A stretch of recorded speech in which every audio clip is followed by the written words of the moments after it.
Welcome to the June 25th school board meeting. We are now in session. I want to apologize for the delay in getting started. We had a closed meeting prior to our school board meeting, and it ran over. So I thank you all for your patience, and we welcome you and thank you for joining us this evening. This meeting is being conducted by electronic communications using Microsoft Teams due to the COVID-19 pandemic emergency. And I will now ask all of you who are able to please stand as we recite the Pledge of Allegiance.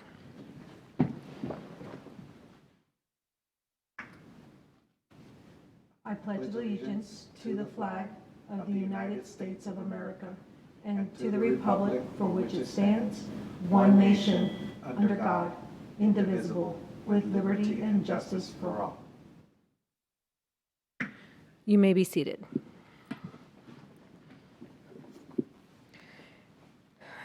So I just want to make a note that normally we would have our JROTC lead us in that. And I do find that I am missing seeing our teams here today, our JROTC team, but I think they're going to be mentioned in a recognition. We are now at citizen comment, and just as a reminder, due to the COVID-19 emergency, we have adjusted our speaker process and can allow only call-in speakers who have signed up in advance. All speakers must sign up electronically, and the direction for signing up to speak using the call-in service are posted on our website. Because we are using a purchase service to allow public comment, we have adjusted our procedure to minimize costs. We will limit the time for speakers to a maximum of 1 hour at each meeting. If we do not have any speakers sign up, we can cancel the service 48 hours before the meeting at a minimum cost. Otherwise, we will have to pay the full cost even if we do not use the service. Therefore, we ask speakers to please sign up by 4 p.m. 2 days prior to the meeting. We will adjust the procedure as needed if we find a more effective way to allow comment, and as we find more effective ways. Tonight, we do have 4 speakers, so I'm very excited. This is our second meeting where we have a speaker, and we have 4 tonight. So I'll review our speaker guidelines before we begin. The school board welcomes public comment from community members. For our virtual meetings, we will hear comments on all agenda and non-agenda items at one time at the beginning of the meeting. Speakers must sign up in advance to receive the call-in information. The day of the meeting, speakers should call in to the number provided 10 to 15 minutes prior to the meeting start. Speakers will be announced in the order their call is received. Before you speak, please be sure to turn down the sound on any electronic devices. Please do not use a speakerphone, as that can distort the sound and make your comments difficult to understand. Each speaker may speak for up to 2 minutes, and there is a timer that will keep track of your time. Please note for this evening, I will be keeping track of the time to make sure that speakers can hear the beep.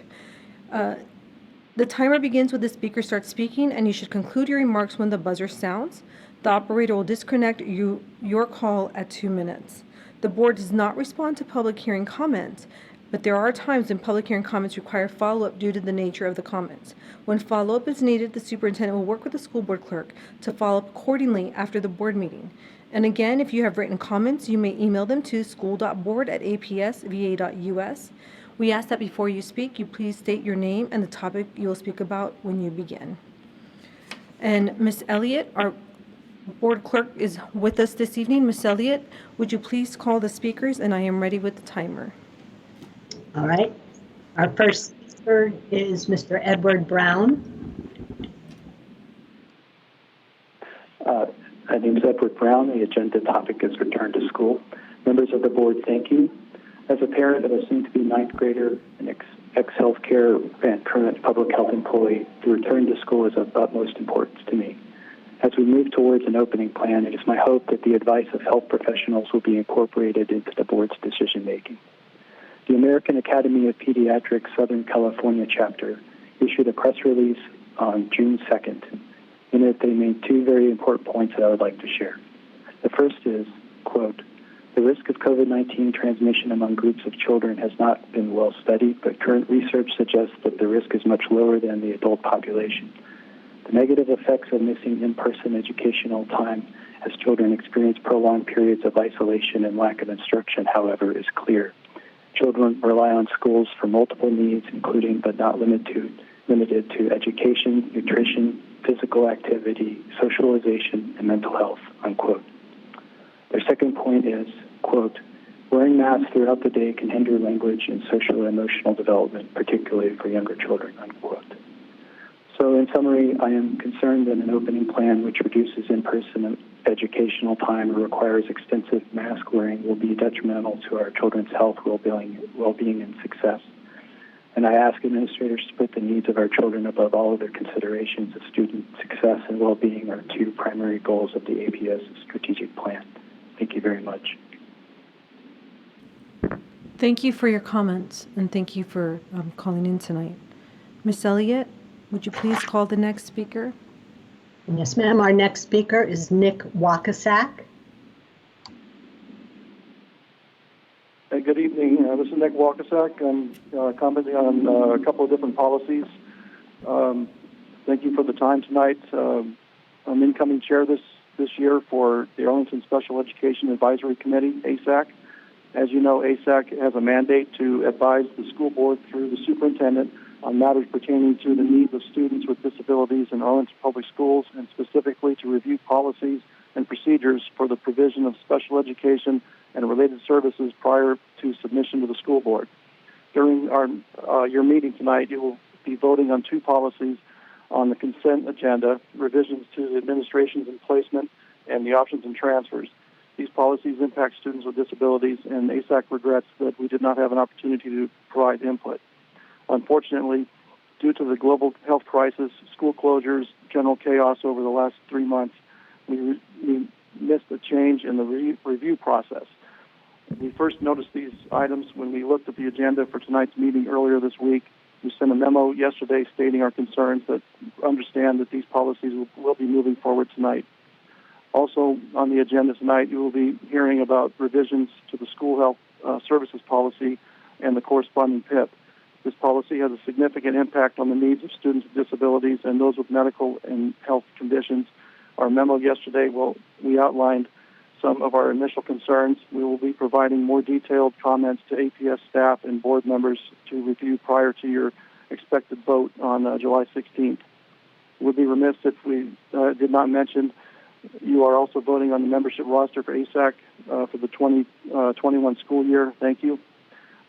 We have always welcomed our collaborative relationship with the school board and APS staff. We look forward to continuing this dialogue to find the right process in which ASAC will have opportunities to review policies and advise the school board on how APS provides the greatest and safest learning environment to support all of our students. Thank you for your time tonight. Thank you so much for your comments, and thank you for calling in this evening. We look forward to working with you as the new president of ASAC. Ms. Elliott, would you please call the next speaker? Our next speaker is Evangelia Rees.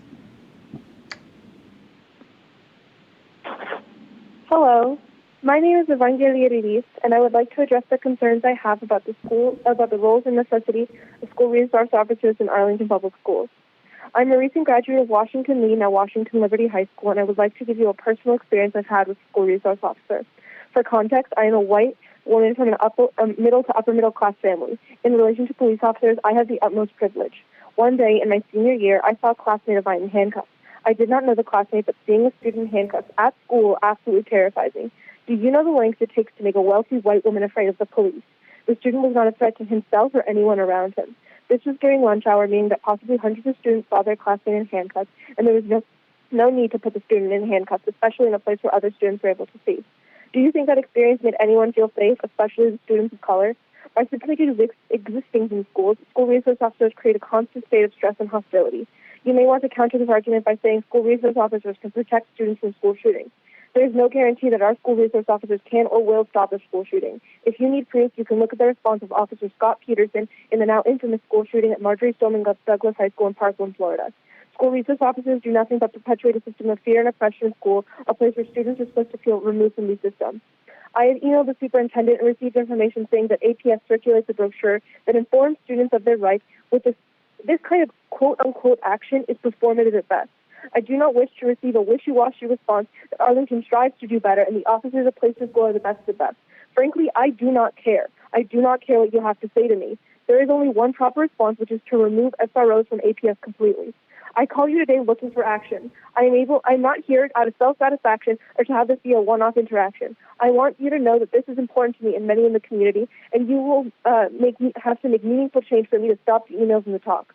The ball is in your court. You can decide to either stay with the system that disproportionately hurts Black and brown students or create change that will show me and the whole of Arlington that you actually give a damn and put your money where your mouth is. Thank you. Thank you so much for your comments, and thank you for taking the time to call in today. We really appreciate hearing from you. Ms. Elliott, would you please call the next speaker? Yes, our last speaker tonight is Ingrid Gant.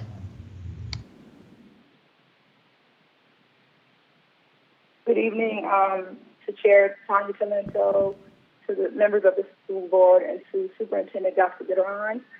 My name is Ingrid Gann. I'm speaking right now on behalf of the Arlington Education Association, and I pray you all are well. I want to first say thank you so much for the work that you've done this school year in making sure that many of our employees remain to get paid.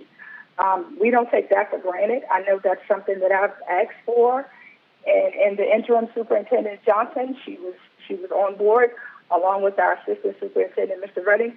So I want to publicly say thank you. I also want to talk about the return to school and what that might look like. We do have members that are on the task force. We have members that are on the workforce. We have educators that have weighed in on our personal survey, on the APS survey, and we have different things that we're seeing, and we're handling them as best as we could. So thanks to Dr. Allen and everyone else that's working hard on that.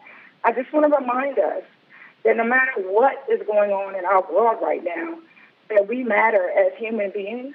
Our students matter. Our staff matter. You matter. And before we rush to do things in a timely fashion because we want to get back to the normal of what that might look like, we have to put our health first. We must put the health of everyone first. If we're not able to clean these buildings, if we're not able to feel safe coming into these buildings, we have a growth problem, which is a great thing. However, it's not a great thing when we're trying to practice social distancing. So while I have my personal views, I'm speaking on behalf of some of our members and many of them who want a vaccine before we even come back. I just got to share some of the things that they want, but I want us to really think about, are we going to be doing the best thing for everyone when we come back to APS? Thank you. Thank you for your comments. Thank you very much. I want to thank Ms. Elliott. Do we have any other speakers, or was that all of our speakers for tonight? That was all. Thank you, Ms. Elliott. I want to thank all of our speakers for signing up to speak. And we encourage you to please sign up for public comment. We are excited about having the opportunity to hear you. Although I will say I do miss seeing people in person and being able to see our community, but I know that the time will come again when that will be an opportunity for us. I do want to remind you all that we are currently planning to have a meeting July 16th and July, I believe, 30th. We will be adopting our new calendar on July 1st at our organizational meeting. We will not be taking public comment at our organizational meeting because it truly is that, an organizational meeting, but we are providing a reopening of schools update because we believe that is an important matter at hand at this time. So your next opportunity for public comment will be July 16th and then July 30th. So we encourage you to please sign up in advance to speak. We do have 4 virtual recognitions tonight to celebrate some of our amazing students, which again, I'm so sad that they're not here in person, but I understand that it's important to keep everyone healthy and safe. So first, I am pleased to introduce Colonel Scott Dearlem, and I apologize if I pronounced your name incorrectly, so please correct me if I did, who is our Career Center JROTC leader. And Colonel Dearlem will recognize the accomplishments of the cadets this year. How did I do? That was perfect, and we missed being there too. It definitely is part of our regular battle rhythm, being there on every other Thursday night. So we look forward to getting back with you soon, and I hope when we're so. safe. I'm Scott Dearlem, one of the 2 Air Force Junior ROTC instructors at the Career Center. I thank the school board for this annual opportunity to recognize some of our awesome cadet leaders and the board's great support of our program over the years. Additionally, I'd like to congratulate and welcome Dr. Duran to the APS team. We look forward to working for and with you. It takes a team and a community to have a strong JROTC program, and we have that at the Career Center with our principal, Margaret Chung, and my amazing teaching partner, Chief Master Sergeant Kim Turner. Next slide, please. First, I would like to recognize our 2 squadron commanders. On the left side, I'm not sure if you can see on your slide, mine I have a little bit, okay, there it is. I have Cadet Talia Penn was our fall squadron commander, and on the right was Cadet Cheyenne Morales, the spring squadron commander. And Chief Turner and I are really big on this being the cadets program and them running it, and their accomplishments are truly theirs. And again, for the 7th year in a row, the cadets have raised the bar. The cadets earned the Distinguished Unit Award, the top award the Air Force can give an Air Force JROTC unit and then also for the first time in the 38-year history of the program, based on the community service hours per cadet for the year, they earned the Silver Star Community Service Award. It's the top 5% of all almost 900 units worldwide, and the only unit in Maryland or Virginia to earn it. And the drill competition, again, cadet leaders led. Chief Rye can't spin a rifle, but we got some cadets that can spin a rifle, and they were number 1 of 15 programs. The only competition we got to this year because of the pandemic. And also the cadets have excelled at soft skills. Their personal briefs and their workplace readiness skills were outstanding this year. And 2 quick pictures is on the bottom left, you have Cadet Morales and Cadet Penn leading their cadet staff meeting, usually every other Thursday afternoon, as I mentioned. And then also on the bottom right is one of their community service events at the Wreaths Across America at Arlington National Cemetery. Next slide, please. Chief Turner and I love this group of seniors. They are truly a family, and they were role models. They're the reason the average cadet had over 35 hours of community service each. Most of the seniors plan to continue their education in 2 or 4 year colleges, but I'd like to highlight 3 young women and 3 young men that will either enlist in the military or study ROTC in college. Cadet Abden will attend the U.S. Air Force Academy Prep School. Cadet Acosta plans to enlist in the Army. Cadet Flores and Cadet Hoagland plan to study ROTC in college, and Cadet Jordan and Cadet Morales plan to enlist in the U.S. Air Force. Next slide. At last June's board meeting, Chief Turner mentioned that our academic team qualified for the Academic National Championship. A quick update I have. We spent 4 days in DC last summer and finished 12th in the nation out of almost 900 Air Force JROTC units worldwide. Team members included Cadet Gagnon, who will be our corps commander in the fall, Cadet Hoagland, Cadet Abden, and Cadet Penn. An impressive accomplishment as we compete with schools many times our size. Next slide, please. The 10 cadets pictured here were selected to attend our All-Star Leadership Camp at Shepherd University in West Virginia to prepare for our leadership role in the fall. Although the pandemic canceled the camp, these cadets continue to prepare for our next group of students joining our JROTC family. They've been meeting online, and again, hopefully they'll have a nice photo next summer like that picture there when they go off to West Virginia and work hard and get up at 4:30 and 5 in the morning. Chief and I definitely missed a lot of those opportunities, but we definitely understand. Next slide, please. And as I was mentioning, our battle rhythm every other Thursday is we usually have a drill practice for an hour and a half, and then our cadets usually have a staff meeting, and then the cadets usually go eat somewhere together, and then they come over to the school board. So we definitely miss seeing you all and being together. It's part of building that family experience. And although we don't know how many trophies or awards our cadets will earn next year, Chief Turner and I really look forward to working with the APS team to continue developing citizens of character. Thank you very much. Thank you so much, Colonel Dearlam. I will tell you, and I know on this I speak on behalf of my whole board, having the cadets here is a highlight of our board meeting every single time. And you take for granted how familiar the faces are, and seeing all the pictures, and then seeing the seniors, I almost teared up. I'm like, I'm not going to see them next year. Come here and do the flag for us. It's been weird for me to lead us in the Pledge of Allegiance. I miss them, so please share that we miss them. And we're so proud of their accomplishments, and we're so excited that we were able to recognize them tonight. So I hope that they're watching. And I would like to ask everyone at home and here to give them a big round of applause, which they would be having, I'm sure, a standing ovation if they were here with us tonight. And I ask that you please share that with them. And thank you and your team for all of your work with our JROTC program. No, thank you very much. I'll pass those kind words. Okay. Cadets, you guys are awesome. Congratulations on your accomplishments. Thank you. And again, congratulations to all the cadets. We do really miss seeing you at our meetings, and we wish you continued success in your endeavors. Congratulations to our seniors, and we look forward to seeing our new cadet leaders soon, I hope soon, in the fall. We next are going to recognize our Latin scholars. We have a virtual presentation that is narrated by Liz Geffert, and I do apologize if I mispronounced her name, so please correct me. She is a Latin teacher at Dorothy Ham and Williamsburg Middle Schools. Ms. Geffert? Oh, I think it's recorded. Good evening, and welcome to the National Latin Exam 2020 Arlington Public Schools Summa Cum Laude Award presentation. The National Latin Exam, sponsored by the American Classical League and the National Junior Classical League, is a 40-question multiple-choice test offered to students on all levels, all the way to Latin 6 and beyond.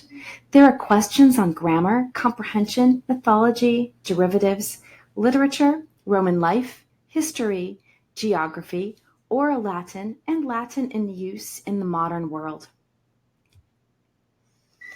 468 Arlington Latin students joined just under 130,000 students nationally and worldwide to take the National Latin Exam this year.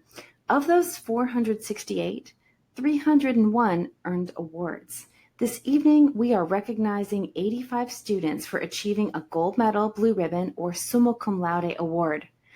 19 of those 85 achieved not only a summa cum laude, but also a perfect paper, 100% correct. Congratulations to our perfect paper recipients. From Gunston, Elijah Smith. From Jefferson, Ava George, Elise Ricard. From Swanson, Alex Bakalov, Stefan Butev. Nicholas Cecil, Christopher Edmondson, Spencer Johnson, Allison Lanier. Daisy Maxwell, Caleb Pennington, Eleonora Romani, Hunter Schmeling, John Smaragdus. Ellen Summer, Lyra Sword, Amy Walsh, Richard Chen, Lucy Turner Watts. Congratulations to the perfect paper recipients. Next, we have our Summa Cum Laude Gold Medal Award recipients. From Dorothy Ham, Catherine Bridges, Cora Jackson, Drake Williams, Alexander Bartle, Avery Park. From Gunston, Zachariah Ahmad, Mia Kim, Silas Lesperance, Benson Dirks, Jason Jensby. From Jefferson, Julian Eichers, Bella Handler, May Seward, Jason Spitzak, Ellie Kaiser, Mylin Nguyen.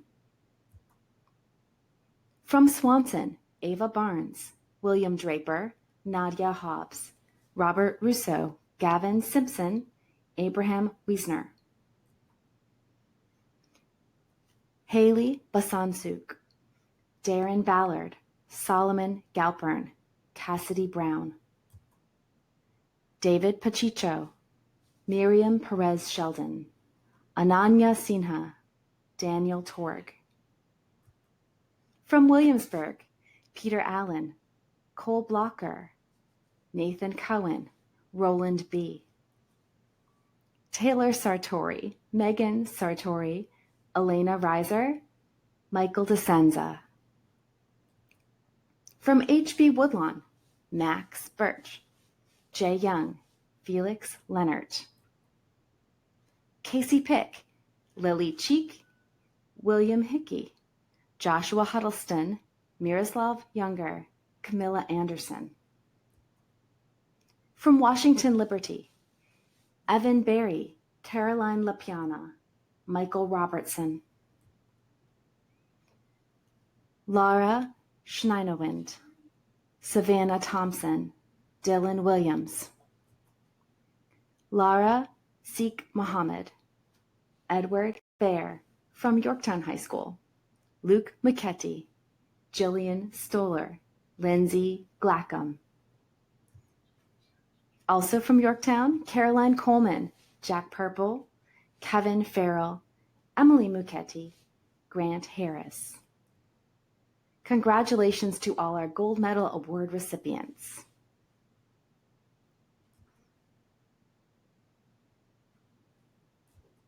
And finally, note of congratulations, not just for the National Latin Exam, but for all the amazing activities that our students participate in on the state level with the Virginia Junior Classical League and the local level at contests and representing Latin in Arlington.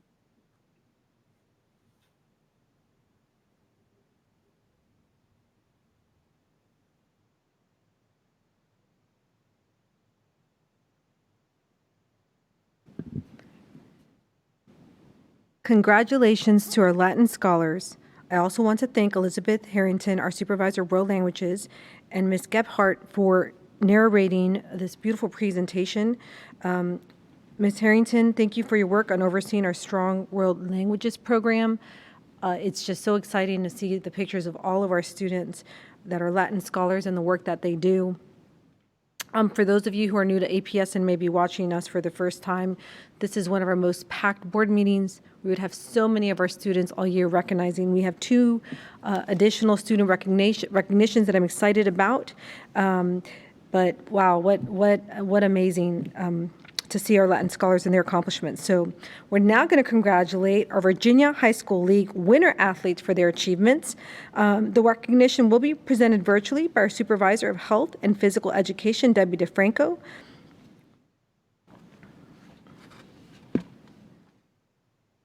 I am Debbie DeFranco, Supervisor of Health, Physical, Driver Education, and Athletics for Arlington Public Schools. I am pleased to present the Virginia High School League Athletics State recognition to our winter athletes from Wakefield, Washington Liberty, and Yorktown High Schools. Our first recognition is from Wakefield High School. Isaiah Medford was a Virginia State long jump champion. Also from Wakefield is Stephen Rochard. He was the 152-pound weight class Virginia State champion wrestler. Washington Liberty Generals gymnastic team placed third in the state overall.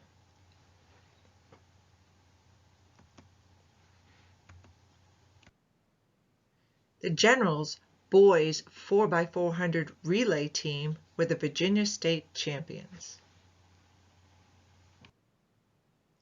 Jack Mowry of Washington Liberty placed third in the boys 200 freestyle.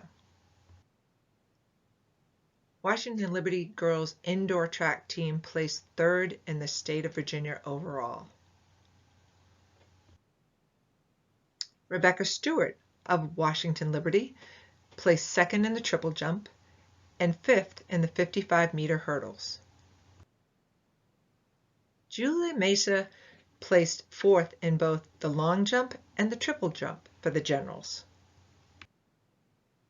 The Generals 4x400 girls relay team placed fifth in the state of Virginia. In swimming, Yorktown's Lauren Hartle placed fourth in the 500 freestyle.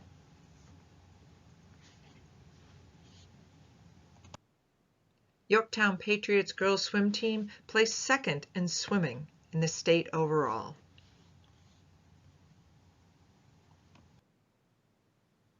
Yorktown girls swim team were the Virginia State champions in the 400 freestyle relay.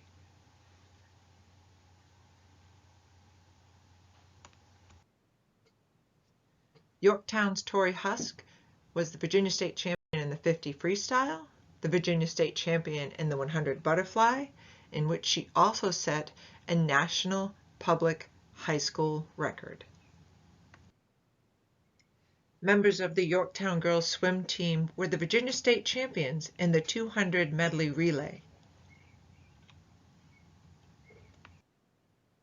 Bowen Shuttleworth from Yorktown was the Virginia State champion in the 1,000-meter run and indoor track. Reese Shuttleworth placed third.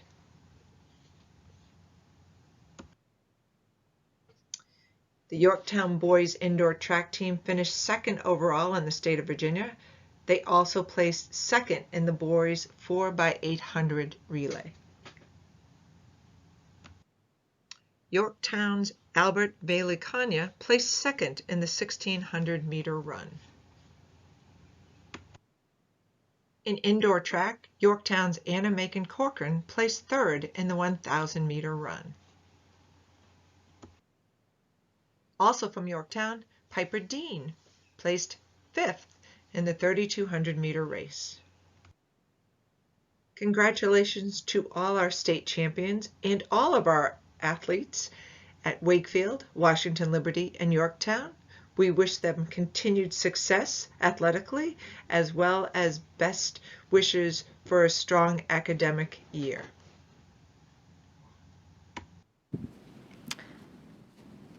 I want to thank Mr. Franco for the presentation. I will say that one of the silver linings is that a lot of times we'll see the students, but not in their uniforms. You don't get to see the pictures of their accomplishments or where they're getting the medals. So it was really cool to see that, but I do miss seeing them in person. And I'm asking everyone to get ready. I'm going to be asking us to stand up and give a big round of applause after this final recognition for our students, because usually I would have to pause in between recognitions to allow people to finish clapping and to settle back down for our next set. So I'm going to make sure that, so just get your hands ready. If you're eating, put your food down. Whatever you're doing, just be ready, because this is our final recognition of our amazing students. And we want to celebrate some of our students for their artistic endeavors. This recognition is narrated by Arts Education Supervisor Pam Farrell. And so here we go. Good evening, and thank you, members of the school board, for this opportunity to present the Arlington Public Schools National Scholastic Art Award winners. Scholastic Art and Writing Awards are currently in their 97th year. It's a national program recognizing outstanding creativity in teens, offering opportunities to graduating high school seniors. There are 29 categories that the students can submit their work in. This year, over 340,000 works were submitted. Receiving a national medal places these students within the top 1% of all submissions. We are fortunate this year to announce that Arlington had 17 students who received national recognition for this year's competition. And they are Grace Chen, Elizabeth Brown, and Kulan Erdanale from HB Woodland for their film Banana, an Asian American Story. Juliet Gorensky Green, Wakefield Senior, was a gold medalist for her piece Florence in Digital Art. Rachel Hucker, sophomore, was a gold medalist for her photography piece Old and New. Mark Hosmer, Yorktown Senior, was a gold medalist and an American Vision Award winner for Arco Iris in painting. John Barnes, Lex Garcia, H.B. Woodlawn Jr., and freshman were a silver medalist for their film The Case of the Unacademic. Isabella Check, Yorktown Senior, silver medalist for World Tortoise Drawing and Illustration. Charles Ciccaretti from Washington Liberty Senior, silver medalist Shadows Drawing and Illustration. Evelyn Escobedo, Wakefield sophomore, silver medalist for Tiny Town Photography. Megan Fernandez, Yorktown Senior, silver medalist for Mugshot Drawing and Illustration. Eugene Lim, Washington Liberty Jr., silver medalist on the other side for painting. Amike Maciel, Wakefield Jr., silver medalist for photography, family vacation. Renee Whiffen, Wakefield Jr., was a silver medalist for Julia, drawing and illustration. The students were honored at a virtual celebration this year on June 4th. Typically, they go to Carnegie Hall. A big congratulations to all of the national winners, their amazing teachers, and all the students who participated. Thank you. I would also like to announce our Congressional Art Competition winners. First place, Kittis Sabel, Wakefield Photography, Half a Man. Third place, Nathan Bezerto Aleza, Wakefield Paint and Marker, The Balance in the Mess. Honorable mention to Charles Madden, Wakefield Photography, A11. Honorable mention, Graham Watson, Washington Liberty Photography, 3 frigates. Honorable mention Rebecca Gilmore Lands, Washington Liberty Photography, Serenity. And honorable mention Kulan Erdanale, HB Woodlawn Painting, Fettered Turf. I would also like to recognize the first place winner, Kidda Sabel. Half a Man was his photo. It was selected as the first place winner by a panel from the National Arts Association. His work will hang in the U.S. Capitol for 1 year. Kidda said the photo was taken in black and white to highlight the details, but also to emphasize the country's current black and white division. The face, half covered by the tree, is further symbolism. Congressman Byers said that at a time when many are decrying the painfully slow pace of progress towards equality, justice, and the rejection of racism, this picture is powerful and moving, and we are proud to hang it in the U.S. Capitol. Thank you for this opportunity to share all of our students' work. We appreciate this.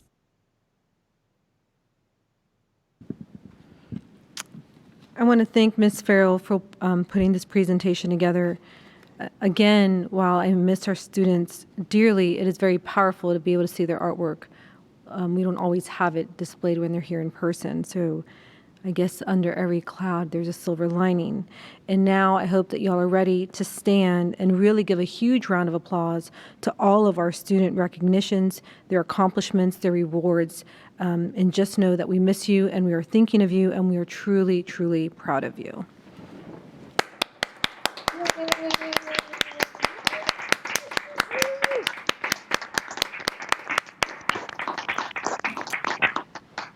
So thank you. That's so much fun. We are now at announcements. I want to share that the board has 2 more meetings in this school year, which will be held virtually. Tomorrow, June 26th, we will have a closed meeting at 5 p.m.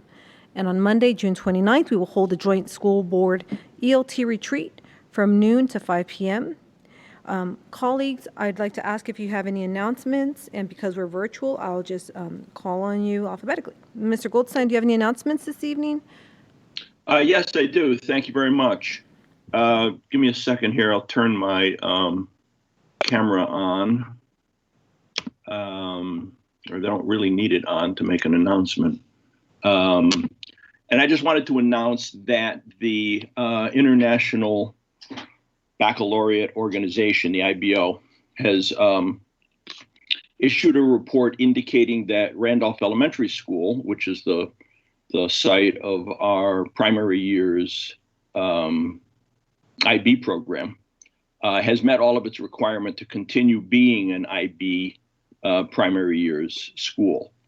So this is excellent news. We only have 3 IB schools, one at each school level. And there's a very rigorous process by the International Baccalaureate Organization to validate and authenticate, certify the schools that are within that have the IB program. So just wanted to say congratulations to the staff at Randolph for this accomplishment, and make sure everybody else knew. So thank you. I hope I wasn't on mute. No, you weren't on mute. Thank you, Mr. Goldstein. Any other announcements from you? Not from me, thank you. Okay, thank you. Dr. Cannon, do you have any announcements? No, thank you. Ms. O'Grady, do you have any announcements? No announcements, but congratulations to all of our honored students tonight. Ms. Van Doren, do you have any announcements? No, I don't. Thank you. Excellent. Thank you all. I do have announcements. I did want to just take a moment to thank everyone who joined us on Monday for our Let's Talk community conversation on race. I believe we had over 300 viewers. Is that correct, Dr. Dunn? A little more. It was a powerful conversation, I thought. So many questions that remained unanswered that we're looking forward to answering. And the student sessions are coming up this summer, focusing on restorative circles for our Yorktown students and other student sessions. So I just really want to thank the community for engaging us, and I look forward to continuing the conversation on this important work that we are doing.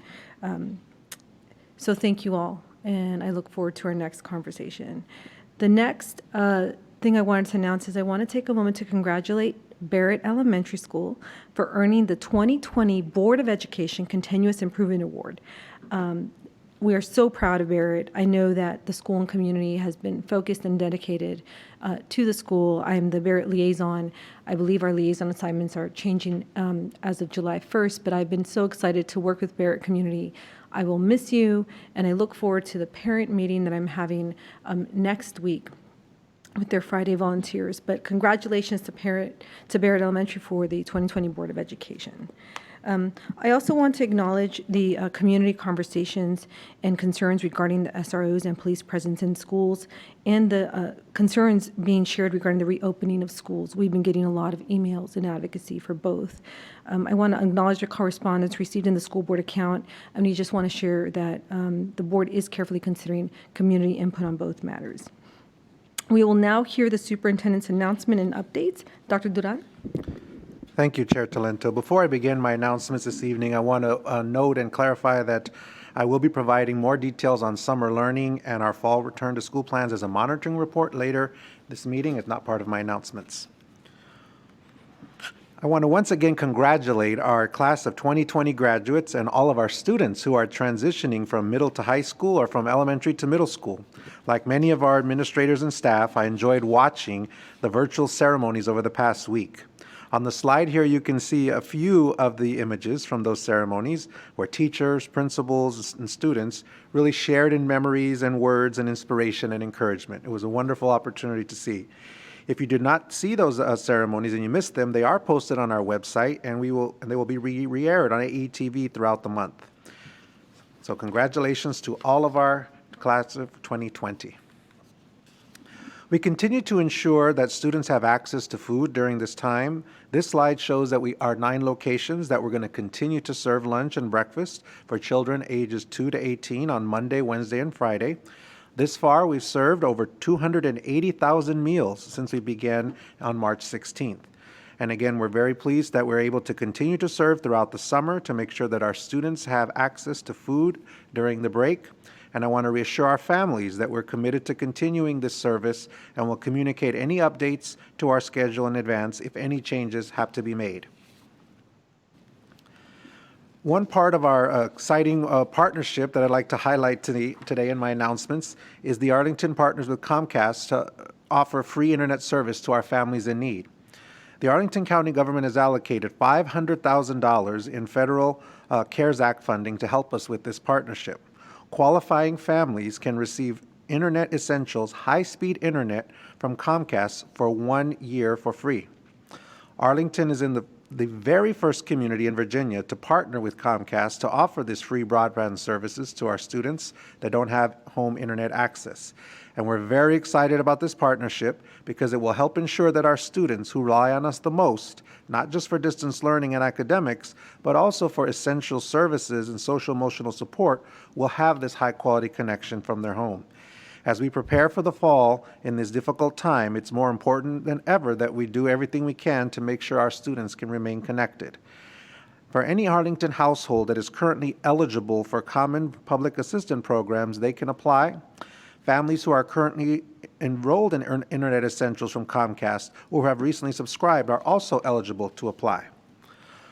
Applying families will receive a coupon code to begin the application process, which can be done over the phone or online. And we're expediting codes to our summer school families who requested MiFi devices, and we're looking at all the families that may be needing this and reaching out to them from our schools. Additional details will be provided to all of our families in July. And we're really pleased that not only is this available, but the application process is quick, it's easy, and can be done on multiple platforms, including using a smartphone. The application is in multiple languages, and we have a lot more information on internetessentials.com. But once again, thank you to Arlington County for providing us this funding, and to Comcast for helping partner with us. As Ms. Talento shared in her announcements, I want to really thank everyone who came together on our very first Let's Talk conversation that we had on Monday night, where we discussed racism and social justice. And actually, Ms. Talento, there were actually 490 people who watched the event live, and over 4,500 times it's been viewed on Facebook. So if you missed this and you want to still partake in this, please, you can visit our website or the APS Facebook page to watch it. As we said on Monday, and my commitment on having these conversations I've talked about through my town halls, this was only the beginning of an ongoing conversation. We do have a next series of events on this series, which we're going to focus on for our students to talk about current events in a format that will hopefully empower them and help them to have these conversations, to identify problems, and ultimately help them to create solutions and advocate for change. So here you can see we have various sessions scheduled in July. Each session is going to be broken down by age group, so we have a session for ages 12 to 15 and 16 to 21. So any families or students that are interested in participating, you should register online by visiting the link here, which is on our website, Diversity Inclusion. I want to now provide a few updates on our school board action plan, particularly in our operational planning and policy area and some of the work that we've done. You can see a lot of the items from this last year have been accomplished. And so we were looking forward to, in the retreat coming up, being able to reprioritize and develop our 2020-2021 school board action plan. Since the last school board meeting, we held a fourth CIP work session as well as a joint school board county work session on the CIP. Tonight we'll be talking more on that action item as the school board will be adopting that. Community members can learn more about the CIP and the process used to develop it by visiting our APS Engage webpage, and we have a link here. So we're really pleased with that work moving forward. We've also, part of the action plan was our Your Voice Matters survey. The 2020 Your Voice Matters survey results have been compiled, and all the information about the results is now going to be available on Monday, this coming Monday, June 29th. This survey, as a reminder, was administered by Panorama Education in collaboration with APS and the Arlington Partnership for Children, Youth, and Families. And we use this as a survey to really help us measure school and community climate, engagement, health, and well-being of students, and it's really helpful information as we think about how we support our families. This is the second time that we've conducted this survey since it was first launched in 2018, and there have been some changes made based on feedback from stakeholder committees after the initial survey. One of the biggest changes you'll see was to add fourth grade students this year and to invite all of our students in grades 4 to 12 to participate rather than just doing a sample as was done in 2018. Staff participation doubled from 2018 to 2020. So with that increase and more students participating, our total responses went up from 12,000 in 2018 to more than 21,100 this year. So we're really pleased to see that increase and having more opportunity to hear from our stakeholders and all of our families and students and staff that we're supporting. The online dashboard will provide APS overall results and also site-specific results. So if you're interested in finding out more information, again, Monday, June 29th, that will be available. Tonight, we have a few consent items on school board policies related to admissions, administrative placements, options and transfers, and information security. And we also have some items that are information on tonight related to school board policies on school health services, the planetarium, media relations, and distribution of non-school materials. And so these are a lot of the policy work that's been done as part of our board action plan. And just a reminder that a draft policy on school start times that was posted on the APS Engage site on June 1st is still available for stakeholder review and input through the end of this month. And we will be reviewing all the comments and suggestions before finalizing any draft policy to present to the school board on that. So with that, I would like to thank you, Madam Chair, for the opportunity to provide some announcements. And I want to just say, because I didn't say during the presentations and recognitions of our students that we're so proud of all of you. And like Ms. Talento, I look forward to when we can honor you in person. It's great. We have an artist who's hanging up in the U.S. Capitol for a year. I mean, that is so powerful. And so just want to thank our students and the great work that they're doing. Thank you, Dr. Dunn. And I'm going to see if my colleagues have any questions or comments on your presentation. But right before I do that, I just want to remind everyone, because I know we may have a lot of new parents watching, that I mentioned our organizational meeting during our announcements. And I want you all to know that that's when we change over school board leadership. So this is my last school board full meeting that I am chairing as chair, facilitating as chair. And I ask that she join us July 1st at 9 a.m. To welcome in our new school board leadership. It'll be an exciting morning, and it really is a short meeting. It's about an hour, but we will, again, be getting an update on the return to school status. So I'm now going to see if my colleagues have any questions on your presentation, and thank you for that. Colleagues, are there any questions for Dr. Duran? Ms. Van Doren, I'll start with you. No, thank you. Just congratulations to the graduates. Yes, congratulations to them. Ms. O'Grady, do you have any questions for Dr. Duran? No, I'm fine, thank you. Thank you, Ms. O'Grady. Dr. Cannon? No, thank you. Great presentation. Thank you, Dr. Duran. And Mr. Goldstein?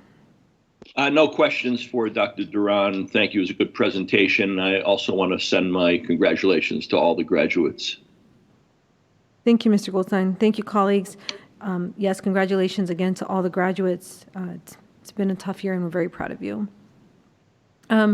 We are now at our consent agenda. Before we act, I want to announce that Ms. Van Doren has requested that personnel actions be removed from the consent agenda. Therefore, we will act on personnel actions immediately following the consent vote. Colleagues, may I have a motion to adopt the consent agenda as revised? So moved by Nancy. Is there a second? Second by Monique. Thank you, Ms. O'Grady. And Ms. O'Grady, we're having a little bit of trouble hearing you, so just for the next moment that you want to speak. Ms. Elliott, would you please call the roll? Yes. All in favor of the motion, please say yes. Those opposed say no. Mr. Goldstein? Yes. Dr. Cannon? Yes. Ms. O'Grady? Yes. Ms. Talento? Yes. And Ms. Van Doren? Yes.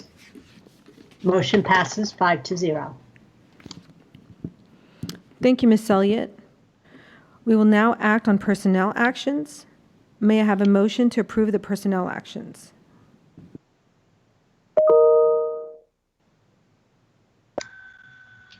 It's Barbara. I move that we approve the personnel actions. Thank you, Dr. Cannon. Is there a second? I will second Monique. Thank you, Ms. O'Grady. Ms. Elliott, would you please call the roll? Yes. I'm again. sorry, Ms. Talento, is there an opportunity to make a statement, please? Yes, thank you, Ms. Van Doren. I apologize for not noting that. Are there any comments on the motion? Yes, I just would like to explain that I am voting no on this because I don't approve of the processes that we're going through on the personnel items, so I will be voting no on this item. It's about the processes. Thank you. Thank you, Ms. Van Doren, and I do apologize for not opening the floor to comments. That is what should happen after a seconded motion.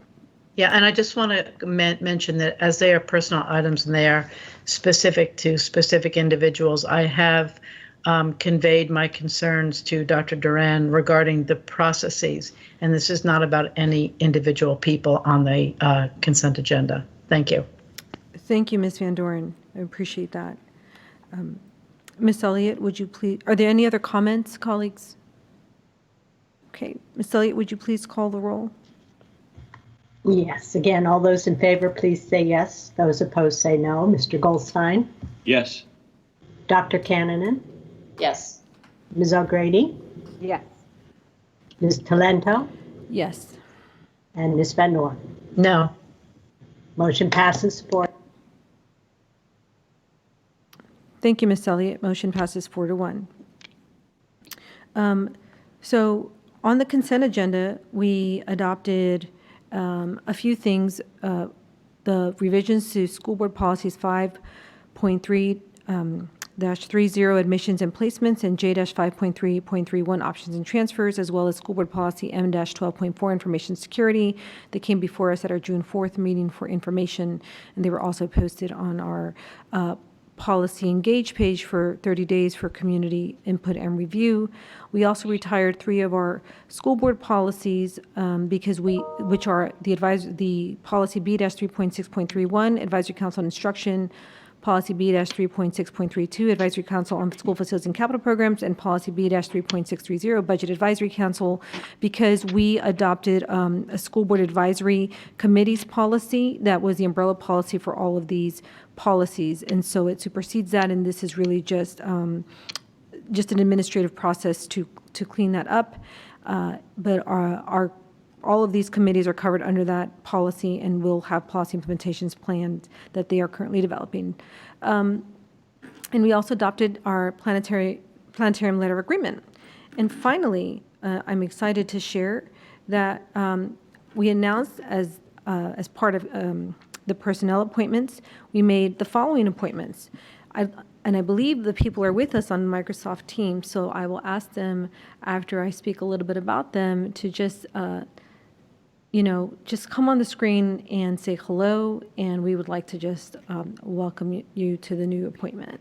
So Ms. Elise Kenny was appointed as Director of Counseling Services at Williamsburg Middle School. Elise Kenny joined APS in 2013 and has held the role of school counselor at both Williamsburg Middle School and Discovery Elementary. Before joining APS, Elise was a school counselor for Falls Church City Public Schools and also served as middle years program coordinator for IB, testing coordinator, and registrar. Ms. Kenny began her career as a physical education teacher in Bridgeport, Connecticut for the Cardinal Sheehan Center. Ms. Kenny has served on the leadership committee for, I'm not going to get this right, Chi Sigma Iota, I hope I got that right, the International Honor Society for Excellence in Counseling, and is a member of the American and the Virginia School Counseling Associations. She is passionate and knows that all students possess the ability to grow in any area they desire.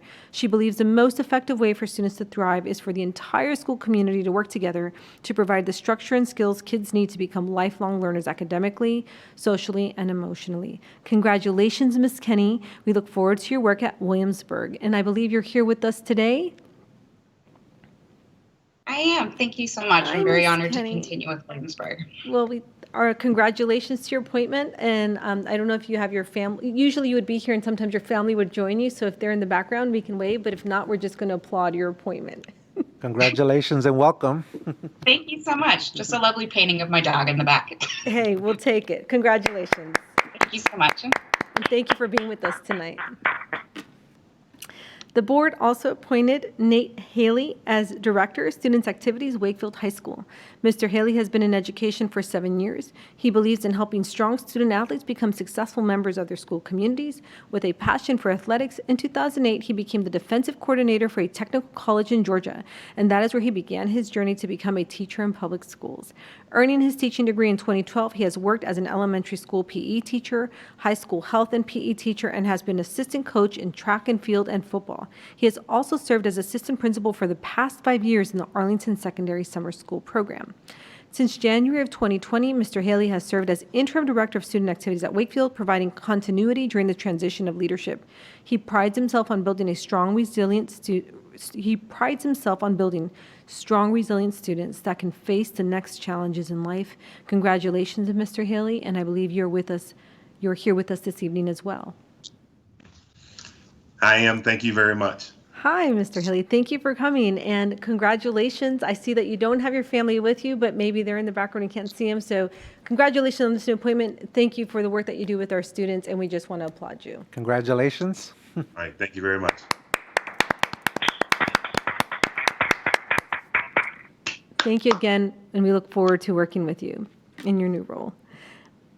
We also want to share that Ms. Claire Peters was appointed principal of the new elementary school at the Key site.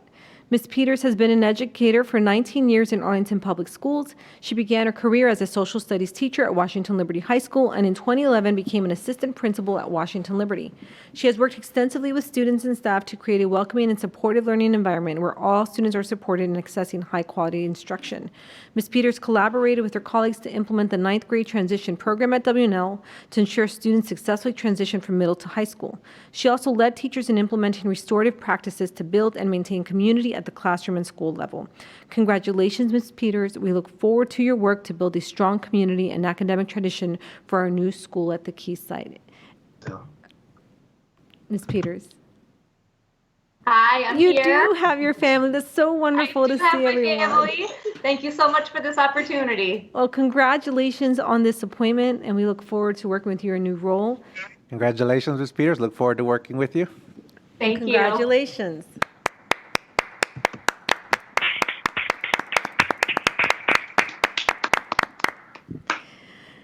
And I believe this is our last appointment. Oh, we have two more, so I'm not going to say finally, 'cause it's been a busy night. The board has also appointed Mr. Antonio Hall as principal of Washington Liberty High School. Mr. Hall has 20 years of experience in education, with 15 of those years in APS. He began his career as an English teacher at Gunston Middle School, where he worked to increase SOL scores on the grade 8 writing test. In 2008, Mr. Hall was appointed assistant principal at Washington Liberty High School. He spent 10 years there working with all stakeholders to increase student participation in AP IB courses, to develop social emotional learning whole child initiatives, and increase minority student participation in AP English courses.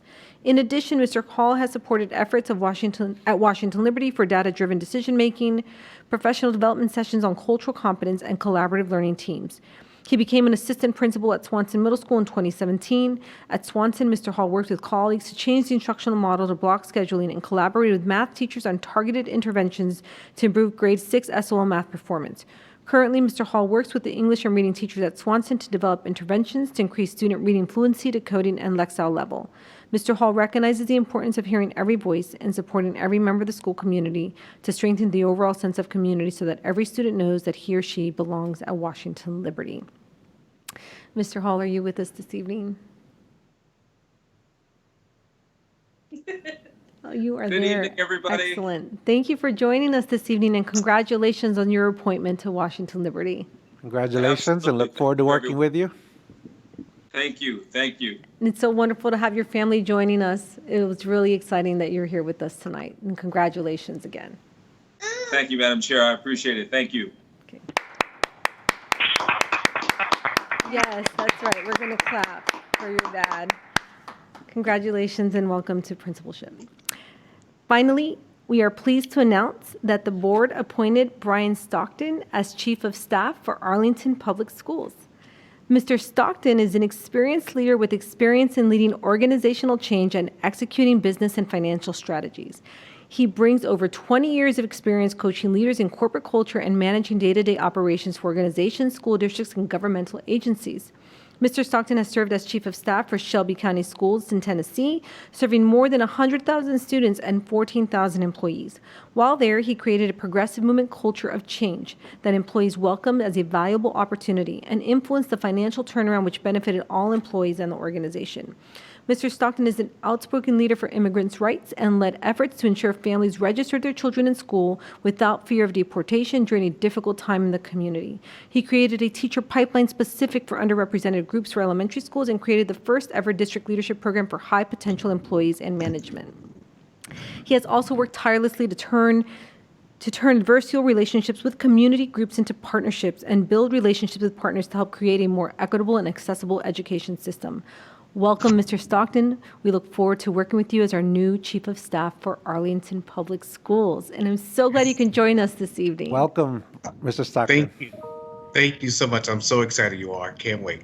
We really look forward to being able to welcome you in person, and congratulations on your appointment.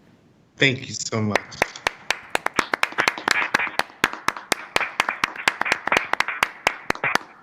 It's an exciting evening for Arlington Public Schools on so many different levels. So thank you all again for joining us this evening. And Dr. Duran, thank you for bringing those appointments forward.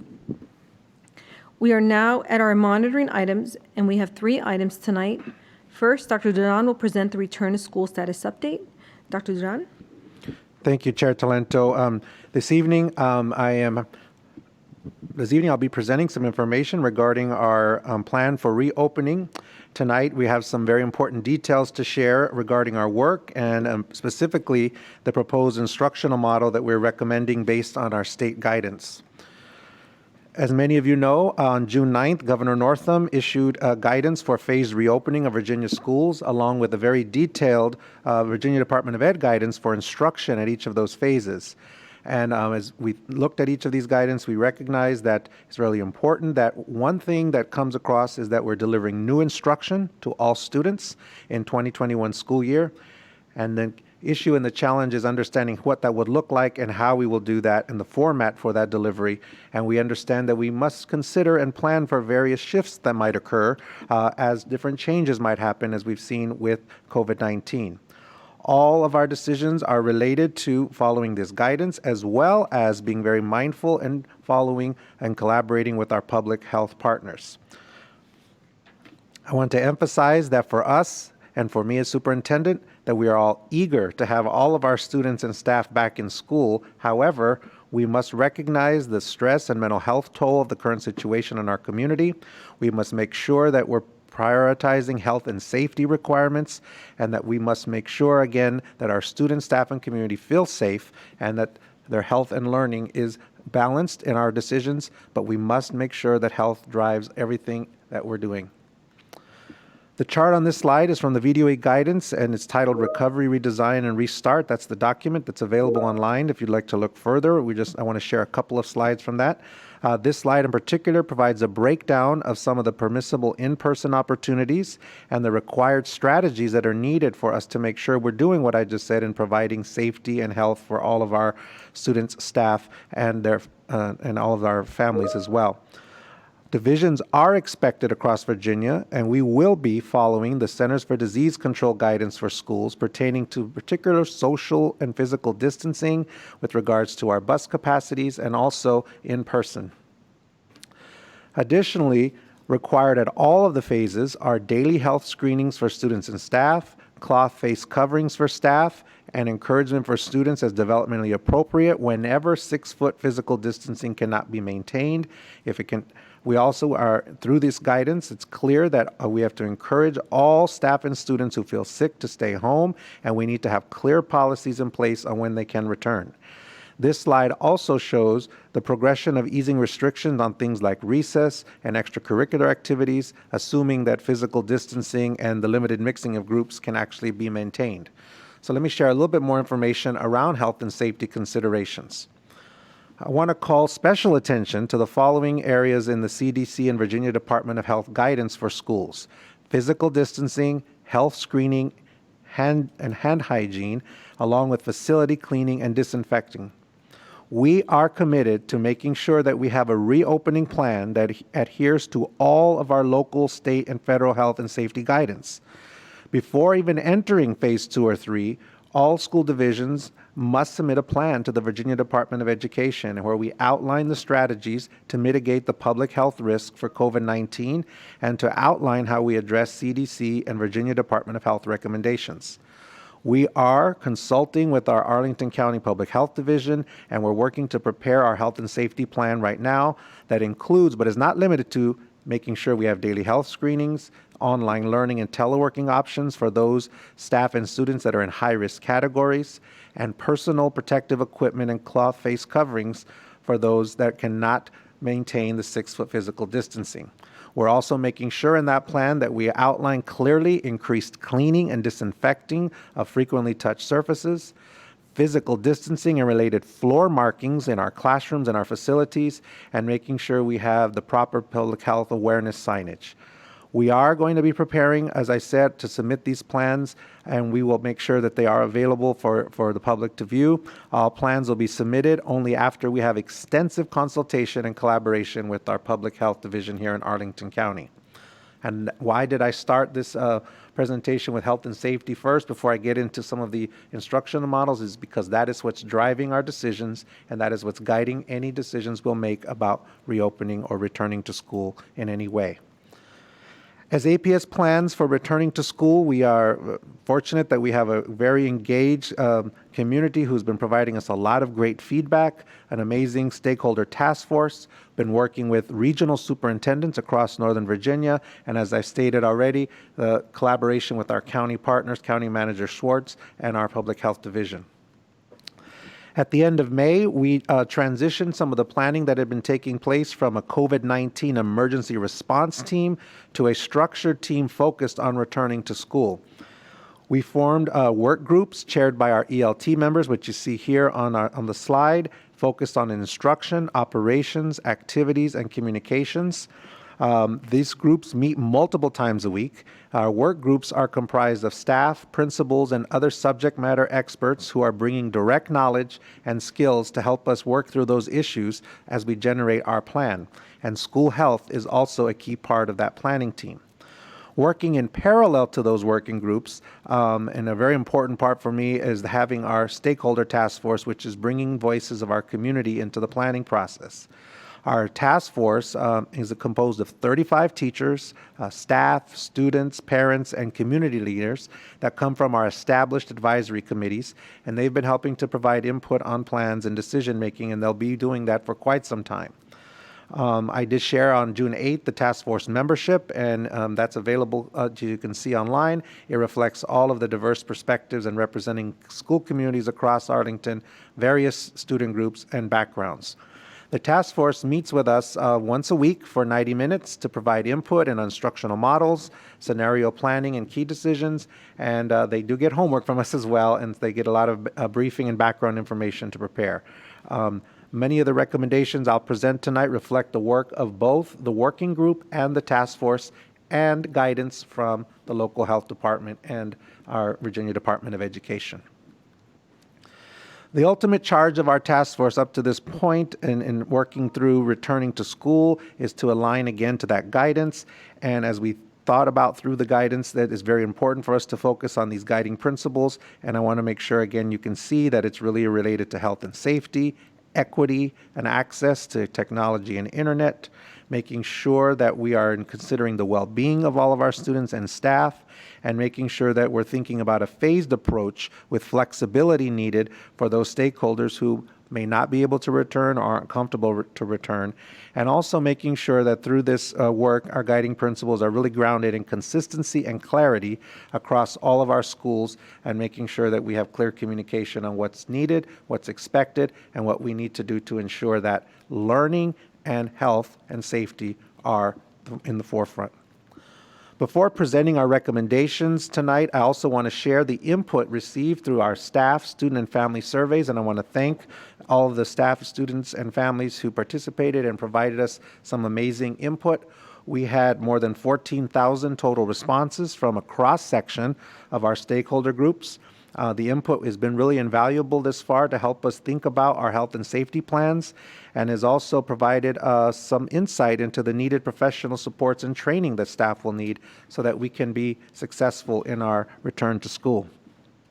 Separate surveys were provided to staff, families, and grade 4 through 12 students, and those were sent out from June 3rd through the 15th.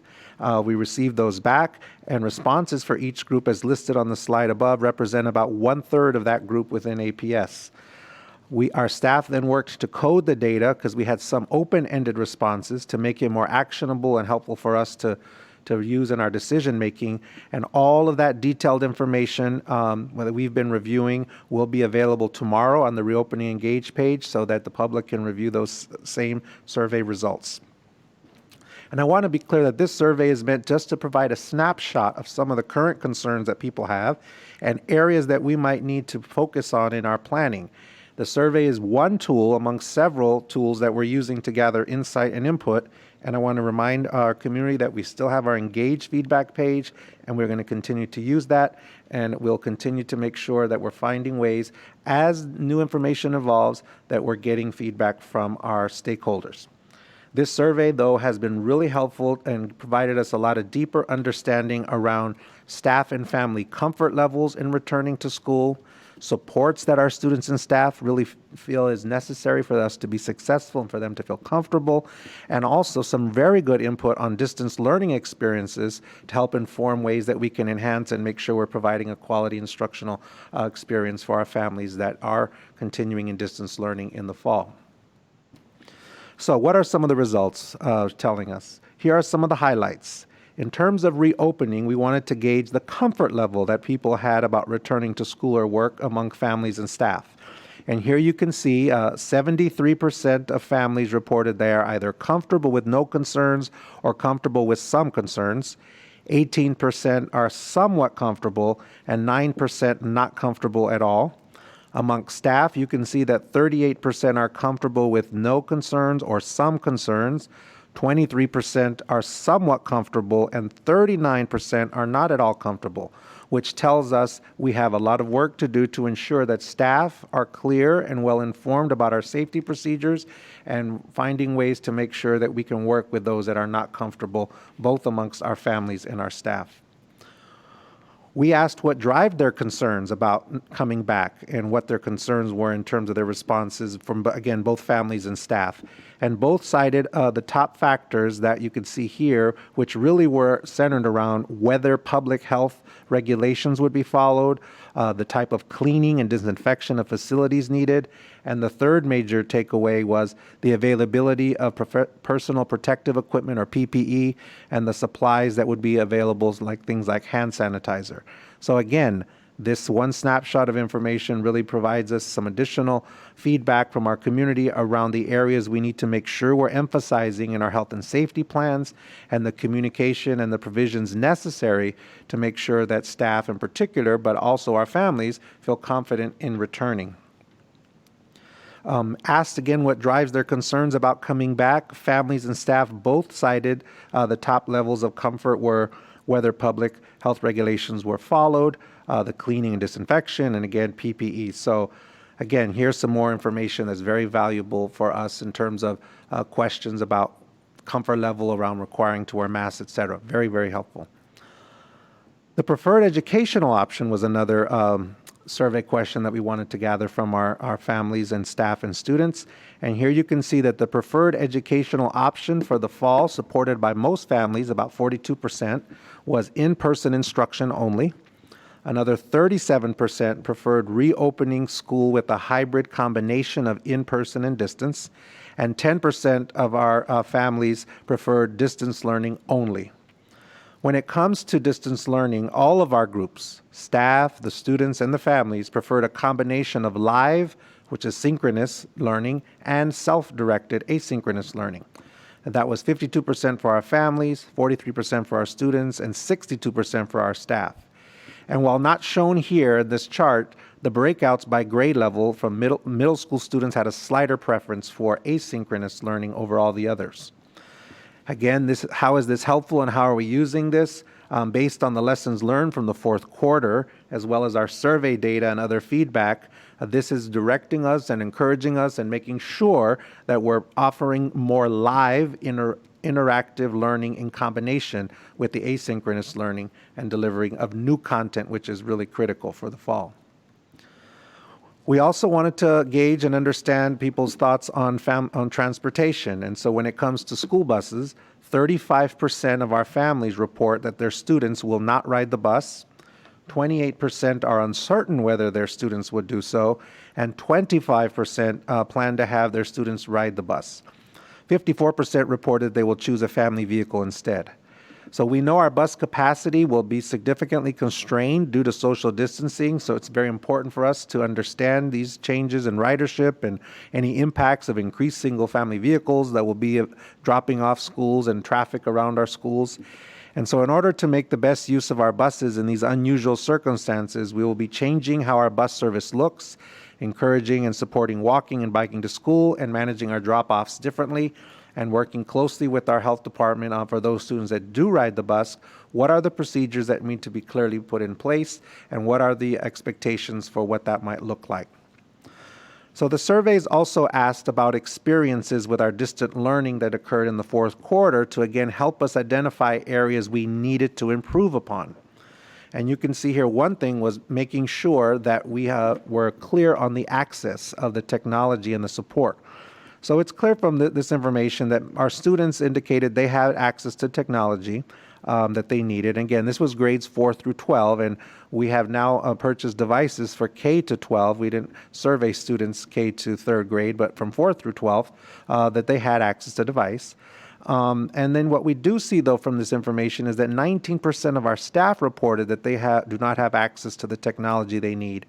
And we believe, based on those responses and consultation with some of the focus groups we've had, and that this might reflect the availability of certain apps and more personalized needs that our staff might be. So this tells us certainly we need to gather additional data to make sure that we're clear on what that is. And we are working with our IS team to dig deeper into this data to understand those gaps so that our staff has the access to technology they need.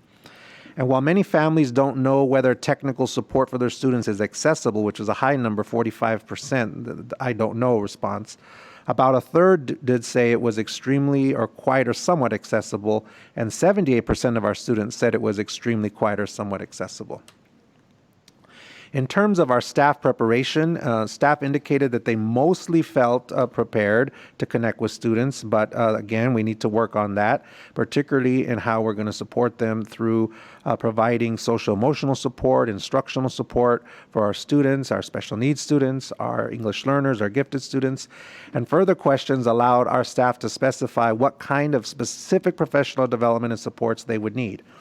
So this input regarding our staff preparedness is helping inform our work in developing that professional development that will be needed, the training that will be needed, and making sure that we can help set up our staff for success. Again, this survey is just one snapshot that helps us to reinforce some of the information and some key takeaways on this slide. Staff and families need clear communication. They need assurance of health and safety measures for returning, given the different levels of comfort we saw in the data. APS health and safety measures need to be and must be aligned with state guidance. Planning must be built in for flexibility of choice for staff and families on different ends of the spectrum in terms of comfort and when they return. Preferences for distance learning models and the desire for a combination of interactive and self-directed instruction was clear. Staff needing to dedicate time for professional development and the training that will be needed for our teachers to meet various needs of students. And so these are our key takeaways that are helping guide us as we dig deeper into our work. I want to share that all of this information is on our Engage page if you're interested in looking more deeply at some of that information on the survey results. I just wanted to provide a few of the highlights and for us, what were our key takeaways that are informing us and helping us with our planning. Before we talk about our recommendations for the fall, which I know is a big concern of a lot of individuals and why we're here tonight, really, I also want to talk about our summer learning and offering. And also, we did share our summer learning offerings a couple of board meetings ago, but since the governor released additional guidance, we have made some enhancements to that I want to make sure I highlight this evening. So as a reminder, we are offering virtual summer learning for elementary and secondary students starting on July 20th, going through August 14th. And you can see on the slide here that our elementary students will having 15-minute check-ins every other day. The focus is on literacy, numeracy, and social emotional learning. There'll be daily office hours available, at home with APS videos twice a week, choice boards that are focused on critical and creative thinking in all of our various content areas. In secondary, registration for secondary closes on July 1st, so make sure that you register for our secondary families and students. And counselors and schools have notified those eligible students, which are students with a D or E in core classes who could not consistently access learning in March, and so they are able to participate at no cost. There's also asynchronous online coursework focused on key power standards, and 3 social studies new credit online courses offered at cost in that case. But what have been some of the enhancements that we have done since the governor's guidance? And you can see here that the governor's guidance for summer was really focusing on English learners, students in grades pre-K to 3, and students with special needs. So some of the enhancements are that eligible elementary students in grades K to 3 will receive enhanced teacher interaction and support, which will include check-ins with teachers every other day and daily office hours. All students of those families should have been notified and provided with devices and connectivity already. Middle and high school English learners with the current English proficiency of a 1 or 2 are eligible now for a free summer English language development course, which will include both live online instruction and some self-paced components. And 8th and 12th grade students who earned an E in a core class can participate. APS will be offering free virtual extended school year services and targeted instruction to about 800 students based on their individualized IEP goals. So again, that's just some of the enhancements that have occurred for our summer that again takes place in July through August. And now for our instructional model and where we're working towards, again, our goal is to have fully back in person. We're going to start with that as our goal. But as we're working towards our goal, we have to follow the phased-in approach that we have been provided from our governor, from our Virginia Department of Education, and following the guidance of public health, whether it's the CDC or our local health department. We spent a significant amount of time over the past 2 weeks developing and analyzing a variety of models, combining in-person and distance learning for all students. Those models also, all those models will be available on the Engage page if you're interested in looking at those for reference. Tonight, we're not going to review all of the models we reviewed, but if you're interested in seeing all those models, they are available online. As we worked through that, it was very important for us to identify the model that best met health and safety criteria and the balance with the need for student learning. The instructional model and why we're recommending that first is very important because once we've identified this model, this will help drive the other decisions that we need to make around transportation, childcare, staffing, and other important considerations. Our work groups and our task force have helped us through this conversation, and so over the past week, we narrowed that list to 3 final models for consideration. And again, that information is on our Engage webpage.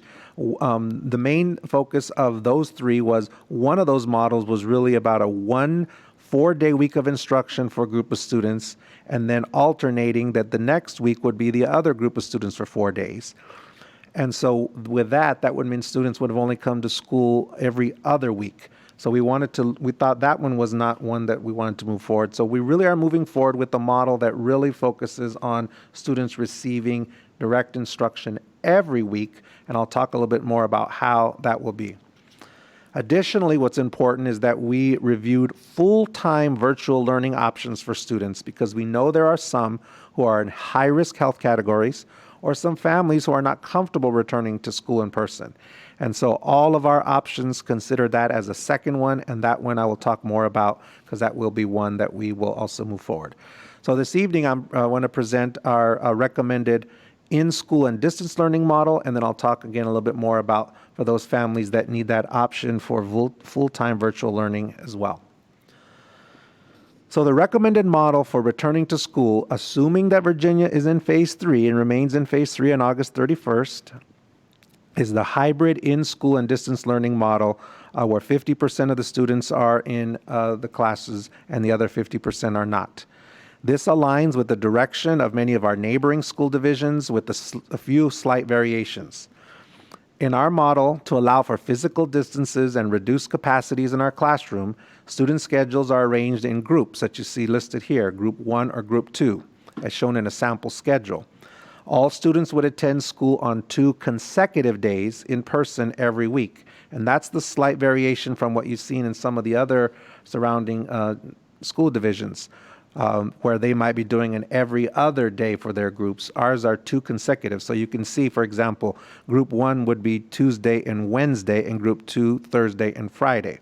In some surrounding jurisdictions, it's Group 1, Tuesday, Thursday, and Group 2, Wednesday, Friday. And I'll talk a little bit more about why that was important for us. So thinking about this model, this allows for our students to engage in instruction with teachers in person twice a week. And of course, additional details regarding the class schedules would still need to be developed, and we have to have careful review of different ways of what this might look like, but it's very important for us to at least begin this conversation and share with you. We really felt strongly that keeping each cohort together for 2 days back to back had more distinct advantages than the other form that we've seen in other divisions, because this allowed for consistency of routine, classroom time, and again, safety. By having the same group of students back to back, this would decrease exposure by minimizing transitions. Potentially would be easier to have logistically for parents to manage 2 solid days, even though we know that having only 2 days is going to be difficult for parents to manage. And that's why our goal is to get back to every day when we can, following the proper health guidance and the guidance from the governor. But so to mitigate some of that difficulty, having the 2 solid days, also allowing teachers to build off of presenting new content and assessing students' learning during the first group in the first class to prepare them for the second day and getting them ready for the distance learning days. The consistency that's available there in those 2 days back to back. And again, no model is perfect. As I said, we prefer in class full time when the health restrictions allow. But we are at this time moving forward this model as the best at this moment. And I want to note that all schools would be implementing new required health and safety protocols within classrooms and non-instructional settings. Students who are not attending in school on any given day would be participating then in asynchronous distance learning using digital resources and instructional tasks that their teachers had assigned, building concepts taught in class while they're in class with their teacher until they see their teachers the next week. Clearly, there are many details that our teams are working on related to this. As I said earlier, childcare, food services, staffing, operations, health, safety, and other measures are things that we're still working. And that is why, as Chair Talento said earlier, we will continue to have monitoring reports about this, and we are going to continue to inform the community through weekly communications that you receive from me on Tuesdays. In conjunction with that, again, as I said earlier, it was very important for us to consider an option for our families who either students have health risks or they're not comfortable returning in person. So for those families that prefer that option rather than what I just described, this scenario will allow for daily online programs for your students. This option, again, allows for a parent or guardian to request this. And again, the request is based on simply that, if you feel you're not comfortable or if your child has health risk category. This option does involve full-time online learning, and it will be different than the type of online learning that occurred in the fourth quarter, because this will combine synchronous teacher-led instruction and asynchronous self-directed instruction on a set schedule. And that schedule is being worked out, and it will be determined by grade level. For elementary and secondary might look differently. New content will be taught during this model, and it will include adjusting our pacing and our content for any missed concepts that weren't covered the fourth quarter. So students who are participating in this scenario, again, will receive the daily distance learning, and you can see at elementary and middle school what that would look like: daily online interactive teacher-led instruction. And at the high school, it would be distance learning daily, facilitated by partnership with our online virtual course providers.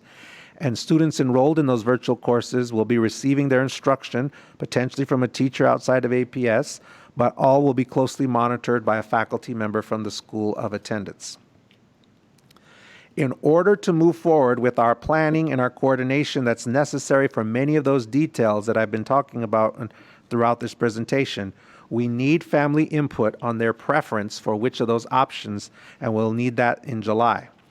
So families will be receiving notification via Parent View asking families to state your return to school preference for your students.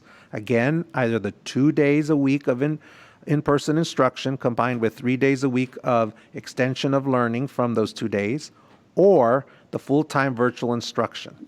We will be sending notification on July 6th to our families, and all families will have 2 weeks until July 20th to share with us your preference.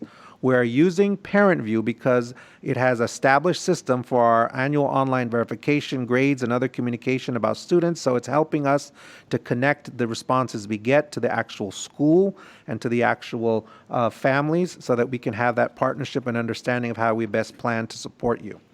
Families, if they do not respond, and we will make sure we're sending out multiple ways of communicating that, through a variety of strategies I'll talk about in a moment. But if they do not respond by July 20th, then we're going to be planning with them in mind to be part of the hybrid model.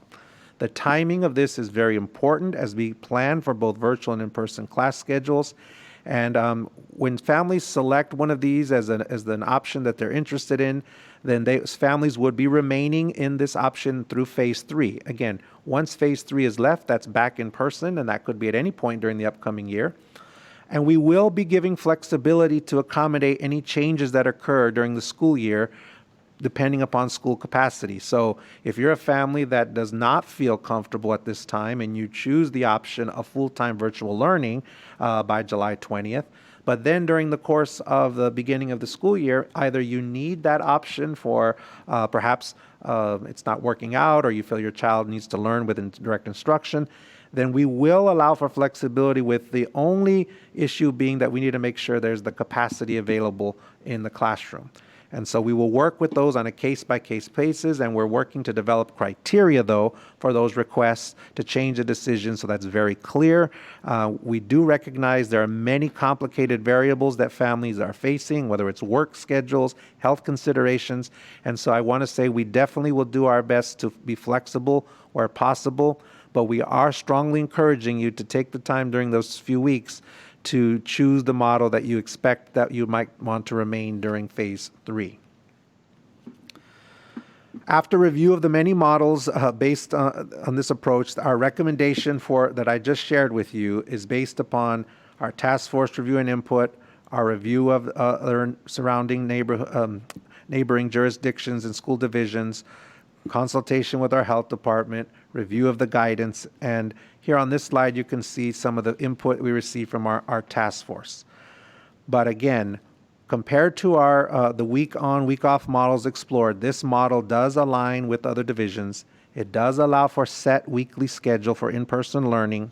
It does prevent a week off, which is one of those models that we've seen across Virginia, and it allows teachers to create meaningful connections while students are in school and then for those days that they're distance learning. And we are providing family choice with the option to choose virtual only. And I do understand, and I want to be clear, I know that the choice is not the choice that everyone would like to see. It's not the choice I would like to see, because I know that many of you would like to see a third choice, which is fully being in school every day. And that is what I'm working towards and we all want to work towards. But given where we are right now with the, again, health considerations, and given where we are with the guidance from Virginia Department of Ed and the governor, we are not able at this time to have the capacity to do that. And so we do only have those two choices. So I want to be upfront and understand and recognize that that is something that when I say we're providing choice to families, for some of you, you would say, no, you're not, because the choice I want is in person. I want to acknowledge that, and I want you to know that we are going to work towards that, and that is certainly my goal. But we have to be mindful of the health and safety of our staff and our students, and that has to drive any decision that we make. The ability to move forward with this instructional model I just shared allows us to put many other elements of our plan and the details in place. So I know many of you that are watching this or reading this are wondering a lot more details than what I've just shared, and we need to provide those to you. Our operations work group, for example, is looking at some of the areas around childcare options for teachers and staff. They're working to finalize health screening protocols and the PPE distribution for staff. They're working on how do we finalize our health screening protocols for students. They're working to make sure we finalize clear procedures for employees who qualify for leave provisions, making sure that we are completing school capacity and transportation, making sure we can have all that social distancing that's required, looking at how we will provide transportation services, and making sure that our cleaning procedures are outlined to make sure that we're enhancing them in a way that makes it a safe environment. And so this is something that's really important. In addition, which I mentioned in my announcements, we've also ensuring to the operations group that technology, equipment, and access is available for our students. And as I shared, the Comcast Essentials Grant has really helped us to bridge that gap in terms of the access. And then our purchasing of devices through our CARES funding has helped us with devices for K to 12. Our athletics group is also working on that, those options, and what the procedures are for students to be able to participate. Being physically active and participating in teams, and we saw that tonight, and we honored and recognized so many great students. That we know that's very vital to our students' well-being, and so we're following guidance of the VHSL and the workouts and that, and we do have some plan coming out for fall sports and marching band only, and that's around workouts. All coaches and staff participating in these sessions must be trained, and the virtual trainings are being provided this week. So right now for athletics, and the workouts are conditioning only and are expected to start June 29th. And again, we will follow the guidance that we received from VHSL, which right now has said that they are still working that through for the fall. Our communications work group is also working to make sure that we keep our staff and families and students informed throughout all this planning. The surveys I reviewed earlier, again, are just one tool. We're going to continue to make sure that we provide opportunities. We have the Engage page that's available. We're going to continue to make sure that we work through our task force. We also are going to continue, I will make sure, and I've been started 2 weeks ago, sending a weekly update every Tuesday through School Talk, and I'll have more details every week there. Monitoring reports, as I've already stated, will be happening at all of our board meetings. And then, our Gauge webpage is really, I would say, a spot you should go if you're interested in seeing more. As I've already said, our survey results, all of the models we looked at, I only presented to you that I recommended, but all of them are there. We're also using through the communications group social media, robocalls, WhatsApp, videos, our bilingual family liaisons, all kinds of strategies through various languages. So if you have any other suggestions of ways we can communicate besides the one we're doing, please let us know. And as you know, I did have a series of town hall meetings that were really mostly about me introducing myself to the community, and there was a lot of good questions about reopening. I will be having and scheduling some town hall meetings between now and August, or that will be focused just on reopening schools, not about getting to know me, but so that I can hear questions that you might have and engage with you and share more opportunities around that. So finally, this is a very long presentation, Chair Talento, but finally, the last part of this is really to be clear on our next steps. And we'll have more details again next week on July 1st. On Monday, June 29th, we provide all the Phase 2 fall athletics and marching band opportunities are available. The next board meeting, we're going to continue to communicate additional information around our instructional delivery. July 6th, as I said, is when families will be given the information around requesting preferences for their students. And again, that's due July 20th. And we aimed by our July 30th school board meeting to have much more comprehensive details from all of those work groups I was just talking about a moment ago on what that will look like. And then no later than the week of August 24th, we will have all the details like bus assignments and things of that nature. And much sooner, hopefully, than that. That's why I said no later. That's the ultimate latest that we'll have. So with that, Chair Talento, that was quite a bit of information I want to share I want to thank very much our ELT members, our work group members, and all of our task force members who have done an amazing amount of work. And I want to thank our school board who has worked with me and shared with me to prioritize reopening of schools as the work that we're doing moving forward. And I will now answer any questions. Chair Talento, thank you. Thank you, Dr. Duran, for the very thorough and comprehensive presentation, considering that we still need a lot more information, but as our first presentation, understand the recommendation, we really appreciate it. I want to see if my colleagues have questions this evening. I will start with Dr. Cannon. Do you have any questions for Dr. Duran? Yes, thank you, Ms. Talento, and thank you, Dr. Duran. That was a really thorough presentation, especially given where we are right now. I had the privilege of attending the task force meeting on Monday, and I know that there's a lot of work yet to come. So I don't want to ask for a lot of information right now because I know you're still working a lot of things out. There's no point in asking for details when you're still working on it, but I want to mention 3 areas that I hope to hear more about, and if you have a quick comment, that would be great. The first is, I noticed early in the presentation, 80% of staff are worried about whether we'll be following public health rules, and I have a feeling a lot of that has to do with questions of whether everyone will really wear masks, and this gets to kindergartners, young children. How are we going to make that happen? I'm sure you're thinking about that and thinking about strategies. So I'd like to hear, if you're expecting to have some ideas on that. I'm really happy with the fact that we have, 2 options for families that they can do 100% distance learning. But I'm curious about how we're going to work out the staffing for that, because that's kind of like a whole additional enterprise, and we're going to have the staff we have. We don't have funding for any additional staff. And then the final piece is, I saw that you're planning to continue talking or to talk about childcare for teachers and staff.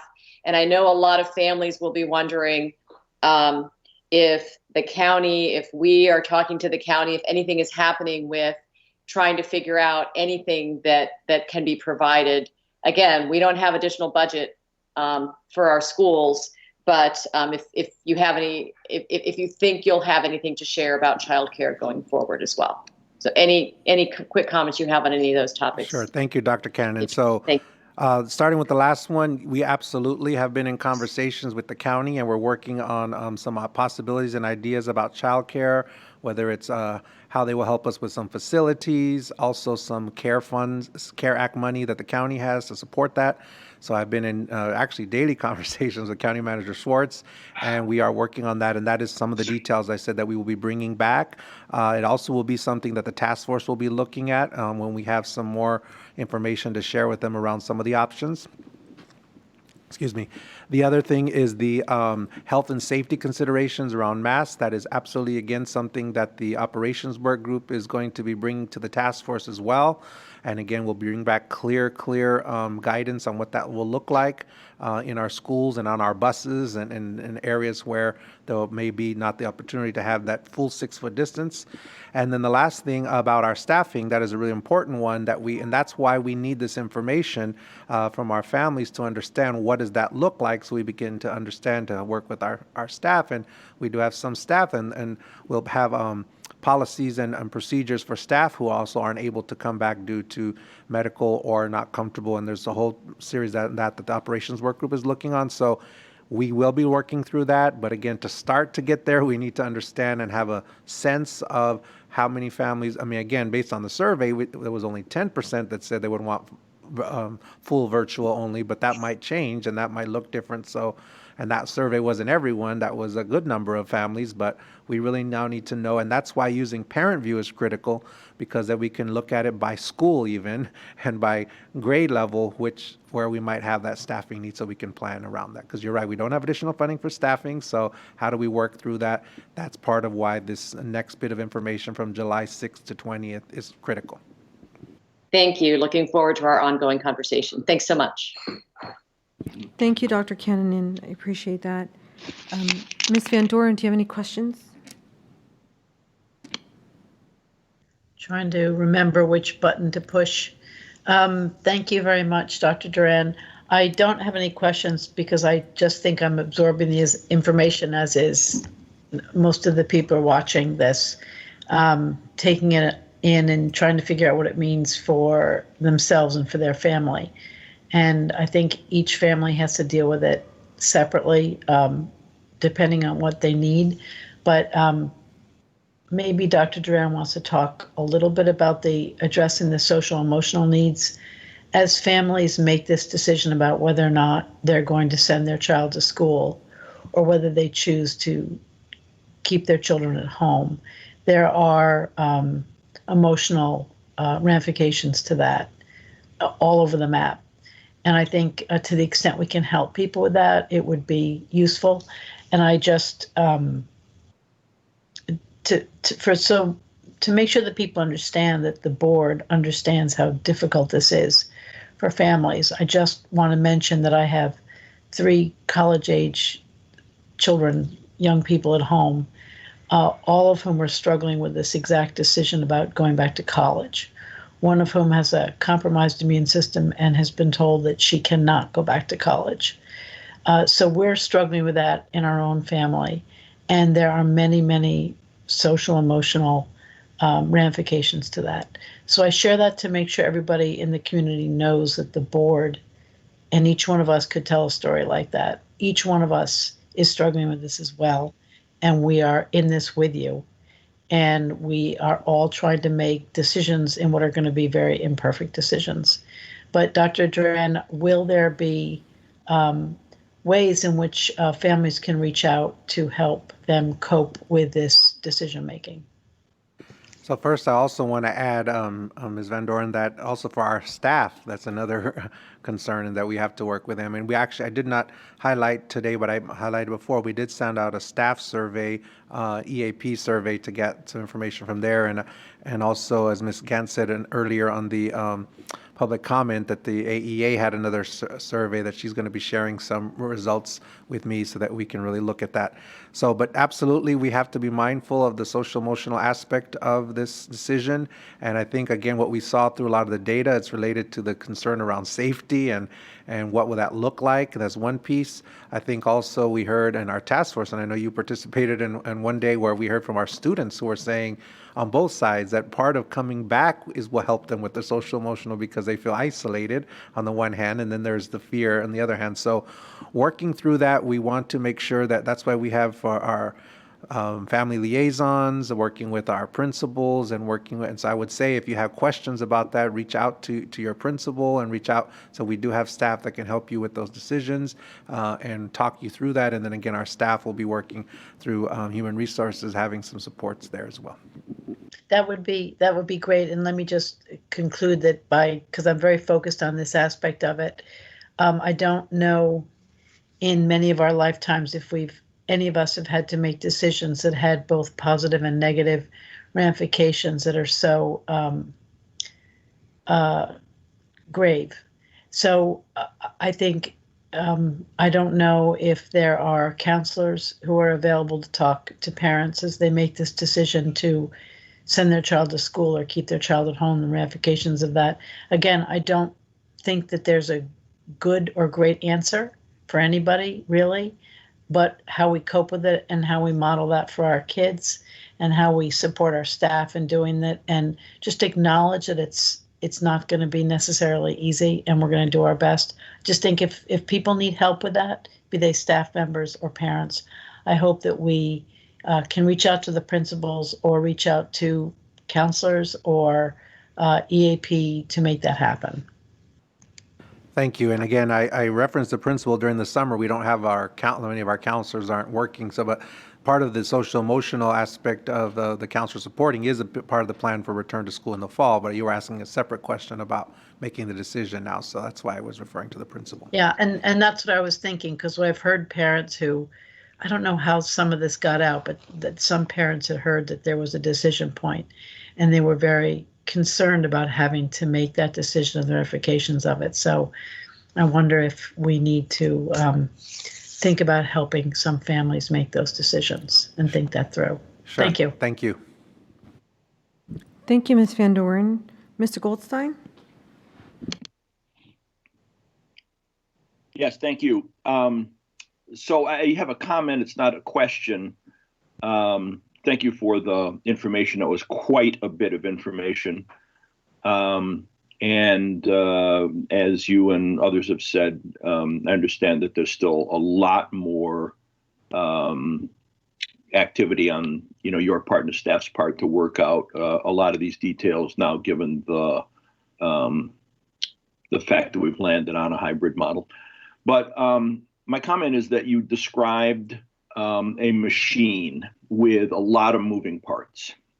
And I think it's important that we be cognizant that the task force and the people working on bringing this to fruition, be cognizant if there is a single point of failure.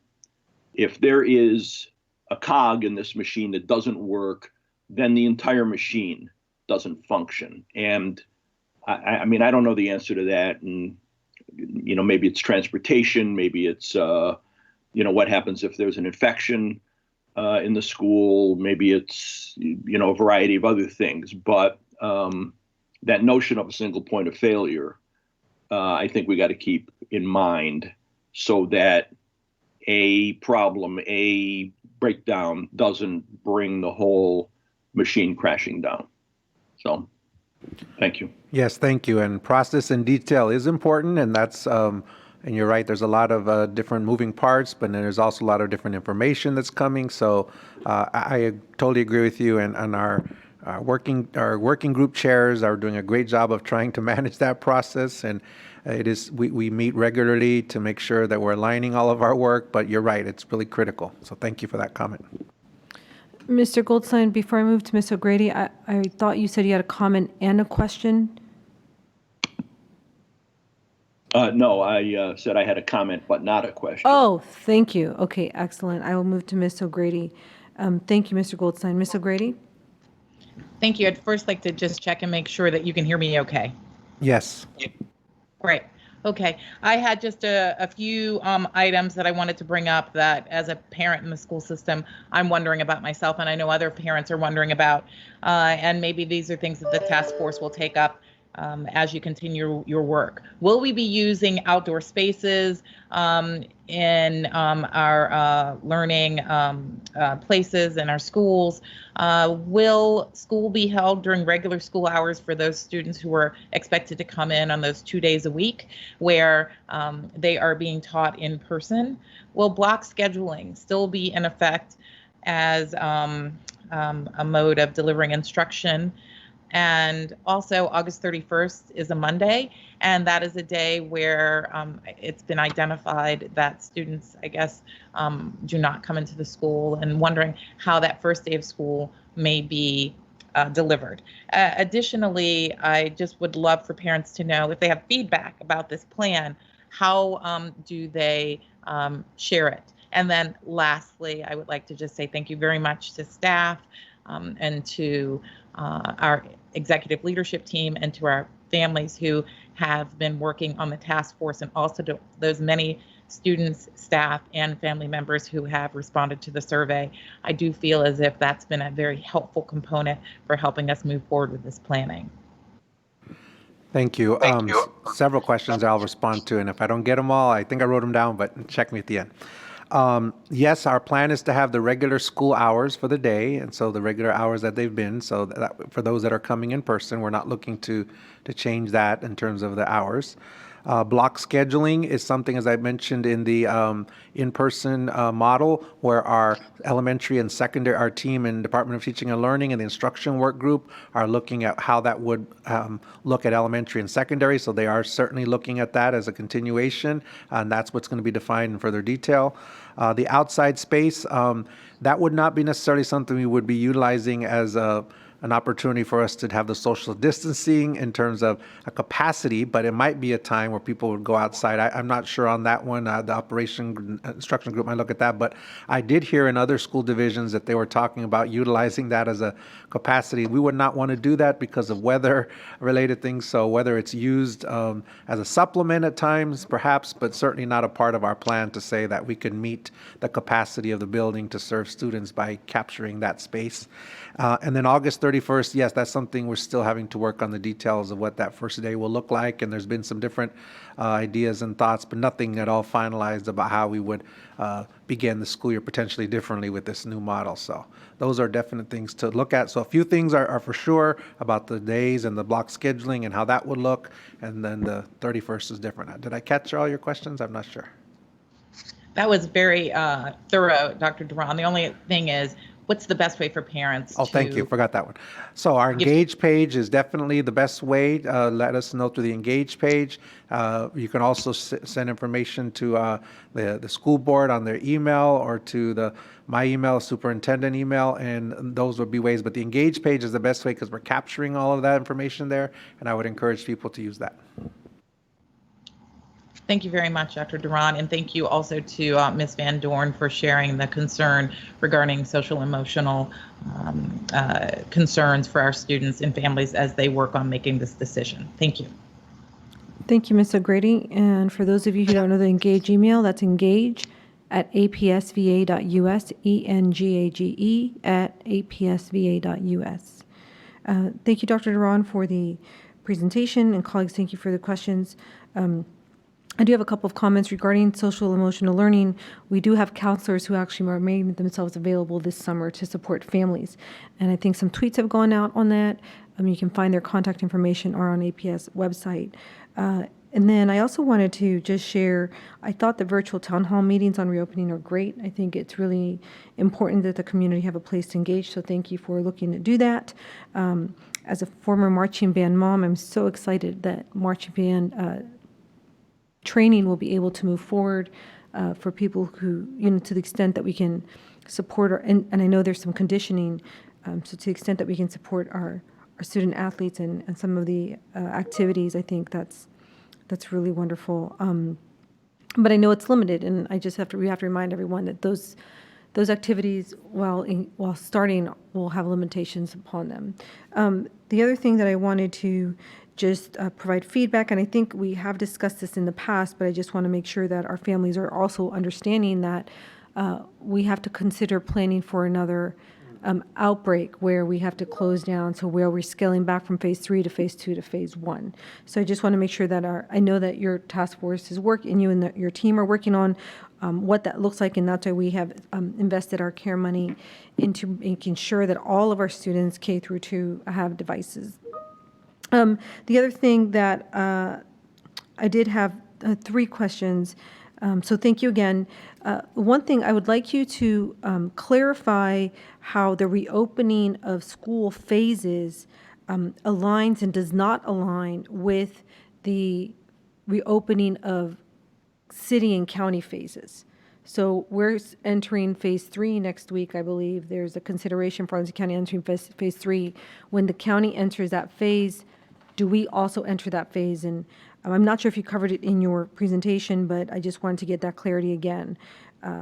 Is it separate phases or is it aligned with that phase? And then the other piece is in your recommended 2 days per group, do they keep those same 2 days throughout the year, or does it alternate? So if you're in Group A and it's Tuesday and Wednesday, are Tuesday and Wednesday your group days through the remaining of phase 3 reopen in this model? And then finally, the last question is for our high school students who are going to be doing online, just the strict online model, will they have any opportunities for synchronous learning in addition to using Virtual Virginia and online classes? So in terms of the 2 days, yes, those 2 days would remain the same. The virtual opportunity for high school students, they will primarily be asynchronous for that model. That's particularly when we're partnering with, like for example, Virtual Virginia, so that they would follow that model.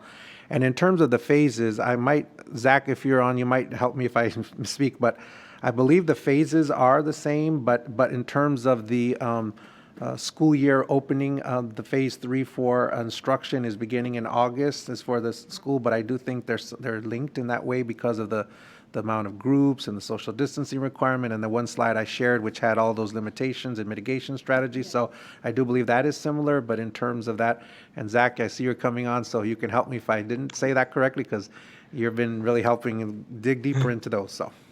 Yeah, Dr. Duran is correct. That is specifically tied to our school year calendar. So while the county may be operating in their phase 3 guidance and the Forward Virginia blueprint, our phase 3 guidance would specifically tie to our school operations moving forward. Thank you, Zach.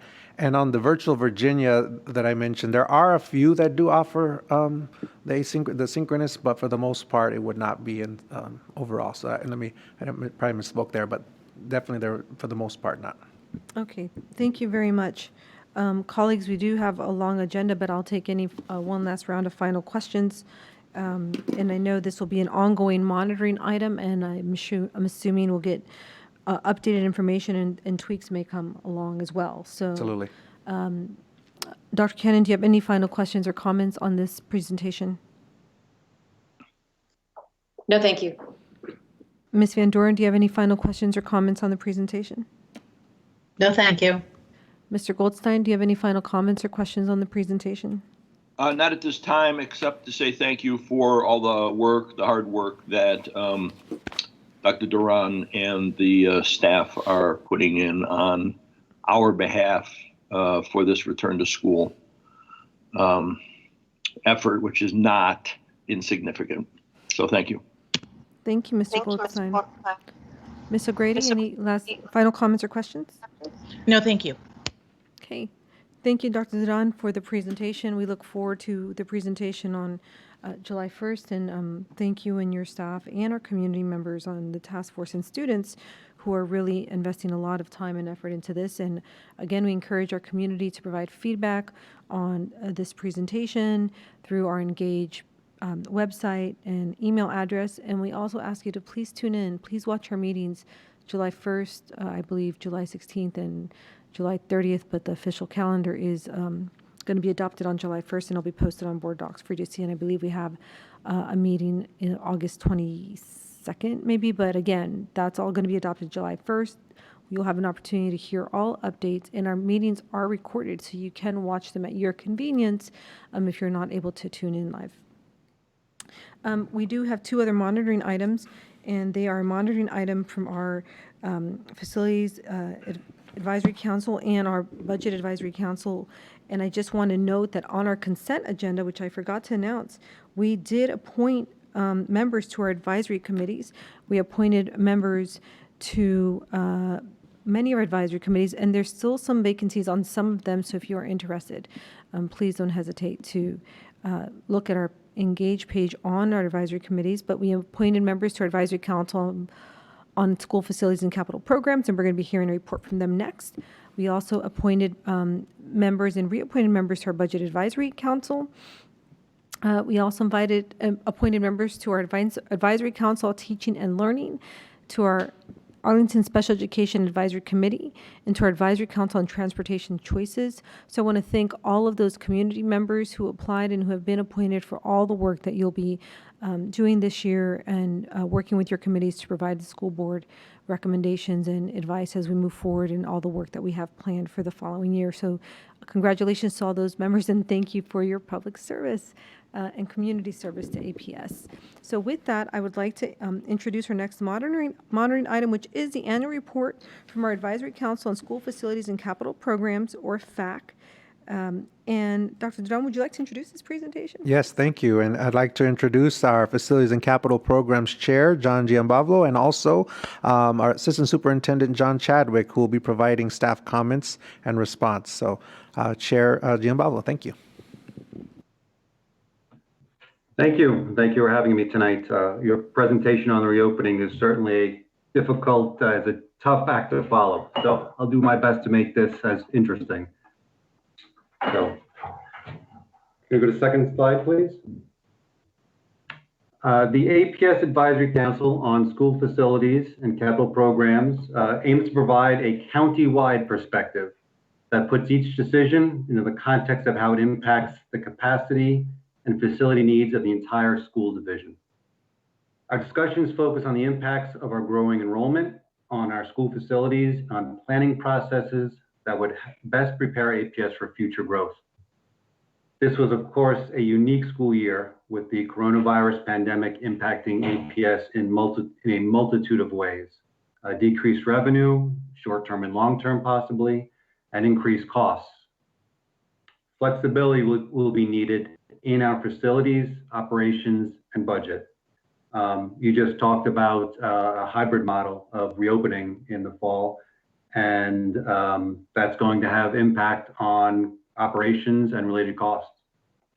Next slide, please. FAC was involved in a number of ways this past year.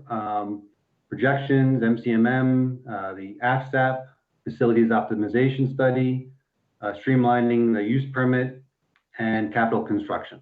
I'll go through each of these fairly quickly, and then I'll focus on the last couple of slides in kind of a summary.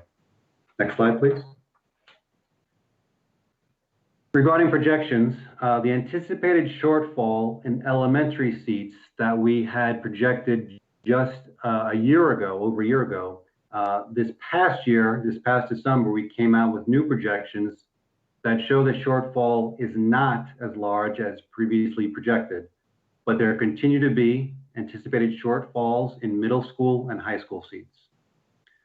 While there's no coronavirus pandemic precedents to rely upon to inform student projections, the student enrollment trends bear careful watching as large deviations up or down from projections are possible. One example I think of is, how private schools, will people continue to send their children to private schools, or will they put their kids in public schools? I think that could cut either way and impact our enrollment as a public school. Finally, there is a disconnect between, even though the projection numbers show less of a shortfall than previously projected, there may be a disconnect between where the seats are already available and where the student enrollment growth will likely occur. The growth, as you all know, looks to be occurring along Western Columbia Pike and a couple of other areas. Next slide, please. MCMM, which is minor construction and major maintenance, is actually two separate pots of money that I think may be a little bit confusing because the numbers are very similar. $6 million for what is really called MCMM comes out of the operational budget each year, I understand. It deals with things like painting, carpets, safety work, playgrounds. A separate pot of money of about $7 million is for what's called a major infrastructure, comes out of bond funding, and that deals with things like HVAC replacement and roofs. Both were fully funded this past year, and we do, as the budget was proposed, we anticipate a major reduction in one of the pots, the MCMM operational money, as I believe the major infrastructure bonding is still anticipated to come. Even though MCMM has been cut in this future year, strong support in the past allows this to happen, assuming that it is fully funded in future years. We don't want to get into a situation where we start falling behind in maintenance. Because of the work we've done in the prior few years, I think we're in a position where we can afford to help budget-wise this year. A few highlights from this past year, MCMM and the major infrastructure funding was completion of the major HVAC renewals at both Gunston and Randolph. These were large projects. They took at least 2 years, and they ended up coming in a combined $900,000 under budget. New playgrounds are at Tuckahoe and ATS. Over a dozen medium-sized HVAC upgrades at various schools, and a couple of schools were repainted and recarpeted and tiled. Improvements were made to PA and alarm systems. The main entrance at Dorothy Ham was reconfigured to a completely controlled visitor management environment.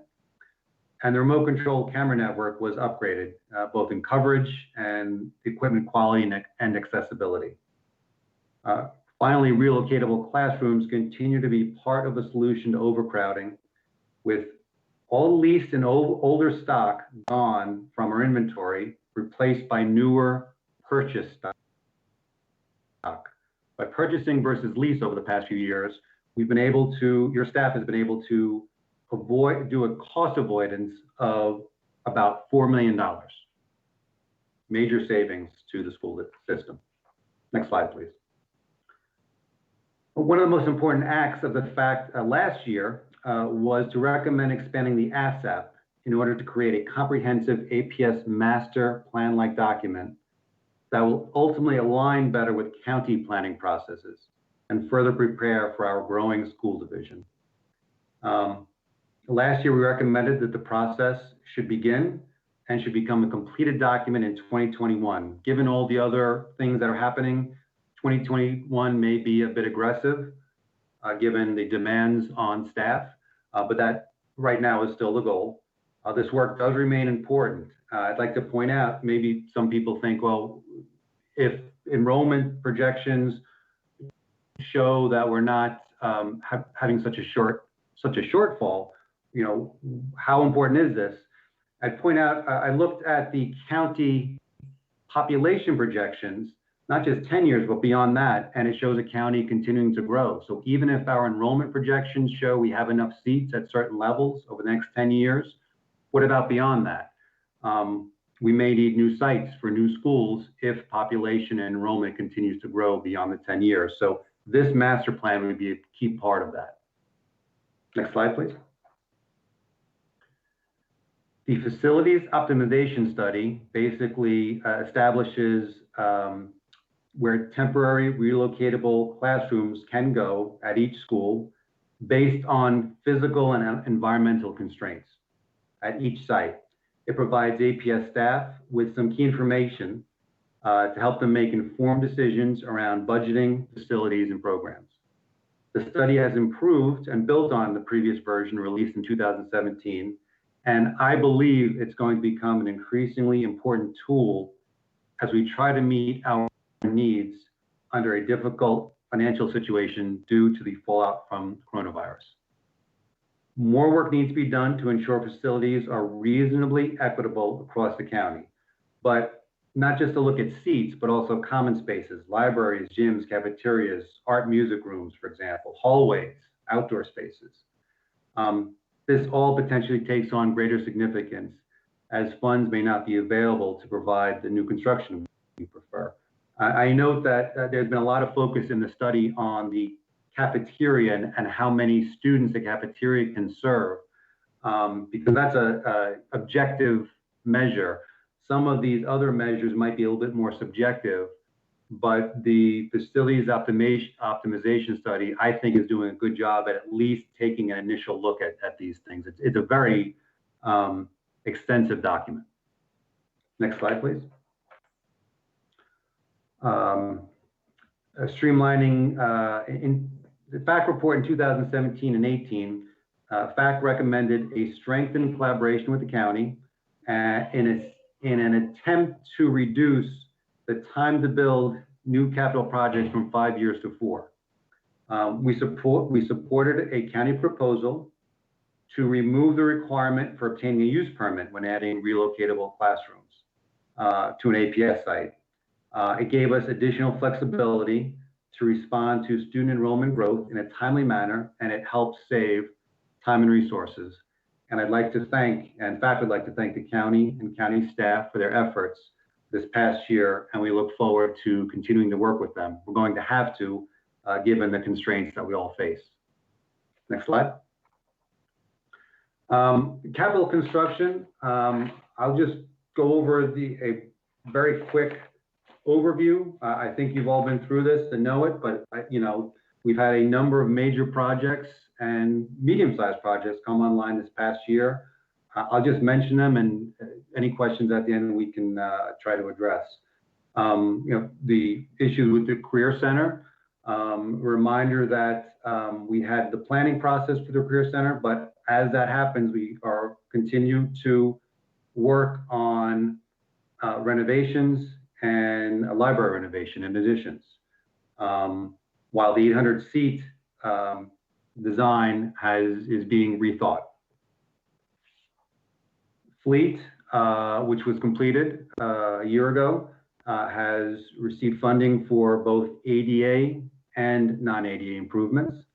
The Ed Center, as you know, has been basically gutted, taken down to its stud, and then paused due to the coronavirus. Looking to start that again, I believe, this summer. Dorothingham Middle School continues to be worked on. I just passed it today. It's continuing to go up. All sorts of things are being worked on.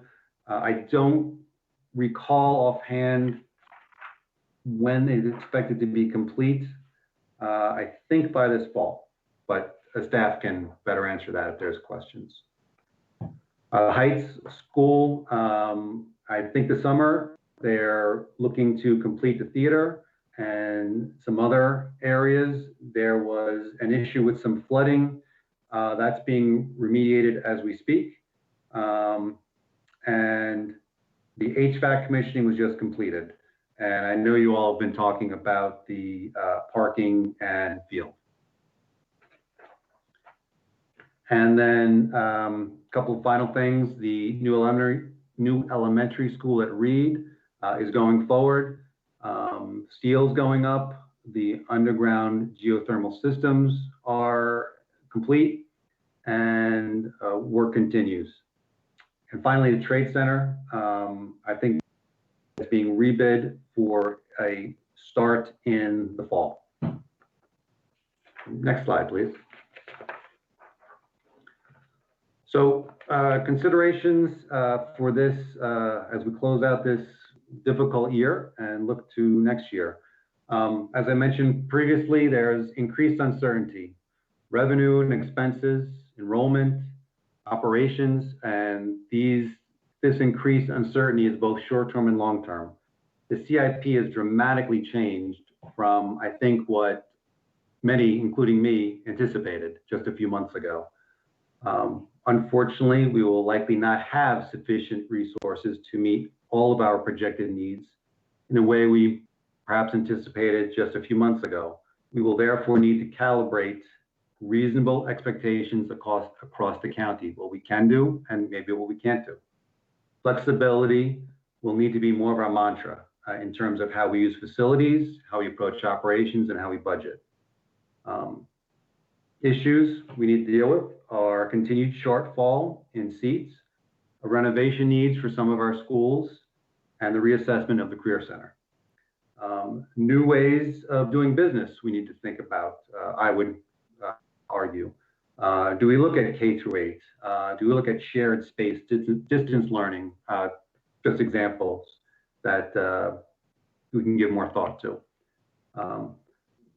We need to evaluate all costs, both direct and indirect, that are associated with our programs and our schools. I think that's something that we can take a look at next year when we cite a program or at a school. Everything that's associated with it, how does it impact both the school and the other schools in terms of transportation and things like that. Ultimately, we want this all to align to the greatest degree possible with the IPP. And actually, we want it to, in my mind, kind of follow the guidance from the IPP. We need consistency across schools to the degree possible, again, ensuring sufficient common spaces and amenities to the greatest degree possible. We need to continue to consider relocatable classrooms for classrooms and utilities, not necessarily just for classrooms, but can they provide some of the amenities that some of the schools don't have equitably because they have more students than maybe they were designed for. Is there any low-hanging fruit? For example, can additional crossing guards and possibly safety improvements lead to increased walk zones? That's something I think we should reconsider. Next slide, please. There's a lot of negative given all that's happened over the past few months, and that's understandable. But I personally believe that given the enormous talent in our APS staff, the firm commitment to public school education within our community, and our still considerable financial resources, we can continue to build on this incredible school system. With current issues and experience, we have an opportunity to think more creatively to maximize our potential. Just a couple of examples that I put here. Do we reconsider how we place seat needs? As I said earlier, some areas of the county are going to have too many seats, not enough students, or others will have too many students, not enough seats. Is there a way to kind of rethink maybe a couple of schools, K through 8, or maybe 2 levels of elementary school in some cases? I don't have the answers at this point, but I think it's something we can think about. And then the virtual learning to me is a key point that we basically had to do this past year because of circumstances, and we're continuing to do going into this next year. I've heard very mixed things about it, but I can tell you my personal view is my kids who are middle school and just graduating from elementary school, I was impressed at what they got with very little prep time from APS. I thought it was pretty impressive what they were able to do. And I think with some time to actually train, focus on more technology, I think we can go much further with this. And if that's the case, how does it impact the need for new seats? There may be students that really want to learn virtually more, either full-time or part-time. There's some flexibilities that we could potentially do. So I think given how, even aside from the coronavirus, given how virtual learning moves forward, it could have a real impact on new seats, I think particularly more at the high school, the upper school levels, maybe than more the elementary school level. So in sum, while there real constraints and difficulties, and we really do need to acknowledge them and discuss them, and set clear expectations on what we can and can't do. There are real opportunities if we have the foresight to seize them. Thank you for the time, and I look forward to any questions or follow-up. Thank you, Mr. Giambalvo. I know that we have Mr. Chadwick here. Is he, Mr. Chadwick, are you presenting, or are you just here for questions? I wasn't sure. I will make a few remarks, if I may. Yes, please. Thank you. So this is an annual event, and I really feel that at this point, when the Facilities Advisory Council does as much work with planning and evaluation as it does with facilities and operations, that I'm inviting myself to speak on behalf of Ms. Stengel to really thank the FAC for all the work that they do. It is very valuable, and it really does help us as a sounding board for advice and for seeing things that sometimes we can't see because we're too close. I want to thank John Giambalvo, who has now been chair of FAC for 2 years and is stepping down, and Colleen Pickford, who's been vice chair for 1 year and is taking over as chair of FAC next year. I'd like to thank them for their service and to thank all of the other members of the FAC, and particularly those who are departing after a 6-year term. I want to thank Mr. Giambalvo for once again supporting the MCMM funding and major infrastructure funding, and for recognizing that we really can only support 1 year of the reduction in the MCMM budget, which is highly understandable in the circumstances. Also, I want to thank him for recognizing that the expanded AFSAP APS master plan, while it is essential, might be a little more challenging when we have another CIP to complete next year and another one after that. So thank you for recognizing that. The facilities optimization study is maturing, and it is a very, very useful tool. And each time we do it, we add more information and make it more useful. I find it particularly useful because it's the one place I can go and I can find plans and layouts of all the schools in one document.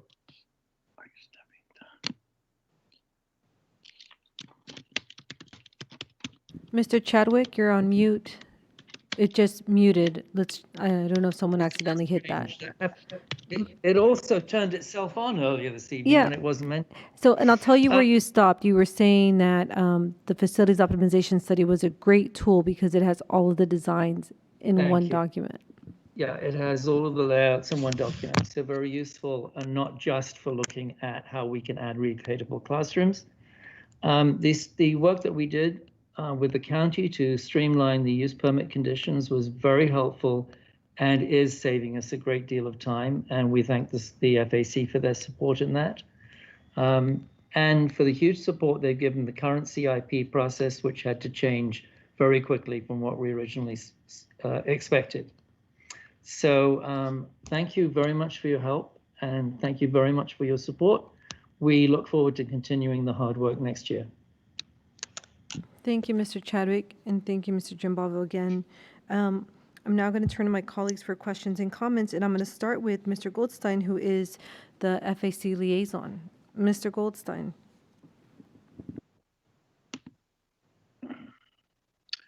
Thank you. I don't have questions. I am the liaison to the FAC, so I'm very familiar with all the topics that the chair, John Giambalvo, explained in his presentation. I do want to say thank you to him for the informative and comprehensive presentation of the successes and the challenges of, that we face in facilities here in APS.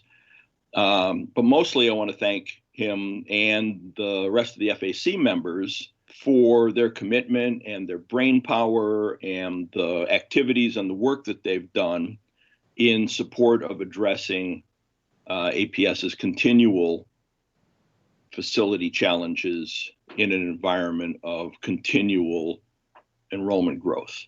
So want to say thank you to all of you for that. If I can help answer questions from the rest of my colleagues, I'm here to do so, but I'm sure the tag team of John and John can take care of that probably better than I. So thank you. Thank you, Mr. Goldstein. Dr. Kennanen? Sure. Thank you. Thank you, Mr. Giambalvo. I would just have to echo everything Mr. Goldstein just said in terms of the amazing work you've done. It's really extraordinary how much you presented. You guys only meet monthly, and you had so much. You've done so much, and it's really great work. I really just have a comment, I think, which is that I just want to highlight the point you were making really about this sudden shift in our thinking. We were on a path where it felt like with our growth not increasing exponentially anymore, we were kind of on a path where we thought, our next projects were going to do a pretty good job of catching us up. And now not knowing what our budget's going to be, not knowing how many more students might show up in this new environment, we need to right away shift to being creative and thinking about efficiency in a different way, and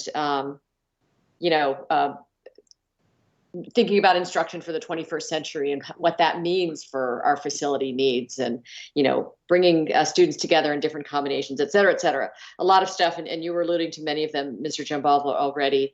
And I guess if you have any comments that you'd like to elaborate a little bit more, I certainly hope that. Now, actually, I'm not. I heard you rolling off as chair. Have you done your 6 years too? So are you still going to be around? But if you want to comment then on, how the FAC might work next year, kind of in this new environment, and how that might kind of change some of the tasks on your to-do list. No, I'll actually still be on FAC next year. Good. So. Yeah, I'm sorry. I should have mentioned that in my remarks, that I think that part about the leadership change was misstated because John has only been the chair for 1 year. So I'll be here.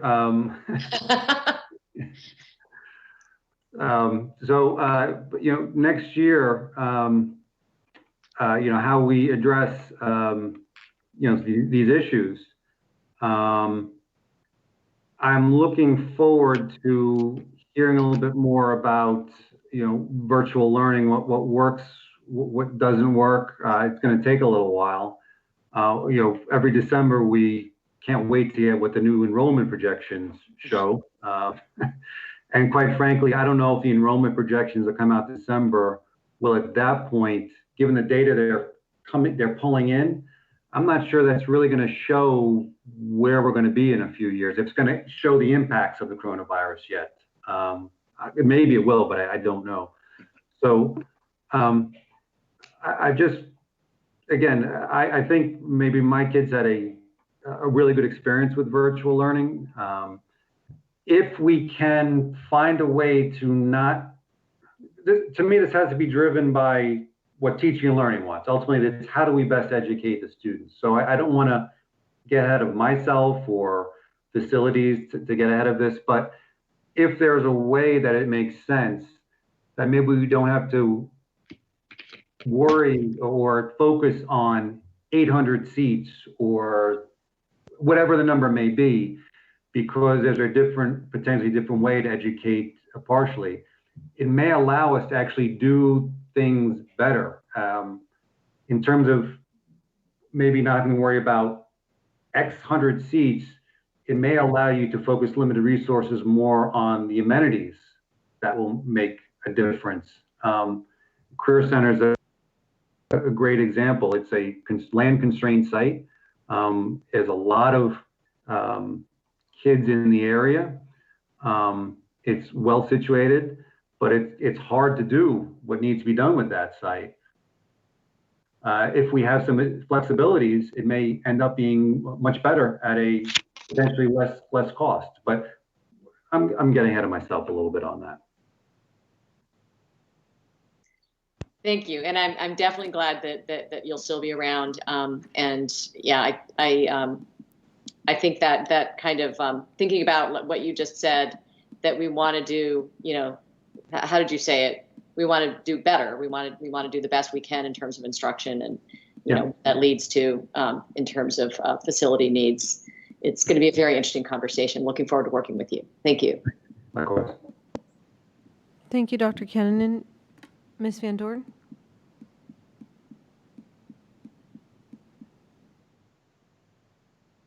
I primarily want to say thank you to Mr. Giambalvo for his work. It's been a very unusual year. And I know that one of the issues that the committee faced was having a lack of information and being a bit surprised by some of our decision making. And I hope that improved over the course of the year. And I hope that we can strengthen that work with you, because I think you've seen with the task force that Dr. Duran has been running that we seem to be entering an era in which we truly understand that we're going to have to take the community along with us in our decision making. So please keep asking your questions and keep asking for the information you need to help you provide us with the advice we need. It's really important. And I'll just let you know on the transportation issue, the Transportation Advisory Committee is meeting next week, and I hope that FAC has a liaison to that group that can be at that meeting. It's on the 29th. So I think that will be helpful. I'll send you a note on that, but I just wanted to, there is collaboration between the committees, but I would like to see us commit to getting you all the information you need in sufficient time to be able to provide us with the advice that we need to make good decisions. So just thank you. And I know that was a bit of a challenge to share. Thank you. Thank you, Ms. Van Doorn. Ms. O'Grady? I just want to thank Mr. Giambalvo for his hard work and his committee's hard work on helping us look forward to how we're going to meet the facility challenges that we have in the school system. I appreciate in particular his call for us to be creative as we continue to look at fiscal challenges and continued student growth. I know that next year will probably be, again, another challenging year, especially as we look at an interim CIP. I look forward to the FAC's continued work and appreciate the guidance and suggestions that were laid out in the presentation. Thank you. Thank you, Ms. O'Grady. Thank you, Mr. Giambalvo, for the presentation. I'm so grateful that you were able to join us this evening, and I hope that you can find just a little bit more time to stick around for our action item on the CIP. The work that you and your committee have done has been outstanding this year. We appreciate all the feedback, the time, and the effort that you have put in to lead your committee and to provide us the recommendations and to be available for when we needed, our committees to provide us recommendations on matters that weren't necessarily described in your charge. So thank you again for all the work and for the presentation, for the report. I appreciated, I don't know if I read this in the report or if you said this, but I appreciated the comments about recognizing that distance learning, that it may change how we use the pandemic, and the need for distance learning may change how we use facilities in the future, in the long term, and the acknowledgement and recognition that we look at the future with that flexible perspective. So I appreciate your leadership and the leadership of your committee. Congratulations on the new appointments and members that were appointed today, and we look forward to continuing working with you next year. Thank you, and I'll stay on for the CIP portion. Thank you, and thank you, in case I forget to mention it when we introduce that item, thank you in the fact for the recommendations on our CIP. We appreciated receiving those at our work session last week. So we are now at our next monitoring item.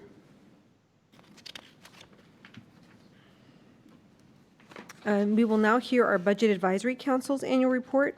And Dr. Duran, would you like to introduce this presentation? Thank you, Chair Talento. I'd like to introduce our Budget Advisory Council Chairman, Bob Ramsey, who will be presenting, and he will also be supported by Assistant Superintendent Leslie Peterson, who will be providing comments afterwards. So thank you, Mr. Ramsey.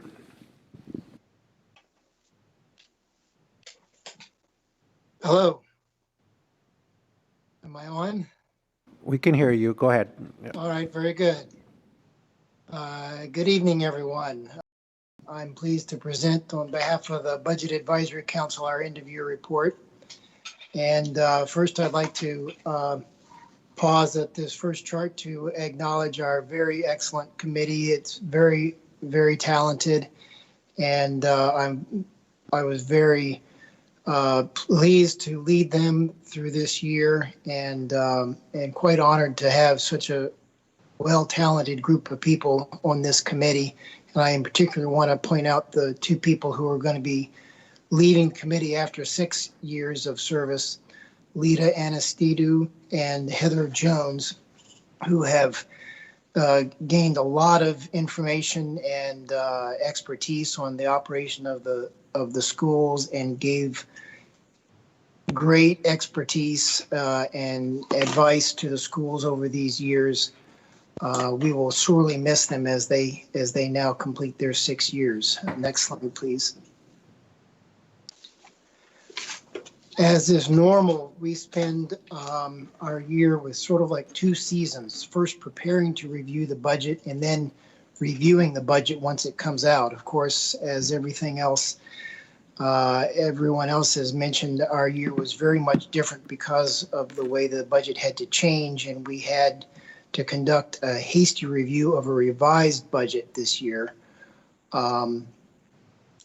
So we did a lot of learning about the budget, and during the course of our learning, we did come up with a couple of recommendations that I have put in our first chart too. And one thing that we first learned is that a thing that we have never really been able to be involved in before is to get some input into the budget direction, because by the time we start meeting in September, that role of the school board has already been undertaken and is underway, and we have missed that opportunity for involvement.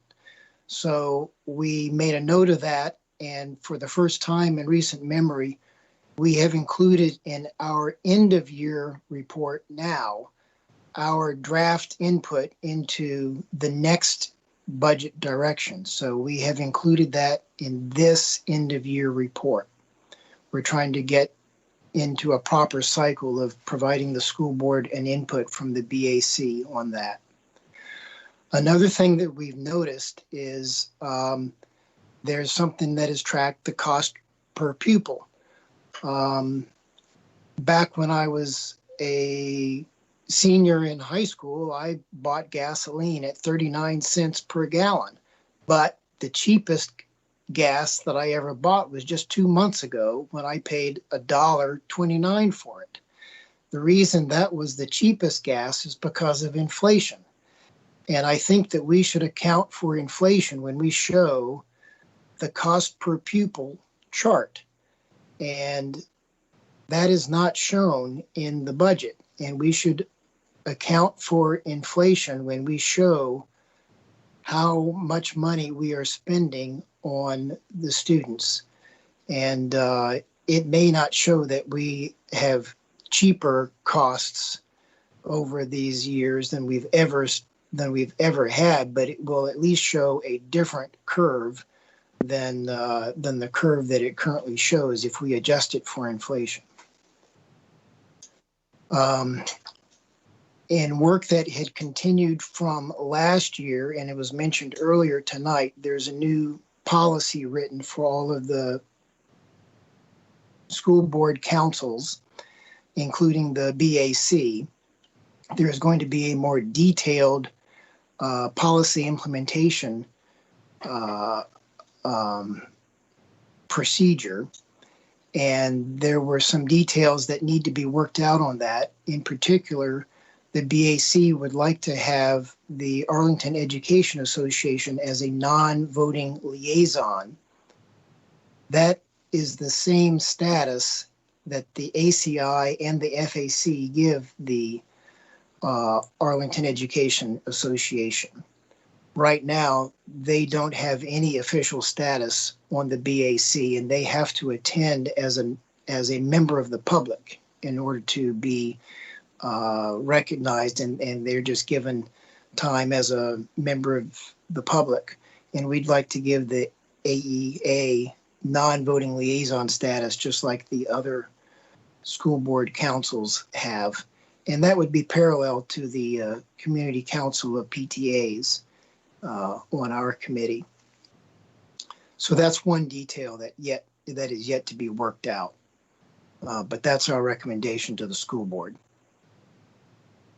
A compensation study had been suggested or had been mandated by the school board in last year's budget, but it was not completed. And the funding for that was then withdrawn when we needed to pull back some funds after the economy and budget needed to, the economy fell apart with the pandemic and the budget needed to be cut. We recommend that compensation study be completed next year because compensation is 78% of the budget, and compensation is such an important part of so many considerations in the budget. And a compensation study will illuminate so many questions and so many issues that we think that is going to be very important. Participating in a study such as the compensation study is something that the BAC would be interested in doing, but would be able to do only if the school board wishes for the BAC to be involved in it. So if the school board wishes us to be involved, we would welcome such an involvement. And then we spent a lot of time looking at equity issues. We dedicated our February meeting to equity matters, and we think about equity in ways that are difficult to deal with, and we struggle with how to weigh equity in a lot of budget decisions. There are not a lot of data or ways of saying and weighing equity in budget decisions yet. So we feel there needs to be some new data available in order to weigh budget decisions, and there needs to be some more expertise built in looking at equity issues.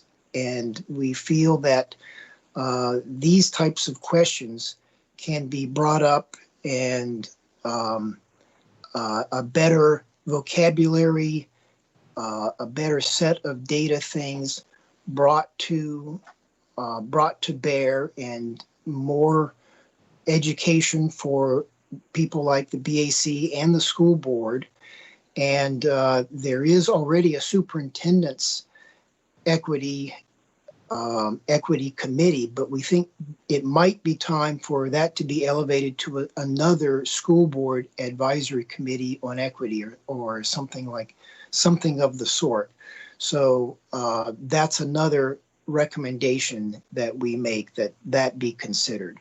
So these are some of the recommendations that have come about just as a matter of the studies that we did in preparing to look at the budget.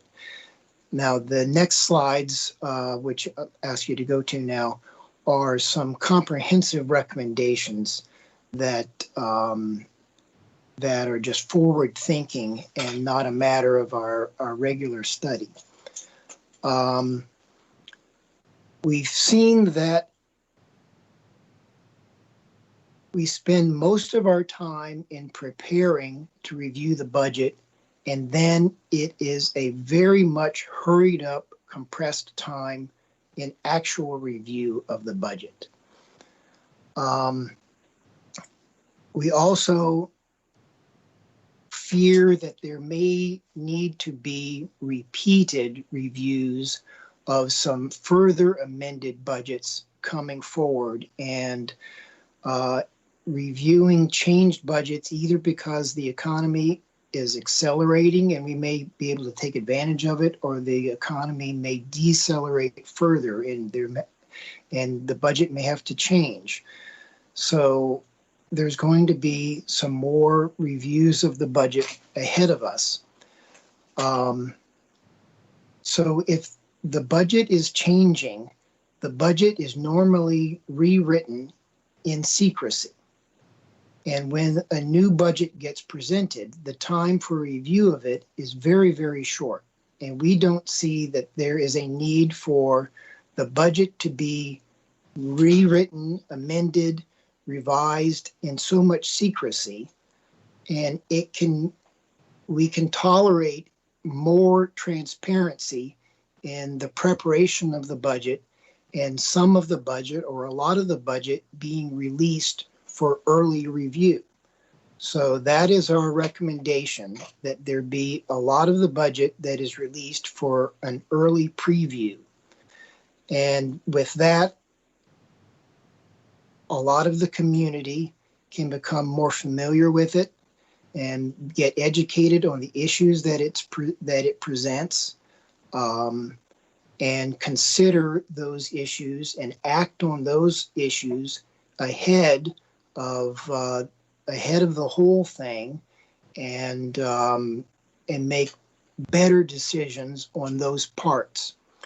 There will be some sensitive parts of the budget that can't be released, that must be retained in confidence, and that's fine.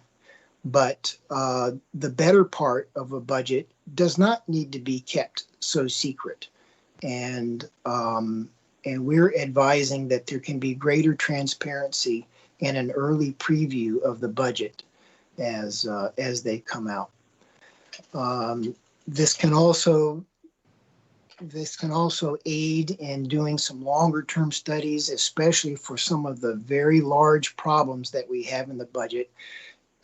This would be particularly for the planning factors that control a large amount of the staffing that goes on in our schools.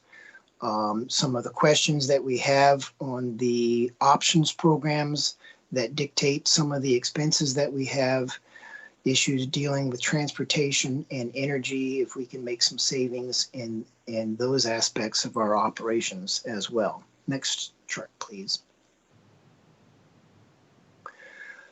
Another thing that we'd like to recommend is some reformatting of the budget. We've noticed that in some of the budget actions that are in there, that are in the budget, sometimes the justification for a budget action is articulated as a support for a budget cut, or sometimes it is worded somewhat defensively and arguing not to make the budget cut. And this is probably just, because there are different authors for the words that are put into the budget. In truth, there are arguments, both pro and con, for every one of these actions. And to aid the school board in its consideration, if you look at the school board in considering each of these actions, they want to know both the pros and the cons. So we recommend that both pros and cons be presented in the budget with each one of these proposed actions. So we're proposing a specific format that provides pros and cons for every budget action. And I actually provide a mock-up at the end of the report, just so that you can, it gets a little bit more concrete that way. Further, we support the needs-based budget that has been directed in years of late, but we also acknowledge that there are some needs that are stronger than other needs, and we want to we therefore want to recommend that you acknowledge that as a spectrum of needs, and that ranking of the spectrum therefore be portrayed in this mock-up as well, so that there are some things that the school district does that are statutory, and you've got no choice because it's required by statute that you must do this, and that there are some things that you do because they are essential, or it is very efficient that the school district do these things. But then there are some other things that are less than essential. They're merely, and I'll say that as I acknowledge it's pejorative, but they're desirable. They're desirable for some very good reasons. And there are some things that are just done because we like doing them that way in Arlington. And there's very good reasons for Arlington to do it because it's the way we like to do it here in Arlington. But in making these difficult decisions, we need to acknowledge where along that spectrum of needs our spending may lie. So that spectrum of needs is also included in the format. Next recommendation, please. So with budget crunches coming, it is time that we give a very, very rigorous look at our long-term budget structure, both our costs as well as our resources. We need to do a careful look at the cuts, at making deeper cuts, and that must be done if we're going to ask for more revenue, and we're going to have to do both. The look at cuts is going to need to be both systematic and comprehensive, and it's going to need to start with personnel. And as I mentioned before, the planning factors is where the key is for personnel. As I've been told, the planning factors have not been very carefully reviewed in many years, at least 5, I believe it is. And those are going to need to be very, very carefully searched through and trimmed in almost every regard, and carefully questioned to see whether any of these things can be cut, because that's where the fundamental savings are going to be found, and all of those savings are going to need to be found. And then you can go and look at some of the other costs as are listed here: transportation, options programs, etc. Then I recommend that we go and negotiate a higher revenue share as our floor of a contribution from the county. The county has been very generous, as we all know, in coming to our rescue when we have had, in the past couple of years, budget gaps. And the county has recognized the importance of funding our schools and has added funds beyond the regular funding share that had previously been negotiated. And we are very fortunate that the community supports our schools, and that community support is reflected with political support through the county board. We recommend that be acknowledged and renegotiated as a higher floor, only for the purpose of having that taken care of ahead of time. We think that the community continues to make that support. Our schools are part of the attraction for groups like Amazon to come to the county. It's what's making more and more students come to our system, and the support for excellent school system as Arlington County is what's making Arlington one of the economic engines of Northern Virginia and for the entire state. So if it's going to be maintained that way, we need to acknowledge that and keep it that way. And I think the county board will agree. The third major recommendation here is that we want the school board to direct the school staff to have partnerships, to pursue partnerships with third parties that can help us stretch some of the resources. What we're thinking of here are in particular, some other educational institutions that have facilities that we might be able to use. And this sharing of facilities can go both ways too. But the Northern Virginia Community College, George Mason University have facilities or maybe building facilities, and we're needing facilities. They're educational facilities. We need educational facilities. Educational facilities are educational facilities. And we can do some time sharing of them. They need them in the evening. We need them during the day. There are partnership possibilities that can be pursued. So I think there are some resources there that can be looked at, and we recommend that the staff be instructed to pursue those things. Next slide, please. All right, as is also our perennial concern, we are seeking to be more effective as an advisory council for the school board. We started our year with this concern, and we're ending our year with this same concern too. We know that the staff and the school board seems to value the BAC. You include us in things, you ask us to do things, but we also notice that a lot of the things that you ask us to do are ancillary to the main functions that are listed in our charter.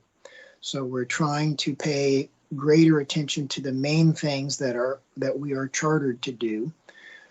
If we start doing, say, this more transparent and early review of the budget, I think we will be more involved with the budget because we will have more time to be involved in the budget instead of just preparing to be involved in the budget. We do spend many, many months in that preparation and only a few months in the actual review of the budget. So we look forward to that as a possibility for greater and meatier involvement. The last thing, and you'll notice the only thing that I've put inside a box is a general statement, and that is about all of the advisory committees generate, in my opinion, very valuable recommendations and advice that are worthy of taking down off the shelf over many years, quite frankly, and looking at, and you'll see some recommendations that have probably been repeated. I think that there is great value that comes from these committees, and Dr. Duran, as a welcoming piece of advice to you in particular, I think that you will be greatly rewarded and be found a masterful superintendent if you can find some nuggets in some of these past years of ACI and FAC and perhaps BAC end of year reports. And with that, I'll be happy to take any questions that you have. Thank you, Mr. Ramsey. I appreciate your presentation. And I think Ms. Peterson is also available. Ms. Peterson, do you have any comments, or should I go to the board? Thank you, Ms. Talento. As a staff liaison, I really appreciate the thoughtful suggestions and comments provided by the Budget Advisory Council in their end of year report tonight. And I really look forward to continuing to work together to ensure that the budget document and the budget process both continue to improve and provide the best information possible in order to help the school board make decisions in the future. I would also like to take a moment to thank Bob Ramsey for his leadership as chair this year. This was probably not the year he expected or wanted when he took over the leadership of this committee, but I believe the BAC was still able to provide valuable feedback and insight on the budget. And even though Bob will transition to immediate past chair next year, he will continue to play a role in the leadership of the committee, along with our new chair, Melanie Bowen, and our new vice chair, Chuck Rush. And I look forward to continuing our relationship next year. Thank you. Thank you, Ms. Peterson. I appreciate the comments. And Ms. O'Grady, you are the BAC liaison, so we'll start with you. Do you have any comments or questions for Mr. Ramsey this evening? I do. Thank you very much, Chair Talento. And I also want to thank Mr. Ramsey, who, as was just mentioned, of course, chaired the committee, and also Ms. Bowen, who has been the vice chair and will step up as chair. I also want to thank two other members in particular who have served for 6 years. Their names were up on page 1 of Mr. Ramsey's presentation. It's our sad occasion to say goodbye to those two members who have served a maximum term of 6 years of uninterrupted service. And without a doubt, their knowledge and insight into the budget and operations has been very valuable. And we really do appreciate their service to our students and the citizens of Arlington. I just want to say a little bit really quickly about both of them. One is Heather Jones, and Heather is the Senior Counsel for Financial Disclosure at the U.S. Office of Government Ethics. She completes the ethics and financial review for each non-military executive branch presidential nominee in a Senate confirmed position. So she's got a big job outside of helping us with this big job of being on BAC. In addition to her 6 years of service on BAC, Heather has served on numerous other committees, including the Arlington County Fiscal Affairs Advisory Committee for 4 years, as a member of the BLPC, the Building Level Planning Committee for the Career Center, and as treasurer and vice president of programming for the Long Branch PTA. So she has really done a lot for us. And then also Lita Anestadu, Dr. Lita Anestadu is a senior program officer in the Division of Earth and Life Studies at the National Academy of Sciences, Engineering, and Medicine. In that role, she oversees a portfolio of international projects on scientific integrity, responsible science, and ethics in the Middle East, North Africa, and South and Southeast Asia. In addition to her 6 years of service on the BAC, she is very familiar to us on the school board. She served as a member of the Superintendent's Accountability and Evaluation Committee, the Parent Advisory Committee at the Arlington Career Center, co-chair of the 2018 Support the School Bond campaign, and continues to serve on the Science Subcommittee for ACI. And so I just want to thank both of them in particular for their 6 years of uninterrupted service, and just say how much we appreciated their help in ensuring that as we move forward with our budget processes, we had good representation and thoughtful consideration of the work that we do. And I also just wanted to thank the committee for this very thoughtful presentation tonight. The council gave us a lot of good things to think about. And I also want to say that I know that for Mr. Ramsey and each and every member of the Budget Advisory Council, this was not the year they were expecting. They did put incredible work into preparing to analyze a budget in a very efficient and helpful fashion. And the budget process this year did not allow them to give us what I believe would have been incredible benefit for us to be able to go through a regular budget process. I do look forward to next year, and I hope that we can utilize their thoughtfulness and all the preparation they did this year to help us continue to provide good budget work for our students and our community. Thank you. Thank you, Ms. O'Grady. Thank you. Thank you for your comments and for sharing your thoughts on our outgoing members. Next, I'll go to Ms. Van Doren. Do you have any questions or comments for Mr. Ramsey? I just want to thank Mr. Ramsey. We've navigated our kids through the school system together. Thank you for what you've done. Thank you for all your thoughtfulness. Thank you for all the recommendations you've brought to us. And I'll leave it at that. The hour is late, but thank you very, very much. My pleasure. Thank you, Ms. Van Doren. Mr. Goldstein? Yeah, thank you. Bob, thank you. I really enjoyed the presentation. I was, really jumping up and down here about some of your, I think all of your recommendations. The early budget preview, I think is a great recommendation. The format changes, the presentation, the systematic and the comprehensive review of the costs, renegotiating a higher revenue share has been, my middle name for a while. But, you touched on that issue about the usefulness of the advisory committees. And we've been struggling with this for a long time. And I can't say that we've, solved it. We all say we want the advisory committees to be more productive. We know that they perform great work.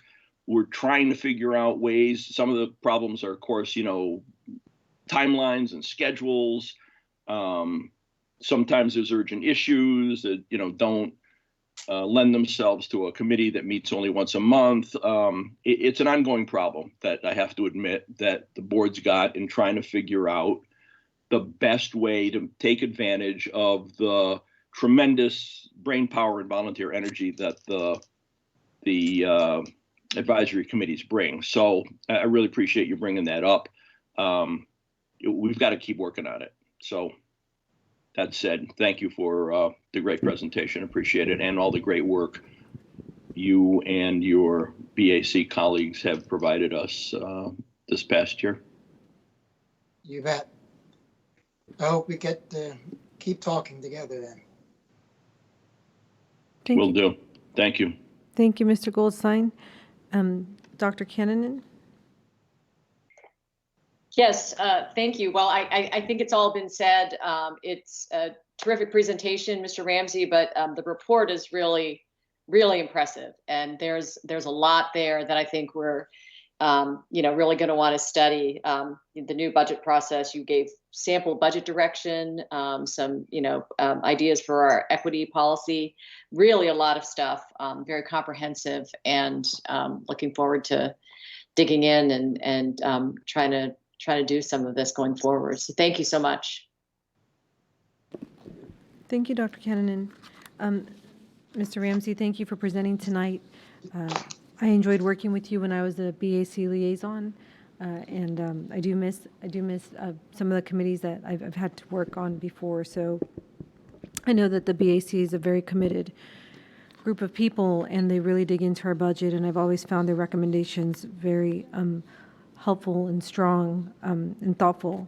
And yes, our budget process moves very quickly, so I understand the frustration. But I thought, at least when I was the liaison, the BAC was doing a lot of things to try to support and change a little bit about how their recommendations came forward, the touch points with the board.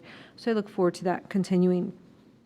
So I just want to thank you and the BAC for all the work. Thank you for the report. It's very comprehensive as well, and I look forward to thinking about what you shared with us and the presentation. So with that, it's all been said. Thank you for your service. And you are not rolling off the BAC, you're just rolling off as chair. Is that correct? That's correct. Yep. So we look forward to you continuing being on the committee. And thank you again for your leadership this year. It was my pleasure. It was a great group, and I'm very, very fortunate. And, one more year working with him, I will enjoy it too. Thank you, Mr. Ramsey, and thanks for being with us tonight. And thank you for the presentation.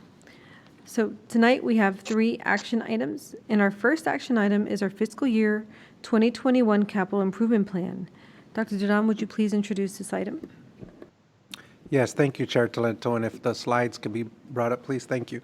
So tonight, the school board will be adopting the fiscal year 21 one CIP. And as a reminder, typically the school board would be adopting a 10-year CIP, but like our budget, we just heard a great report on that, but like our budget, the CIP process has been impacted by COVID-19. And so this year is a one-year CIP, which aligns our CIP with the county's approach to a one-year approach, and also continues to help us plan for enrollment growth, which is projected to surpass 30,000 students by 2021-2022.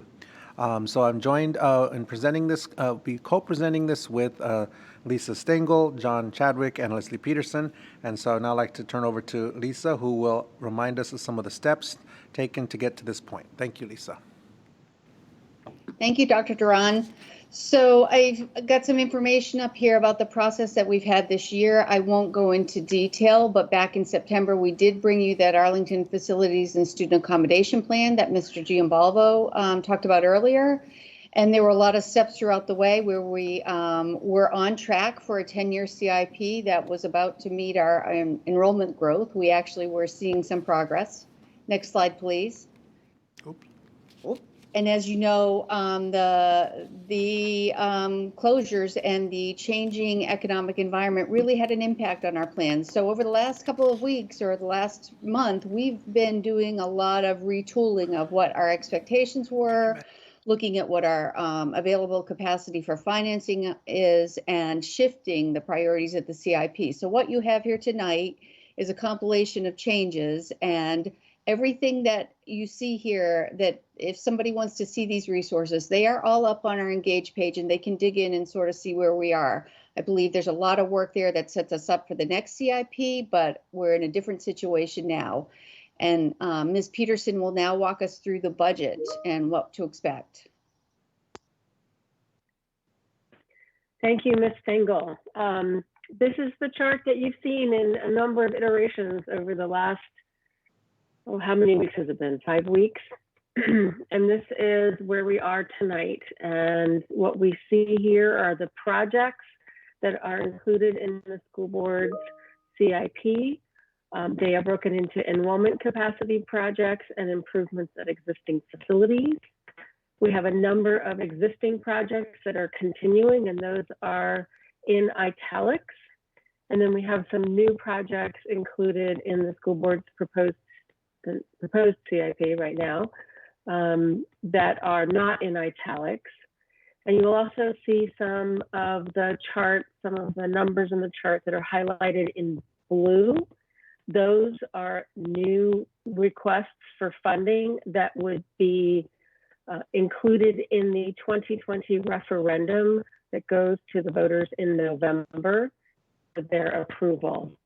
I do want to point out that in this iteration of the chart, we have removed the field conversion to synthetic turf at Kenmore Middle School as a result of the county's proposed CIP, also not including that field conversion.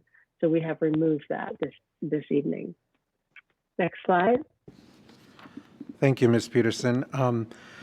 So the school board direction tonight also is going to be looking at framing the 4 to 6 year 2022 CIP in terms of the adoption. So I want to make sure that we highlight a few parts and components in this movement forward.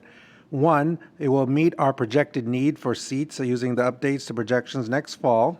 We're going to consider many options from program moves to leasing to building. We may consider opportunities to create programs or combine school levels, and also addressing the facility needs for the students at the Career Center, and also considering solutions to address parking at the Heights. The school board's direction also frames the use of planning and design funds, and by January 7th of 2021, we will present a plan that meets the capacity needs at each school level based on the fall 2020 enrollment projections. The plan will be completed so that we can complete as close as possible to when the seats are needed and within anticipated available funding, informed by instruction, and concept designs and total capital project estimates that are feasible and meet the needs for enrollment growth. The very specific language here that gives the school board more oversight of the scope, specifications, and costs for each project under consideration, making sure there's review and approval of concept designs, checkpoints for monitoring costs in the building level planning committee process, and as directed, I will make sure that we are good stewards of the planning resources adopted in this CIP, and we will focus on narrowing the list of projects and only progressing work that we believe will meet the direction from the board. By November, there will be also an after-action review of the Career Center expansion project that will help us understand where changes are needed so that future projects remain within the allocated costs. Also, as part of this direction, we will seek outside help to review and revise the policies and policy implementation procedures related to capital planning. And our revisions will focus tightening the school board's financial oversight and monitoring during the community engagement process to again make sure that projects stay on track and that they're within the board's adopted budget and scope. Ms. Peterson, if you can now share a little bit of the proposed CIP projects. Thank you, Dr. Duran. Yes, as I noted previously on the chart, the projects are broken out into two categories: enrollment capacity projects and improvements for existing facilities. And then we also have some planning that is mostly direction to the superintendent. But the enrollment capacity projects that are included in the school board CIP are the new elementary school at Reed Site, which is ongoing, the renovation of the education center, which has begun, is on hold at the moment, but will continue, and then renovations for Arlington Tech at the Career Center, which will continue again this summer. In addition to those three projects that we've seen before, we have planning and design funds in this new CIP to meet 10-year projected seat needs.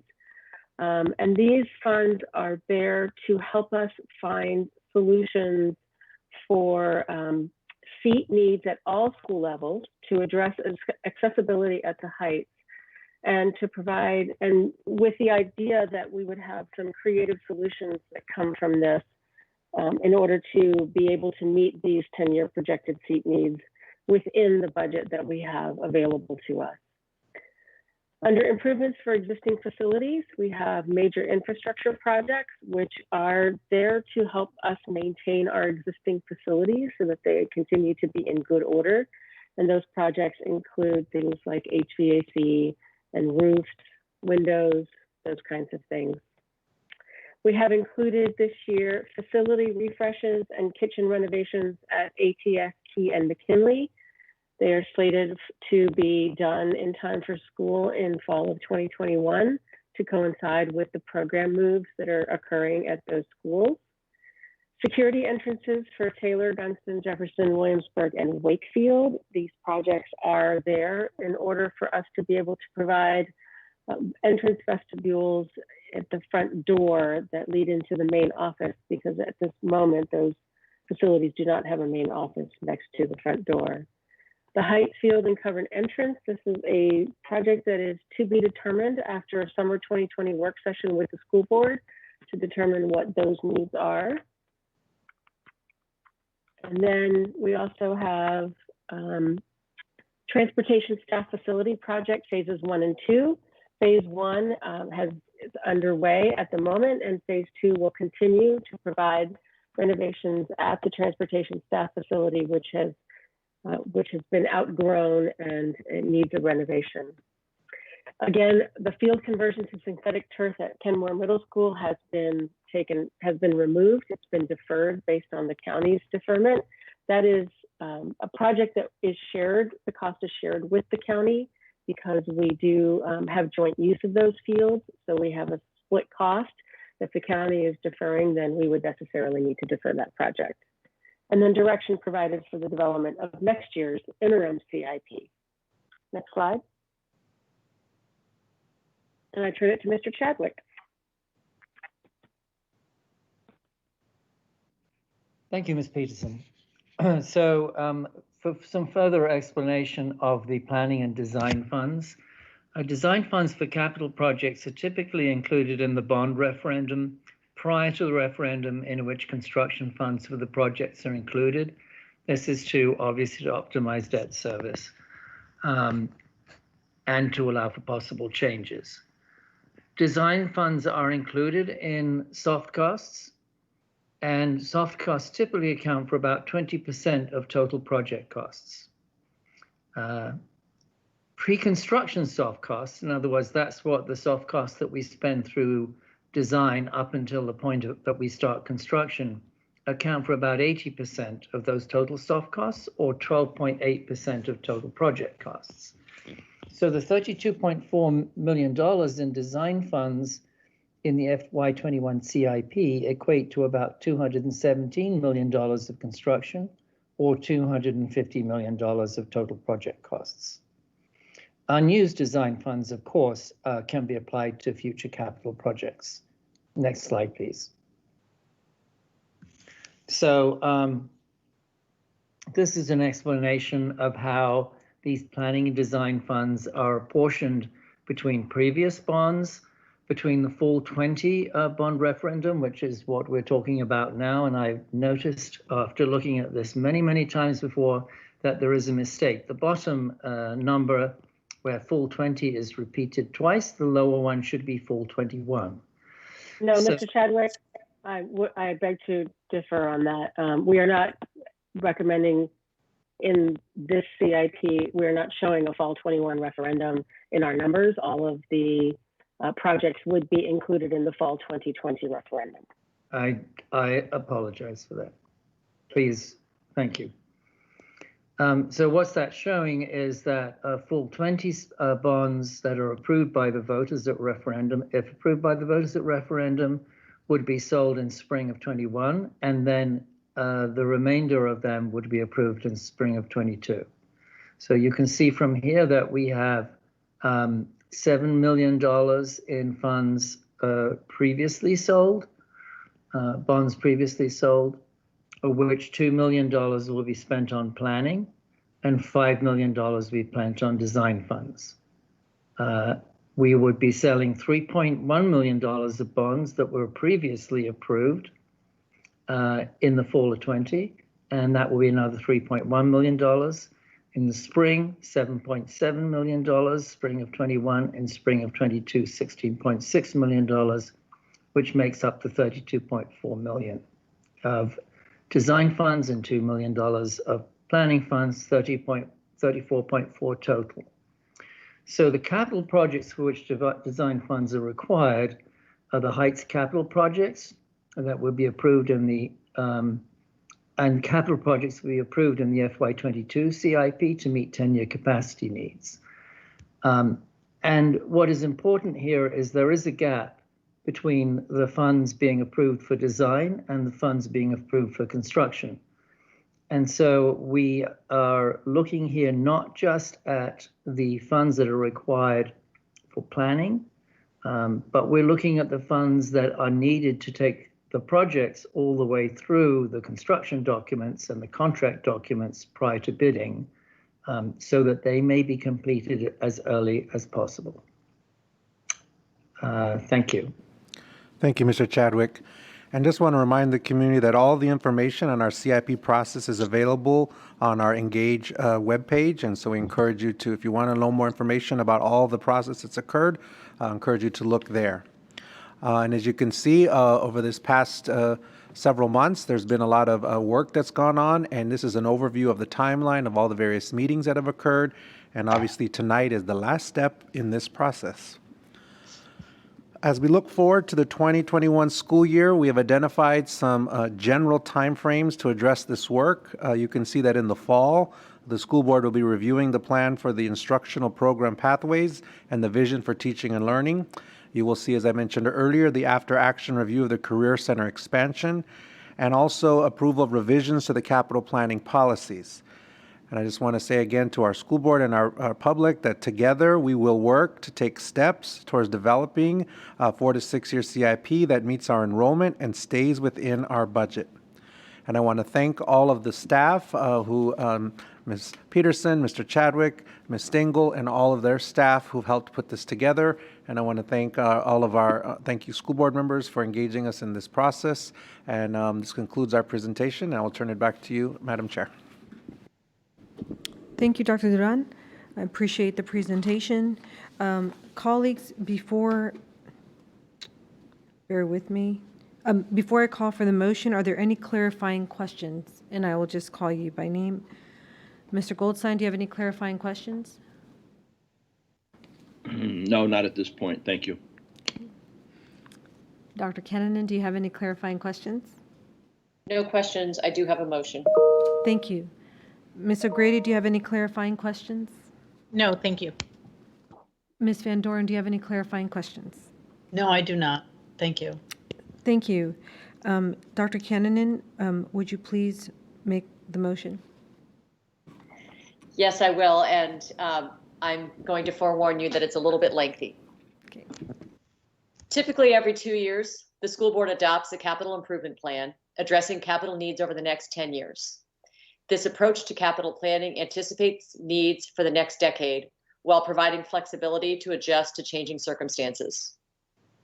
During the CIP development process that began in the fall of 2019, the school board focused on providing seats for students in the areas of most critical need in light of the continued sustained growth in student enrollment.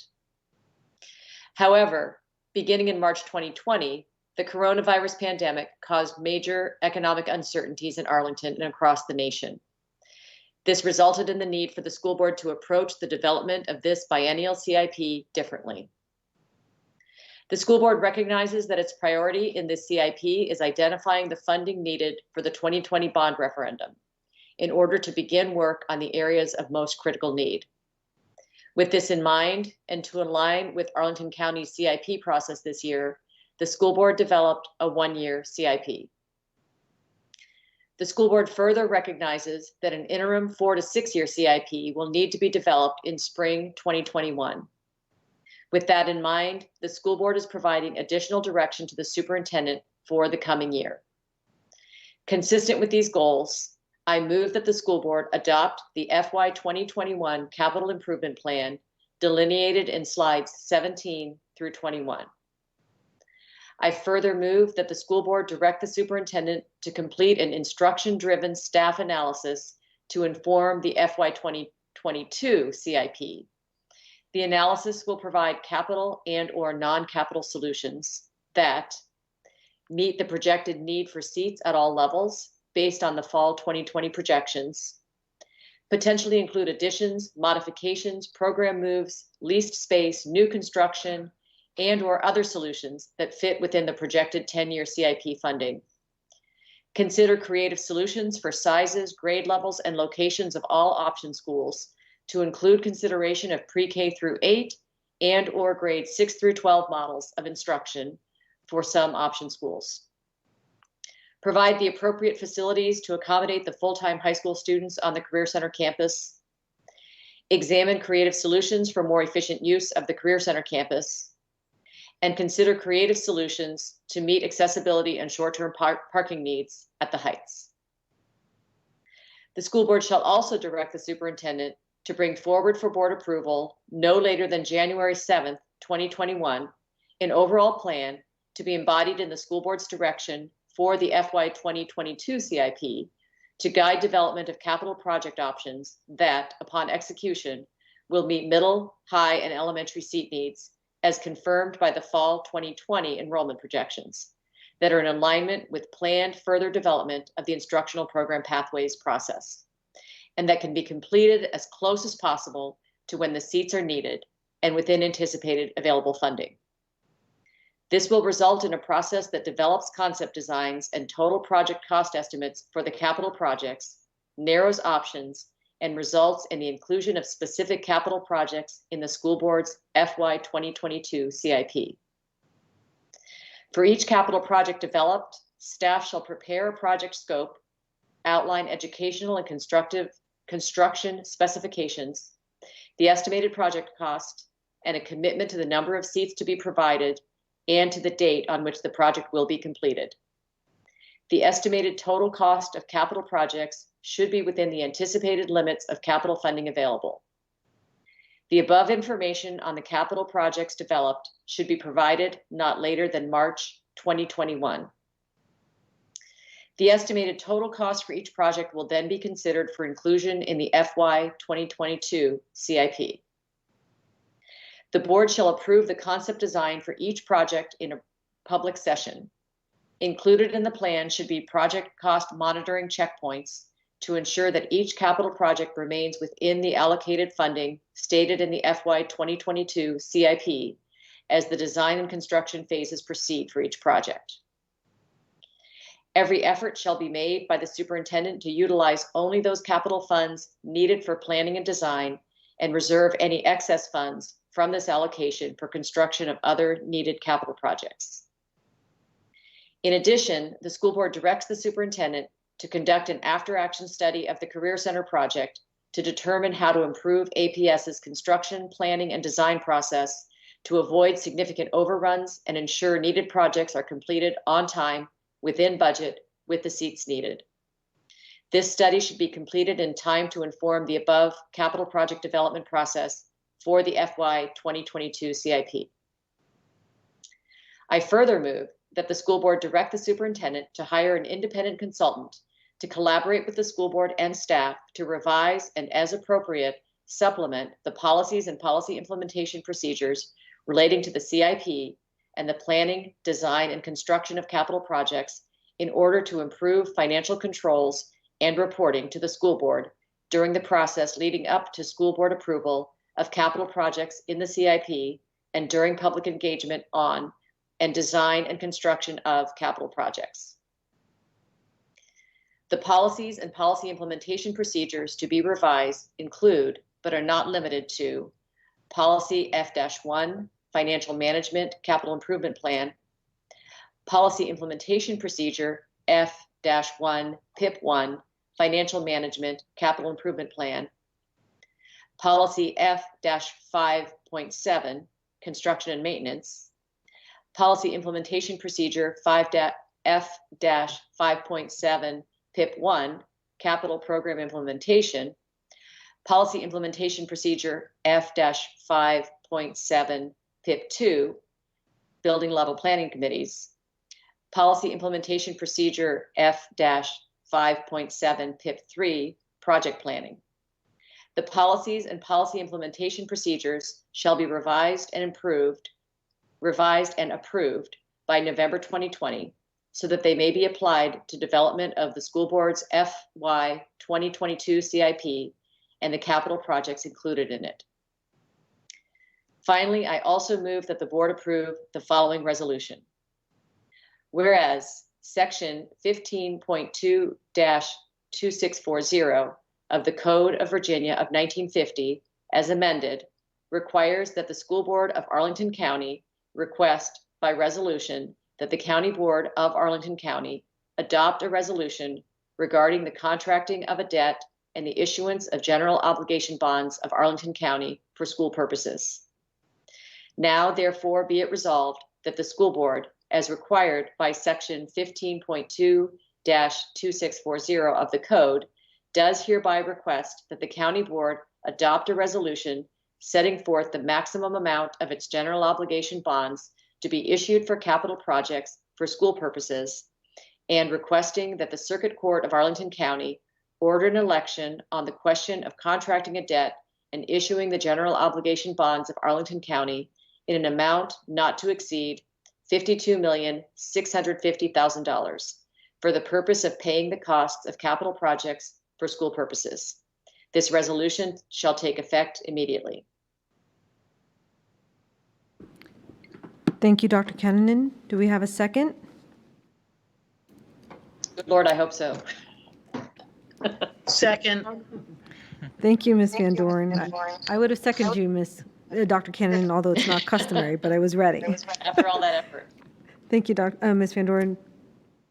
Colleagues, we have an opportunity for discussion on the motion, and then we will ask Ms. Elliott to call the roll. Dr. Kennan, Mr. since you Linto, were... I have an amendment, please. It's Nancy Van Doren. Okay. So we would do the amendment and then discuss the amendment, and then whether it passes or fails, then discuss the motion? That's usually how it happens, yeah. Just asking the prior chairs because I'm tired and I want to make sure I have the process right. Yeah, So thank you. I believe that's Barbara, correct? Okay. Yes. Thank you. Yeah. All right. So, Ms. Van Doren, would you please make your amendment? Okay, I move that on page 22 of the direction to the superintendent, the current wording is in the third bullet, consider creative solutions for sizes, grade levels, and locations of all option schools to include consideration of pre-K through 8 and/or grades 6 to 12 models of instruction for some option schools.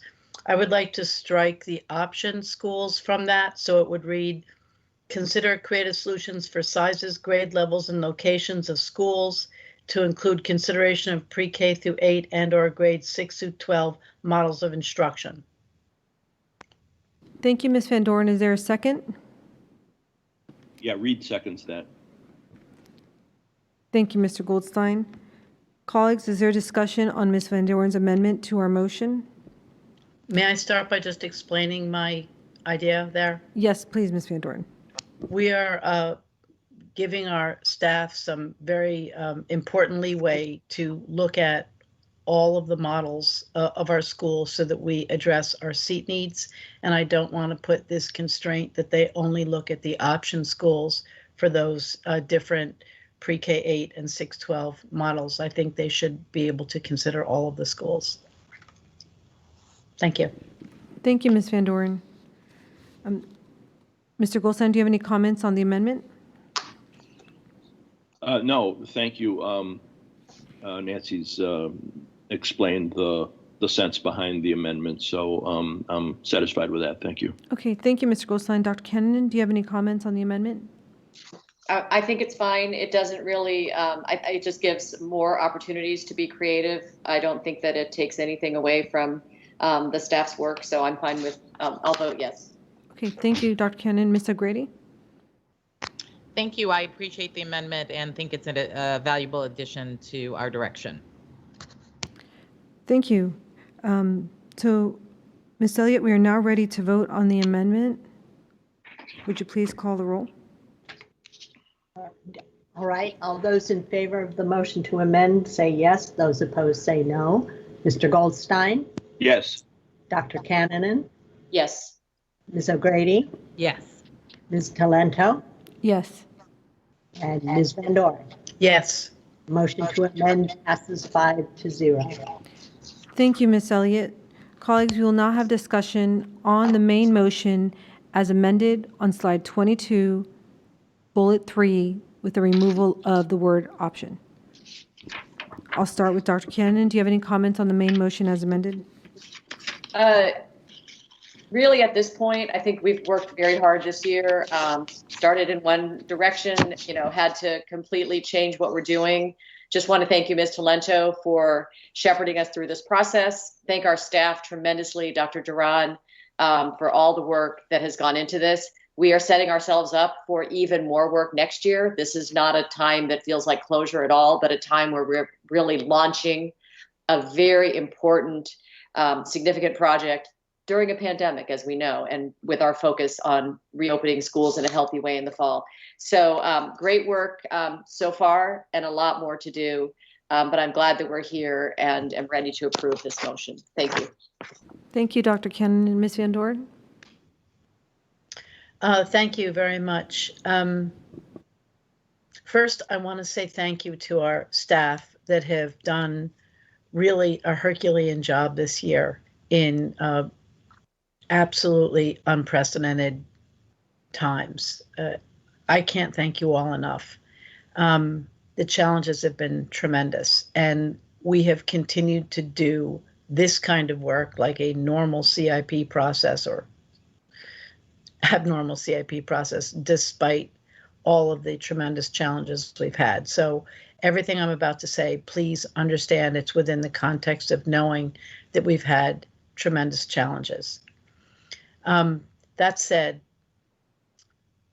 we are providing our very creative and talented staff with the challenge of taking an allocation, a fund of $34 million and providing us with, in the end, actionable plans that we can actually build within budget to meet the seat needs of our students.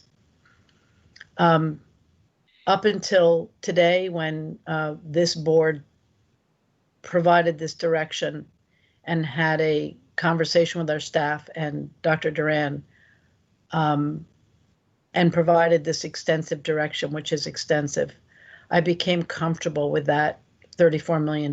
It's basically half the cost of an elementary school. That is a lot of design money. We have to get designs out of that we can use and that can become actual buildings with actual seats in them. So I'm emphatically saying that. I don't think we could have said it any more clearly in that direction, but that has to happen. It has to happen for our students and our taxpayers. So I'm just reinforcing that because I will be voting for this because we put this very specific direction into this motion and connected to the allocation of these dollars. And I'm certain that our staff will rise to this challenge. And I'm very, very hopeful that we will have an even better set of facility options and actual buildings in the future. Thank you. Thank you, Ms. Van Doren. Mr. Goldstein? Yes, thank you. Is my microphone on? Yes. Good, very good. Thank you. So APS has been a leader in school divisions across the nation and in the Commonwealth, and we have a responsibility to continue to show Virginia and the nation how we do public schooling. This is the school board's capital improvement plan. It's focused on getting value for the public dollars that we anticipate spending. Value in terms of bringing projects to fruition within budget when we need them. It's the school board's job to use its tools and its oversight powers to assure that we meet the responsibility of capital improvement. I am and will continue to be very focused on assuring that the school board undertakes its rightful role in oversight and in delivering the capital plans contained in this capital improvement plan.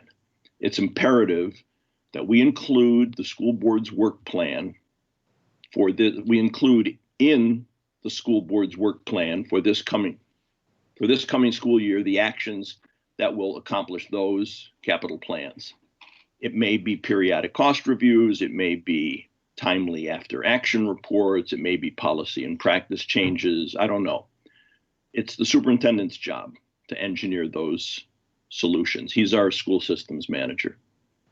I'm fond of saying that management means doing things right and leadership means doing the right things. So it's my job to be sure that we are doing the right things to accomplish our goal. And in this case, that means achieving the capital improvement that we've laid out in this plan. So I look forward to translating today's interest in the CIP into a work plan that assures that it gets done in the coming year. Thank you. Thank you, Mr. Goldstein. Ms. O'Grady? Thank you, Chair Talento. I appreciate the hard work done by the staff and Dr. Duran to get us to this point with the CIP. I appreciate my colleagues' efforts in ensuring that the work that we have put into this will ensure that we can address our seat needs as well as security at our schools and other needs so that our students can have meaningful and appropriate experiences in buildings that can accommodate them. I look forward to working with Dr. Duran and the executive leadership team as we move forward to ensure that our projects are built on time and are within budget.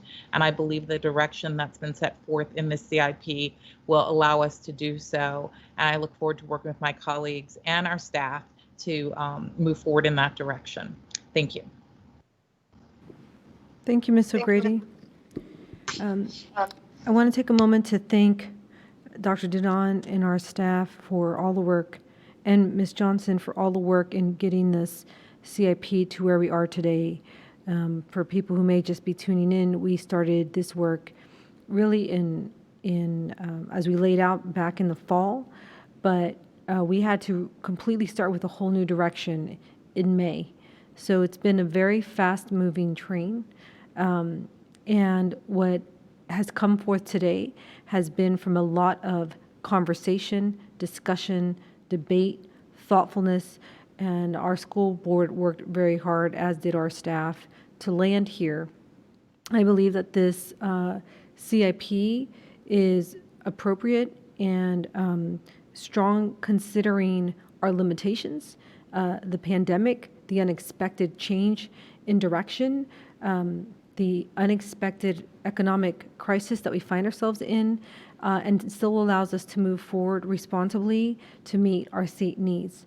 It is a very, I think someone said extensive or detailed motion, but I think that is required to really lay out a plan, because we don't have 2 years.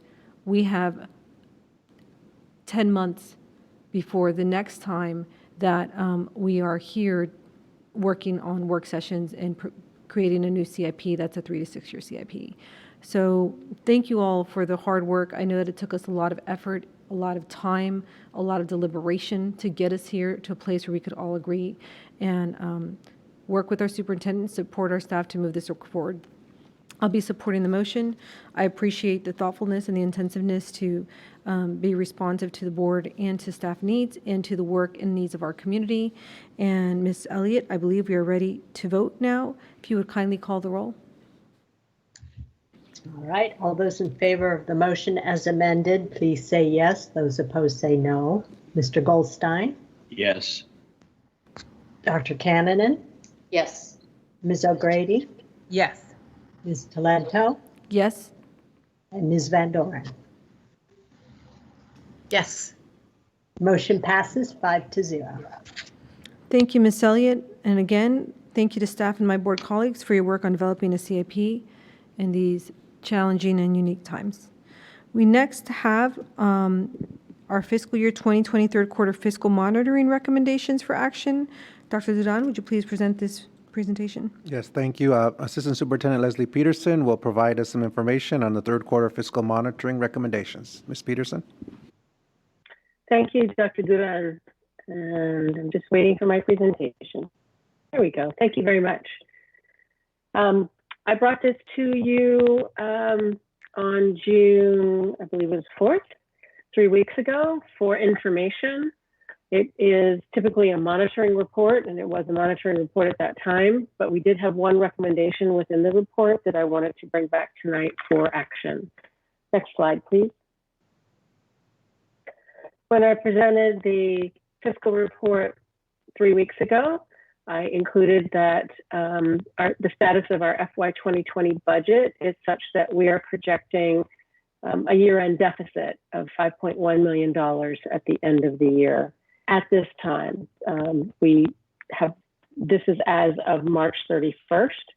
So we have the last 3 months of the year that we still need to account for, obviously. And we are hoping that with some of the actions that I'm going to describe on the next slide, we will end up our year in the black. Next slide, please. So those actions that we are taking right now are to limit our overtime spending and our part-time hourly spending as much as possible. We are continuing to restrict any spending through year end that is not absolutely necessary for right now. We're not allowing any pre-buying or pre-spending for next year. And we are continuing our hiring freeze until June 30. Next slide, please. But our biggest recommendation at this point is that the school board forego the OPEB trust annual contribution that we typically make every year at this time, and that is $2.6 million. We have worked with Chiron, our actuary, and this information here is in response to some questions that the school board raised at the June 4th meeting about this item. And they have indicated that our OPEB trust currently is very well funded, that we have no issues there. That in their opinion, foregoing the contribution this year will not in any way affect our status moving forward. But they do, however, recommend that we not take this action for more than 1 year. In other words, this would be our year to do it. We would not be able to do this again next year. And APS has not taken this action previously, and I know that was a question that was raised at the last meeting. So at this point, our recommendation to the school board is that they forego this annual OPEB trust contribution, and I await any questions. Thank you, Ms. Peterson. Colleagues, are there any clarifying questions before I call for a motion? And I will start with Ms. Van Doren. Do you have any clarifying questions? No, thank you. Dr. Cannon, do you have any clarifying questions? No, thank you. Mr. Goldstein, do you have any clarifying questions? I do, thank you. And when we're done with the clarifying questions, I have a motion. So my clarifying question is the OPEB, I don't know if this is defined as other post-employment benefits, but they are benefits for retirees, employee retirees. Is that correct? Yes. Okay. And how will foregoing this annual contribution impact, our set of retirees? It won't affect them at all. Okay, because the trust fund is there to pre-fund a liability that we will see in the future. So providing this contribution to the trust fund is for future liability, not for current liability, so it won't affect any of our current retirees. And because the actuary has told us that our OPEB trust is very well funded for stage of where our OPEB fund is, they do not see any effect on our funding ability in the future. Okay, thank you. Thank you, Mr. Goldstein. Ms. O'Grady, do you have any clarifying questions? No, I don't. Thank you. Thank you. Mr. Goldstein, would you please provide us a motion? Yes, I move that the school board forego the OPEB trust annual contribution of $2.6 million in fiscal year 2020 as recommended. Is there a second? Second from Barbara. Thank you, Dr. Kennanen. Is there any discussion for this motion? Okay. Ms. Elliott, would you please call the roll? Yes, those in favor, please say yes, and those opposed, no. Mr. Goldstein? Yes. Dr. Cannonen? Yes. Ms. O'Grady? Yes. Ms. Talento? Yes. Ms. Van Doren? Yes. Motion passes 5-0. Thank you, Ms. Elliott. Colleagues, we have one last action item. It is proposed revision to the 2020-2021 Barcroft School Calendar. Dr. Duran, would you please introduce this presentation? Yes, thank you, Chair Talento. Assistant Superintendent Dan Redding will be presenting some information on the proposed revision to the 2021 Barcroft calendar. Mr. Redding? All right, thank you, Dr. Duran, and good evening, school board members. As we saw during the June 5th meeting, we're proposing revising the 2020-2021 Barcroft school year calendar. The current start date for Barcroft for this fall would be August 6, 2020, and our proposal is to fully align the Barcroft calendar with the traditional school year calendar starting on August 31st. If we could go forward one slide. A quick recap on the rationale for the proposal. We are proposing to move forward with a hybrid opening model. And in that model, our students at Barcroft will require access to devices and Wi-Fi connectivity. We're excited about the Comcast partnership that the superintendent mentioned during his announcements, but we want to be sure students have reliable ongoing access. We want to be sure that all of the curriculum materials and teacher preparation is in place. And with Barcroft starting 3 or 4 weeks before the remaining elementary schools, that is a concern, being sure that those teachers are adequately trained, prepared, and have materials ready to go, as all other elementary schools will.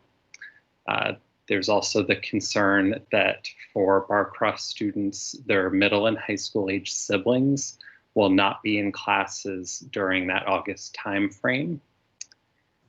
There are some technical challenges to some of those technology resources, such as Dreambox or RazKids, and it's tied into the division-wide rollover and synergy, how that interfaces with some of our software products and assigns students to teachers.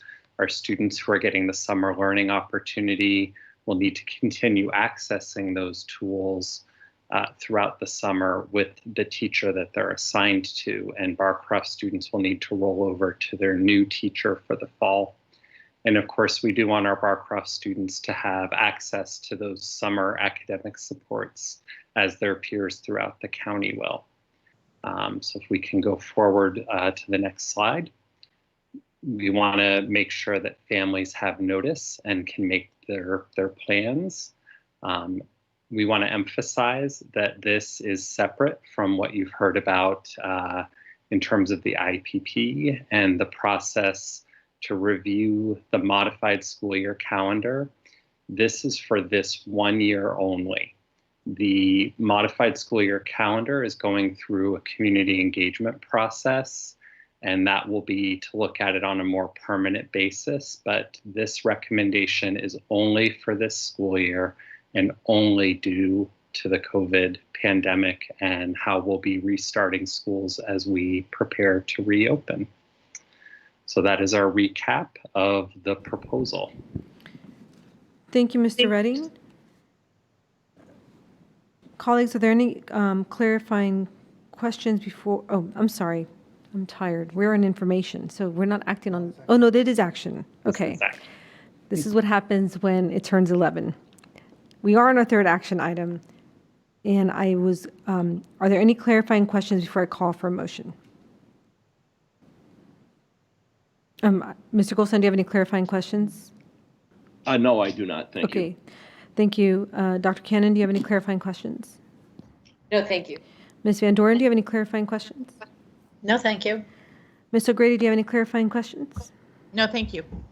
Okay. And I believe Ms. Van Doren has a motion. Ms. Van Doren, would you please? I'm sorry, I don't. Oh, okay. I think I have the motion with me then. I know it's not typical, but this is what happens in virtual world. So I move that the board approve the proposed revision to the 2020-2021 Barcroft School Calendar as presented. Is there a second? Nancy seconds. Thank you. Is there any discussion required for this motion? Mr. Goldstein, any discussion? No, thank you. Ms. O'Grady, any discussion? No, thank you. Dr. Cannon, any discussion? No discussion, thank you. Ms. Van Doren, any discussion? No, thank you. Okay, Ms. Elliott, would you please call the roll? Yes, all those in favor, please say yes, and those opposed say no. Mr. Goldstein, Yes. Dr. Cannon, Yes. Ms. O'Grady, Yes. Ms. Van Doren, Yes. and Ms. Talento. Yes. Motion passes 5-0. Thank you. So we now have 5 information items tonight, and I clearly jumped to that a little bit earlier. But if we're lucky, we may make it out of here by midnight, guys. Okay, so we're going to start with the first one. The first is the Arlington Career Center Contract Award for Columbia Pike Branch Library renovation. And Dr. Duran, would you please introduce this item? Yes, thank you, Chair Talento. Assistant Superintendent John Chadwick will be presenting information on the Arlington Career Center Contract Award for the Columbia Pike Branch Library renovation. Mr. Chadwick. Actually, Dr. Duran, I am going to turn this over to Director of Design and Construction, Jeff Chambers, to That's present fine. the item. Thank you, Mr. Chadwick. You're welcome. Good evening. Thank you. With regard to the summary, on May 7th, 2020, the school board did approved construction contract for the summer 2020 renovations at the Arlington Career Center, and construction is currently underway. Originally, the staff had intended to complete the consolidation of the Columbia Pike Library onto the first floor and provide shared APS and county classrooms on the second floor as permanent classroom spaces. with the summer 2020 renovations. Unfortunately, with the COVID-19 crisis, that work was put on hold, and we pursued a different path with regard to relocatables and work within the building.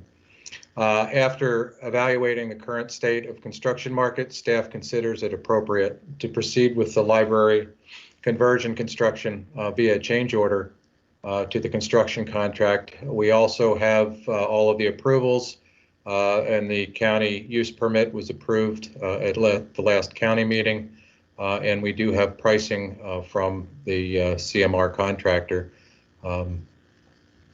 But for staff to proceed, the school board action is required because we need to approve.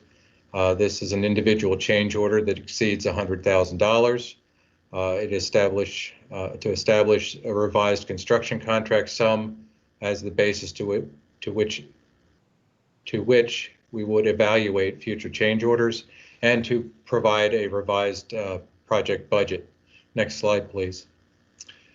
With regard to Arlington Tech expansion, the school board's adopted FY 2019 to 28 capital improvement plan, the CIP, included the Arlington Tech expansion for 250 high school seats to be completed by the start of school, September 2021, for a maximum total project cost of $18,750,000 to bring the total capacity of Arlington Tech to 600 seats. In the summer of 2017, 2018, and 2019, staff completed projects to accommodate the growing enrollment of Arlington Tech, working with the staff of the Career Center.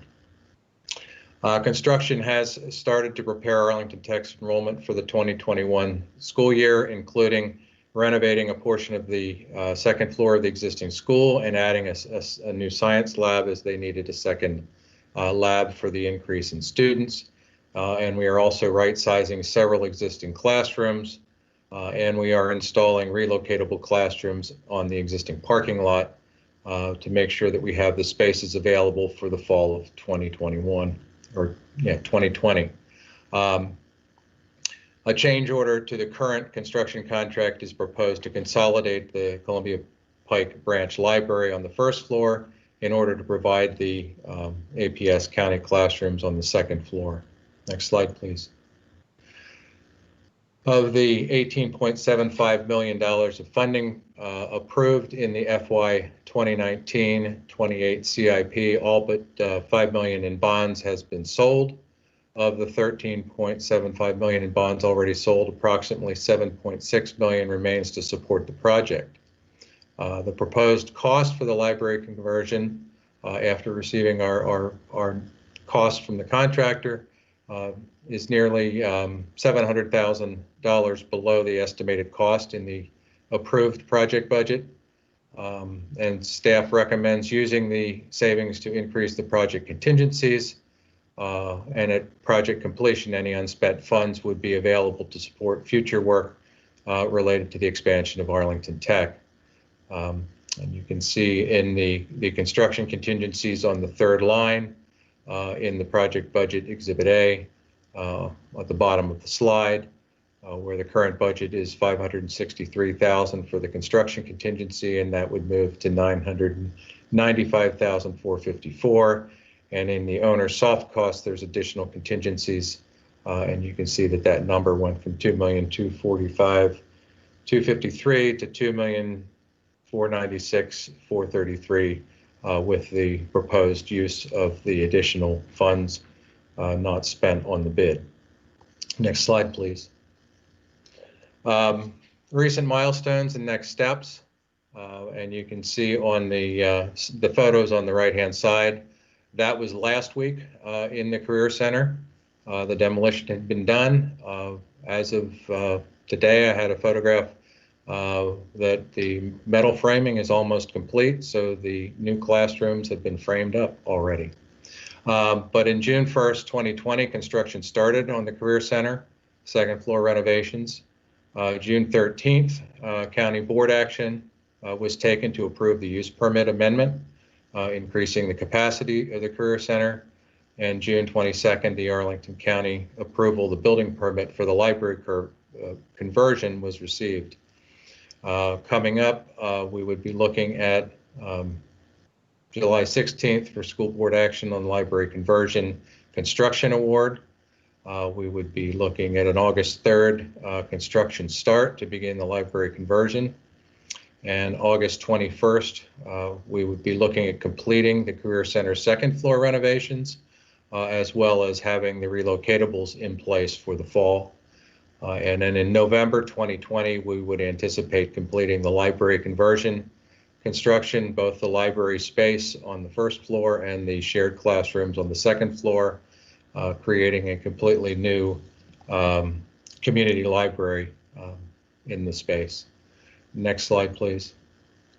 The recommendations are that the following recommendations are within the current funding approved by the school board, so no change to funding is necessary. First, approve an individual change order for the library conversion in the amount of $3,116,366 to Gilbane Building Company. Secondly, establish the revised construction contract sum of $4,008,113 as the basis of which to evaluate future change orders. And third, to approve the proposed project budget as shown in Exhibit A and authorize the staff to encumber funds as necessary to meet the project schedule. Thank you. Thank you, Mr. Chambers, and thank you for being with us this evening. No problem.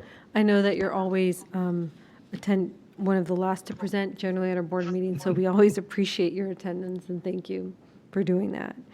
Colleagues, are there any questions on this presentation? I will start with Dr. Cannon. Do you have any questions? No questions, thank you. Ms. Van Doren, do you have any questions? No questions, thank you. Mr. Goldstein, do you have any questions on this project? Not at this point, thank you, but I may be asking questions of staff between now and when this comes back to us for action. Okay. Thank you. Ms. O'Grady, do you have any questions? I only have one question, and the question is how many relocatables are being added to the site? We are looking at adding 8 relocatables. Thank you very much. Mm-hmm.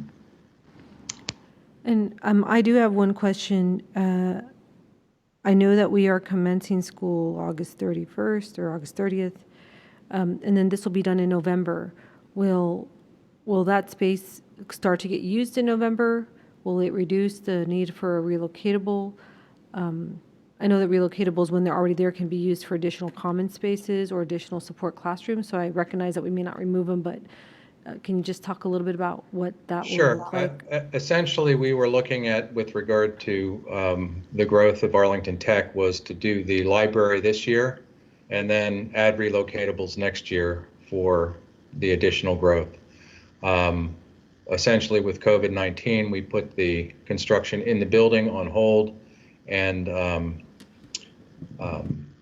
made sure that the relocatables would be in place because we were concerned with proceeding with construction that we may get stopped in the middle, which would interrupt the use of the library by the county and would be problems for everyone. And nobody really knew whether all construction might be shut down because of the issues with COVID-19. Thank you, Mr. Chambers. That's helpful. I don't have any other questions. So this is coming back to the board for action on July 16th. And we appreciate the time that you spent this evening with us. Thank you. No problem. Thank you. Next, we will hear the revision of School Board Policy J-8.3.1 School Health Services. Dr. Duran, would you please introduce this item? Yes, thank you. Assistant Superintendent Bridget Loft will be presenting information on this item on school health services. Ms. Loft? Thank you. I believe that we have some slides for these updates. Thank you. Can you move to the next slide? Thanks.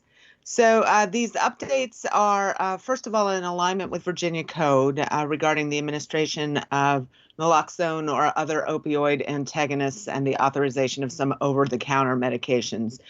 We've referenced the code on this slide to give some background information. The updates include language that reflects the restructuring of the Department of Teaching and Learning to include liaisoning with school health. And there's update of language to clarify the relationship between school health and Arlington Public Schools. I do want to emphasize that we have worked closely with school health to update this policy, and that as far as the PIPs are concerned, the PIP will have suggested changes to language relative to the bullet points on the slide, as well as clarifications about specific screenings.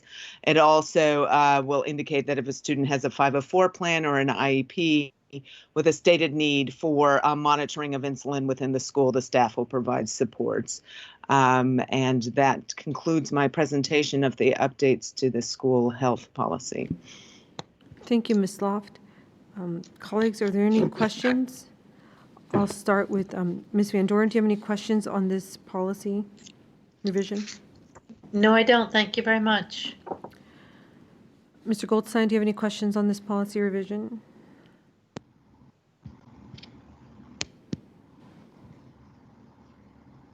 I'll come back to you. No, sorry.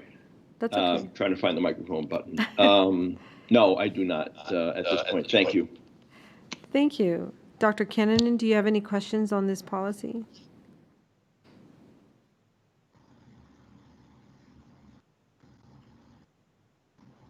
Dr. Kennanen?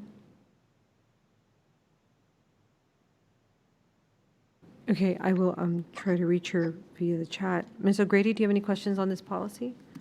I do have one question, and the question is, I understand that recently we heard some concerns from the ASIAC committee, and just wanted to know whether or not their concerns might be heard and considered before this is brought back for action.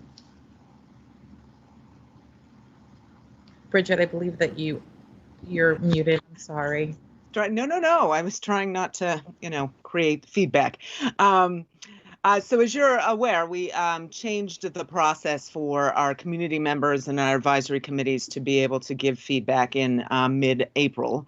And that was that we would post these proposed updates on the Engage page for about a month so that everybody would have an opportunity to review them.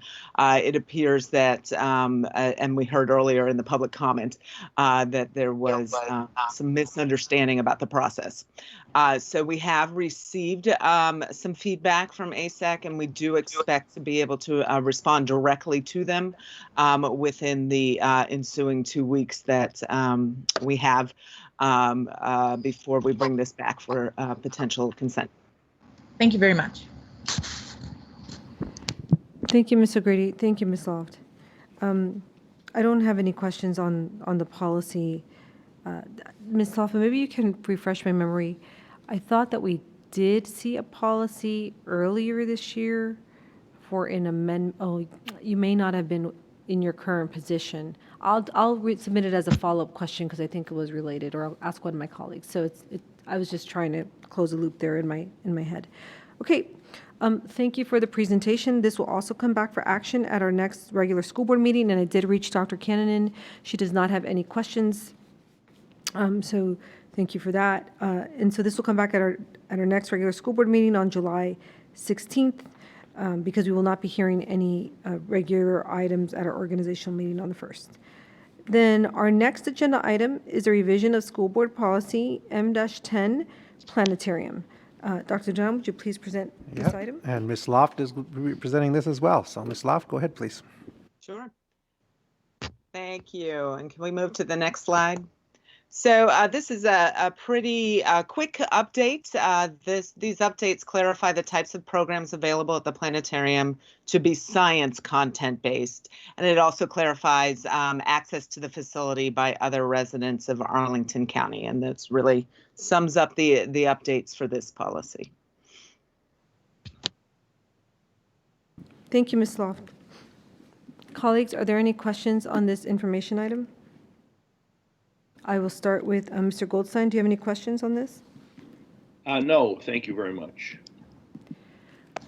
Dr. Kennan, do you have any questions on this? Thank you. No, thank you. No, thank you. Ms. Van Doren, do you have any questions on this? No, I don't. Thank you. Ms. O'Grady, do you have any questions on this? No, thank you. Okay, thank you. I do not have any questions on this either, Ms. Loft, so thank you for the presentation. This will also come back for action on July 16th. Actually, you know what, I do have a question. Ms. Loft, I'm sorry, did you leave us yet? I know that this is closed, but this is just to maintain the revision of I just want to clarify the policy. I know that the planetarium's closed because of the Ed Center construction, but this just continues our foundation and our partnership relationship with the expectations, correct? Yes. So that when it reopens, we're ready to move forward. Right. Okay, excellent, thank you. So this will come back to us for action on our July 16th school board meeting. And then the next presentation that we have is for school board policy K-2.3.30 media relations. Dr. Dudan? Yes, thank you. And now Assistant Superintendent Catherine Ashby will be presenting the proposed media relations changes to the policy. Ms. Ashby, please.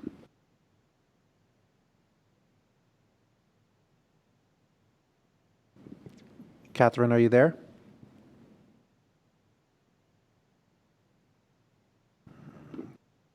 Can you see me and hear me now? Now we can hear you. Thank you. Go ahead. Okay. Good to see everyone. Pleased to present our new policy on media relations. So we created a new policy, and I believe Frank Bellavia is also on, who drafted the policy. So thanks, Frank, for staying on this late.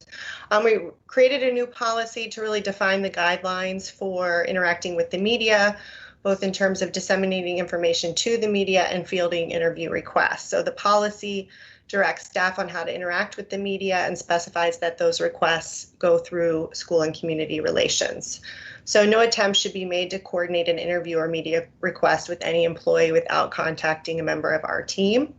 It informs the media on how media requests are to be handled and with whom they should be submitted, again, through SCR. It also outlines the protocol for forwarding media requests received by staff. So at times, media are invited to participate in media interviews, so it outlines the protocols for that. It also details when media can film students and the required prior consent. So not all APS students have parental consent to be photographed, filmed, or included in media coverage. So media may be asked not to film certain students' faces during large events. It provides information on requirements for media being on school property. So media that does not secure prior proper approvals through our department may be asked to limit media interviews to surrounding areas and public areas such as sidewalks surrounding schools. It also just defines that media should not enter schools or school property without receiving prior approval. And that it also informs that some media requests may be considered FOIA requests and defines some of the processes there. That concludes my presentation. Thank you, Ms. Ashby. Colleagues, are there any questions on this policy? I will start with Ms. Van Doren. Do you have any questions? No, thank you. Dr. Kennan, do you have any questions? No questions, thank you. Mr. Goldstein, do you have any questions? Not at this time, thank you. Ms. O'Grady, do you have any questions? One quick question for Ms. Ashby. Is it true that the policy also gives some guidelines for when groups like PTAs or others may be able to request media presence for any events that they're holding? Those also need to go through school and community relations. So anything that's taking place on school grounds would need to be fielded through our office. Thank you. I just thought I had read that and thought it would be helpful for any organizers of PTA or any other non-staff groups to understand that that is an aspect that would also apply to them. Thank you. Thank you. Thank you, Ms. Ashby. I do not have any questions at this time, and this will come back to us for action at our next regular school board meeting on July 16th.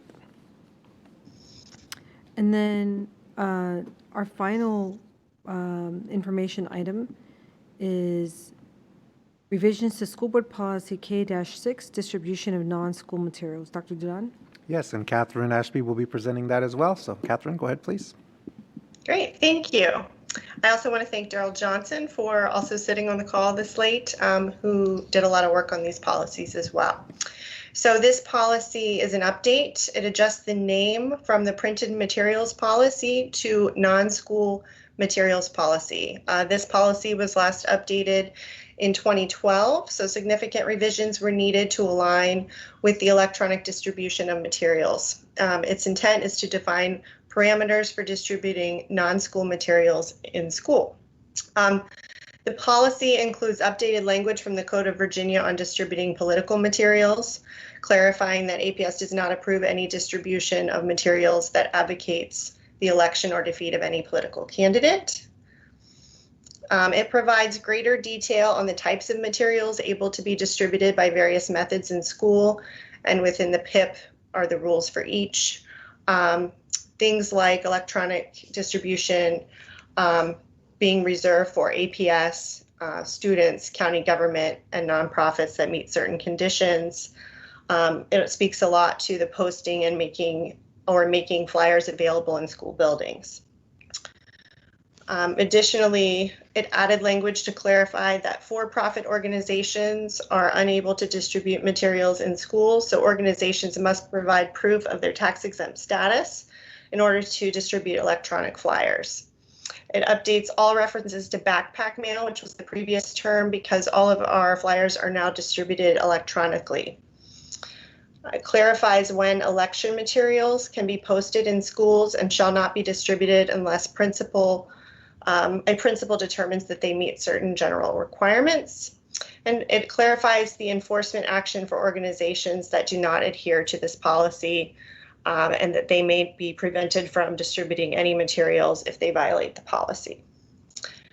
Next slide, please. This is the policy implementation procedure, and the current content for the PIP will be for the K6 PIP 1 will be transferred to create the new G27 PIP 1 to align with the political activities of school board and employees as outlined in that policy.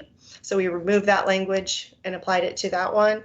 And the new content outlines the process for submitting a flyer to have it approved to be distributed electronically. And finally, it details the approval process in detail for materials that will not be distributed electronically. In addition, we have, it also just outlines the specific criteria that must be met for distributing something through Peach Jar or our electronic flyer service. Thank you, Ms. Ashby, and thank you for staying with us so late. We appreciate you sticking it through to the end, and thank you, Daryl and Frank, for supporting this work. Colleagues, are there any questions on this policy? I will start with Mr. Goldstein. I do have a quick question. And on that last slide, you referred to school board employees, and by that you mean what? I'm sorry, did I misspeak? I said school board employees. Yeah, well, I'm kind of curious as to what that means, because technically the school board approves all, hiring. But, in fact, we really only have one employee, and that's the superintendent. So I don't know what. I think I might have misspoken. I'm not sure in what reference I said school board employees. I don't. It's okay, Ms. Ashby. It's on slide 3 in the first bullet. It talks about aligning the political activities of school board employees as outlined in the policy. I understand what Mr. Goldstein is saying. I think that term has been used before, but technically it's APS employees. The school board approves hires, but we only we only supervise one employee, which is our superintendent. So, Reed, is that what you were referring to? Yeah, I just wanted clarification on that. Is this coming from language in the state law that refers to school board employees, or really should it be APS, or what? I believe what you're referring to is coming from the Code of Virginia language. I don't know, Daryl, actually, if you have any clarification on that. I don't have an answer to that question. It's okay. I don't need the answer right now. Okay. Ms. Ashby. Thank you. Thank you, Mr. Goldstein. Ms. Ashby, if you can just make sure that in the policy it's just aligned with the Virginia Code when it's referenced, that would be great before it comes to information. Thank you. Dr. Cannon, do you have any questions? No questions, thank you. Ms. O'Grady, do you have any questions? No questions, thank you. Ms. Ashby, I do not have any questions So either. the reason why I said school board employees is because technically speaking, even though we are APS employees, in most technical aspects, we are actually school board employees because we serve at the pleasure of the school board. And so that's why it says political activities of school board employees for the technical policy. And so since we're realigning the policy, the PIP to the policy, it's just continuing the title of that current policy. Thank you, Daryl, for that explanation. I'm sorry I didn't hear you start speaking, so I apologize that I didn't turn the floor to you. Thank you, Daryl. I appreciate that. Yes, thank you, Daryl, for not hopping off earlier. So thank you very much for sticking on the line. You're welcome. Thank you. Ms. O'Grady, I'm sorry, I don't know if I asked if you had questions. You did, I believe. I do not have questions. Okay, thank you. So thank you, Daryl and Ms. Ashby, for, again, staying with us tonight. And Daryl, thank you for jumping in and providing that answer. That was very helpful. So this will come to us for action at our July 16th school board meeting. And that concludes our information items. Again, I want to thank all of our ELT and staff members who are joining us this evening. I can see that many of them are still on. Thank you, thank you, thank you for sticking it out on a late night. But they usually start to ease up from this point forward, and we'll be back here again next June, hopefully not before then. And so I just want to say thank you. And while I'll be open the meeting on July 1st as chair, it'll be for a very brief moment as we turn over leadership. So I want to just to take an opportunity to thank all of staff and ELT and my colleagues for supporting my chairmanship as I chair my last full meeting. It's been a great ride, as they say. It's been an interesting year, and I look forward to the next 6 months. So with that, I will see if there's any new business. Colleagues, is there any new business? Hearing none, this meeting is adjourned.